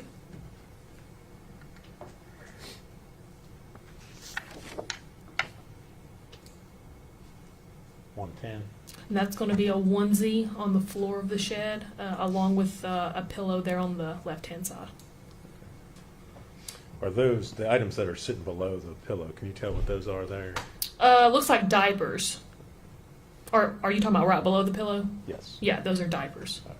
And I think you have a laser pointer sitting beside you there on the stand. Looks like a. Oh. Yes. Sorry.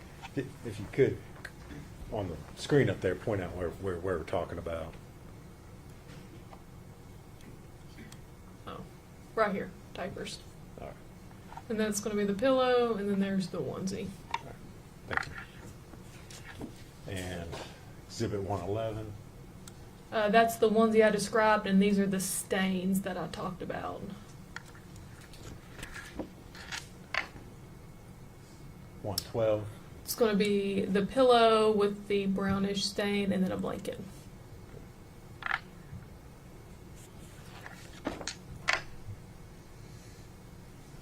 113. Again, it's the same picture, just a little bit closer up to show you that pillow and blanket.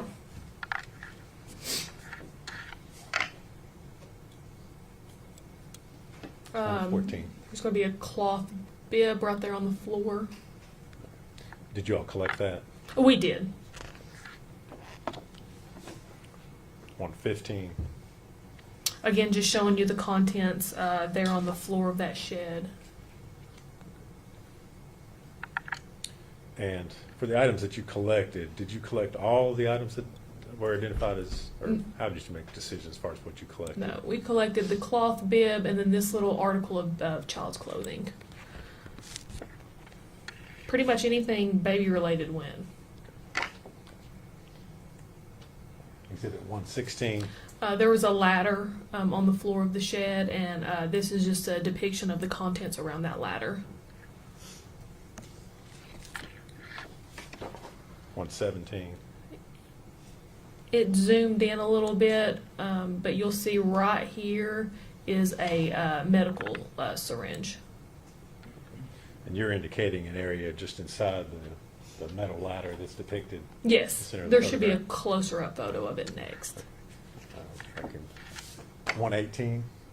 It's, Can you see it better there? it's right there. Sorry, I'm a little shaky. All right.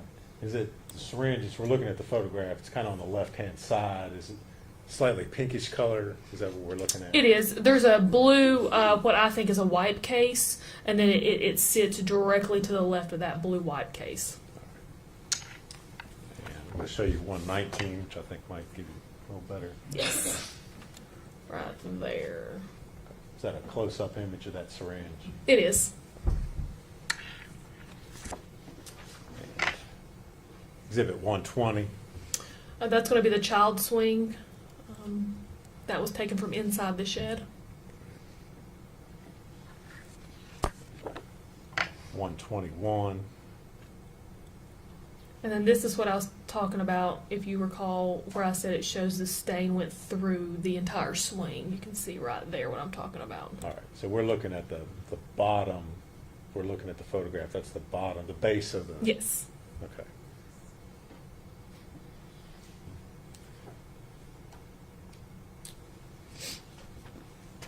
Exhibit 122. It's going to be a Mickey Minnie bottle. Do there appear to be any sort of substance inside the bottle? There appears to be some milky, whitish looking liquid just shy of the bottom of the cup. Exhibit 123. That depicts a little bit better where the liquid is inside the cup. Exhibit 124. This is going to be the onesie that was on the floor of the shed. I see a stain on the cuff there of the arm, the collar up here, and then of course right toward the bottom. And looking at that same item, I believe, Exhibit 125. Yes, that's going to be a close-up of the stain. And is that, you lifted the flap there on the bottom of the outfit, is that what we're looking at? Yes, that's exactly what it is. Exhibit 126. Just various baby toys. Number 127. A medicine syringe.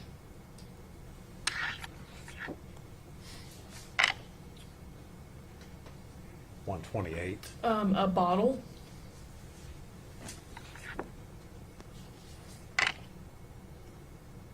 $129. Child pants.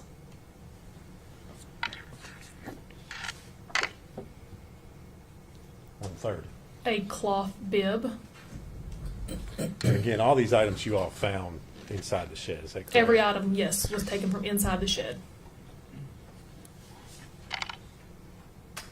Number 131. Another article of baby clothing, and then there's a stain. I believe it's right there. Let me show you 132, which may give a little better view. Yes, Is that that's the that exact same article of clothing where the stain is right there. Exhibit 133. Baby shorts.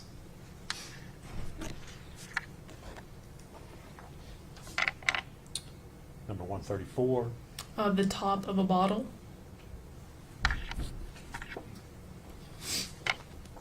135. A baby's suction.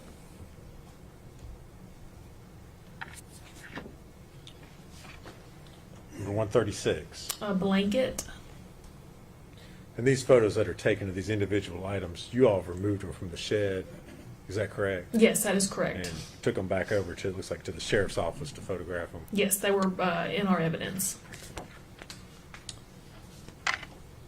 Number 137. That's going to be a white trash bag with various blankets inside. All right. And showing you 138. Is that the same bag of blankets there? That's going to be the contents inside the bag, yes. All right. So you've removed them from Correct. the bag at that point. Number 139. Just a child's toy, little bear. Exhibit 140. Pants. Was it the condition of the pants when you found them? Were they turned inside out like that, or did Yes. you all manipulate them? Yes. How they each show in the picture is exactly how we found them. Exhibit 141. It's a cloth bib.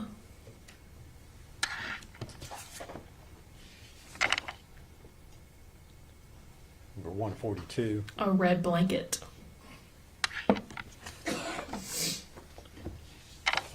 143. Another medicine syringe.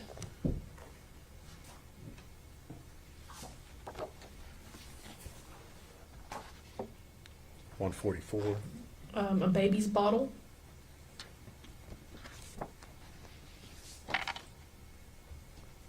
Number 145.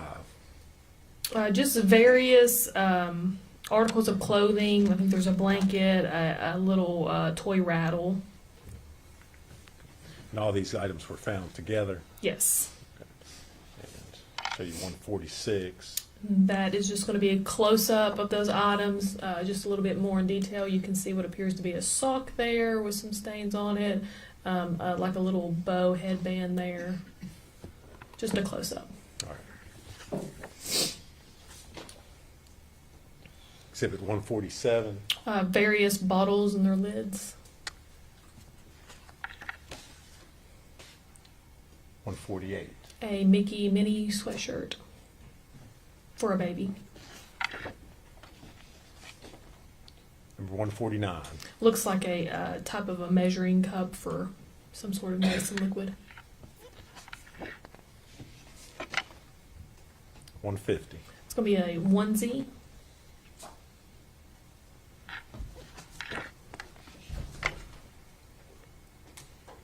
$151. That is going to be the pillow from inside the shed once it was removed.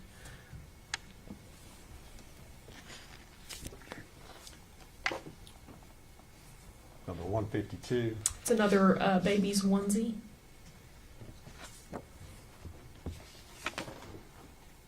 And 153. Another onesie.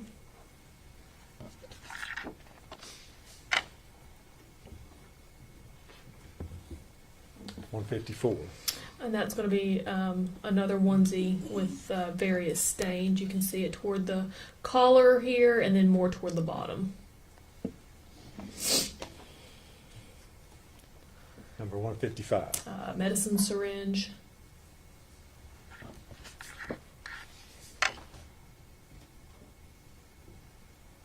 $156. Another onesie. Appears to still be on a hanger. Is that correct? Yes, yes.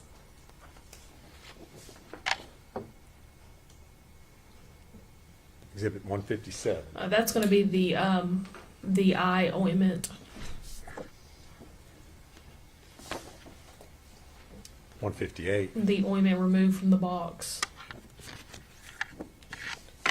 159. A close-up of the ointment tube. All right. It looks like it says it's erythromycin Yes. ophthalmic ointment. Yes.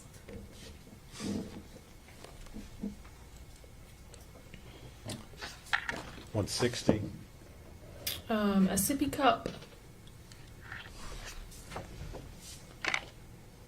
161, Another sippy cup.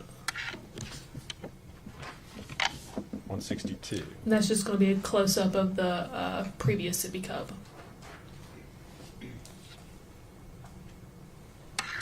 163, That's going to be the lid of a sippy cup. It just shows the various stains on it, the blackish brownish stains. 164, A passy.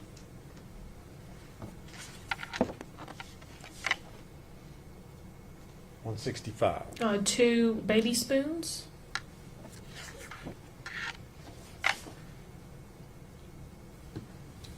166, It looks to be a diaper bag, and that's the contents inside the diaper bag. Is that before you removed any of the items from the diaper bag? Yes, sir. 167, That's going to be the bottle of children's Tylenol that was inside the diaper bag. so that was found in the diaper bag that was shown in the previous Yes, sir. exhibit. 168, There it is in the diaper bag beside the baby's food and the cloth.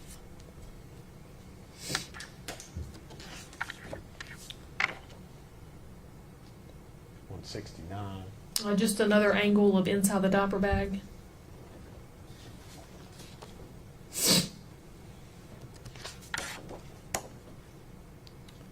Exhibit 170, That's going to be a children's spoon with some sort of black residue substance there on the end of the spoon.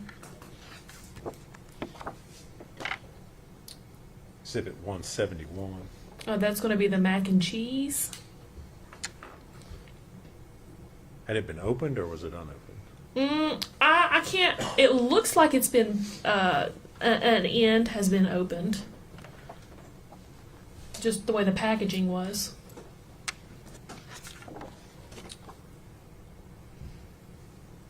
Exhibit 172, That is going to be the piece of tissue paper with the brownish red substance on it. 173, And that's just another angle of the exact same tissue paper with the brownish red substance.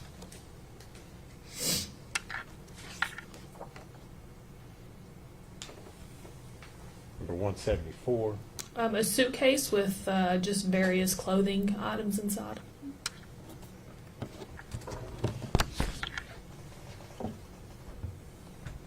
175, That's going to be the red wagon. As you can see, there's baby shampoo here, a suction, some wipes, a baby doll.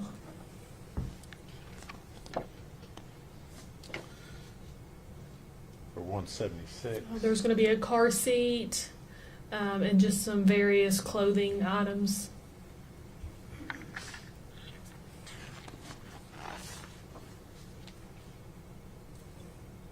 number 177, The inside of another bag that we found from inside the shed with some stains there on the side.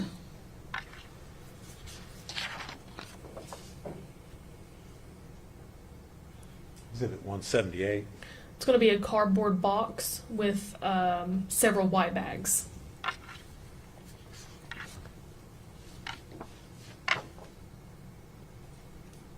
exhibit 179, A black trash bag with various clothing and toys, all for a baby inside.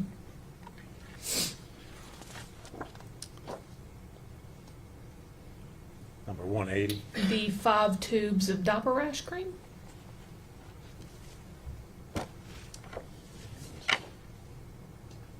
number 181, Appears to be a child's blanket with a brownish red stain on it.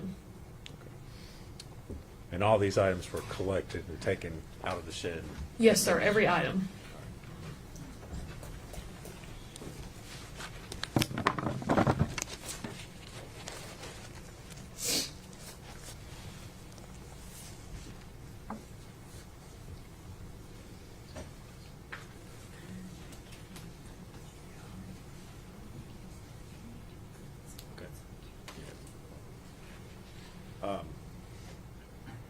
Detective Gillum, you testified earlier about the interview that you did with Ms. Boswell over the sheriff's office.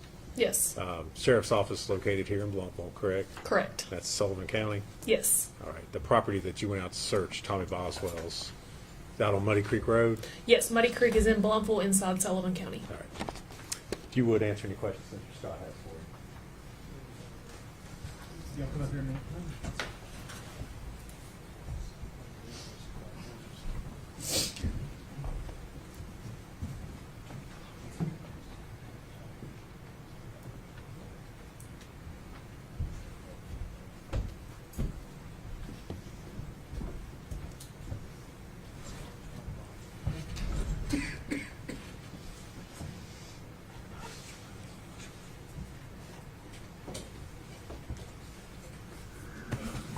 Detective Gilliam, the items you collected, all these photographs we've admitted, were any of those items sent to TBI lab for testing?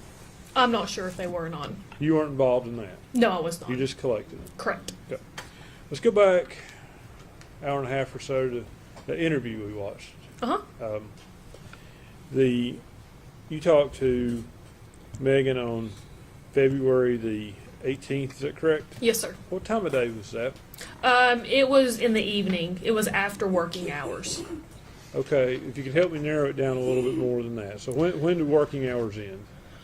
Between 4 and 5. That interview probably took place around 6:30, maybe even 7. Okay. She had an earlier interview with Tracy Haraz and a DCS worker. I think you seemed to reference that in your interview. Yes, sir. Okay. What kind of time gap between those two interviews? I know when the referral first came out was right at 4 to 5 that day. And that's when Tracy and the DCS worker went to the residence and brought Megan back to the sheriff's office and had their interview. So I would say their interview might have took place around 5:36. Okay. And your interview was basically just a follow-up on their interview? Yes, sir. Continuation, so to speak? Yes. All right. All the questions I have. Redirect. Nothing further, Judge. Will she still be under the subpoena? Or should she be released?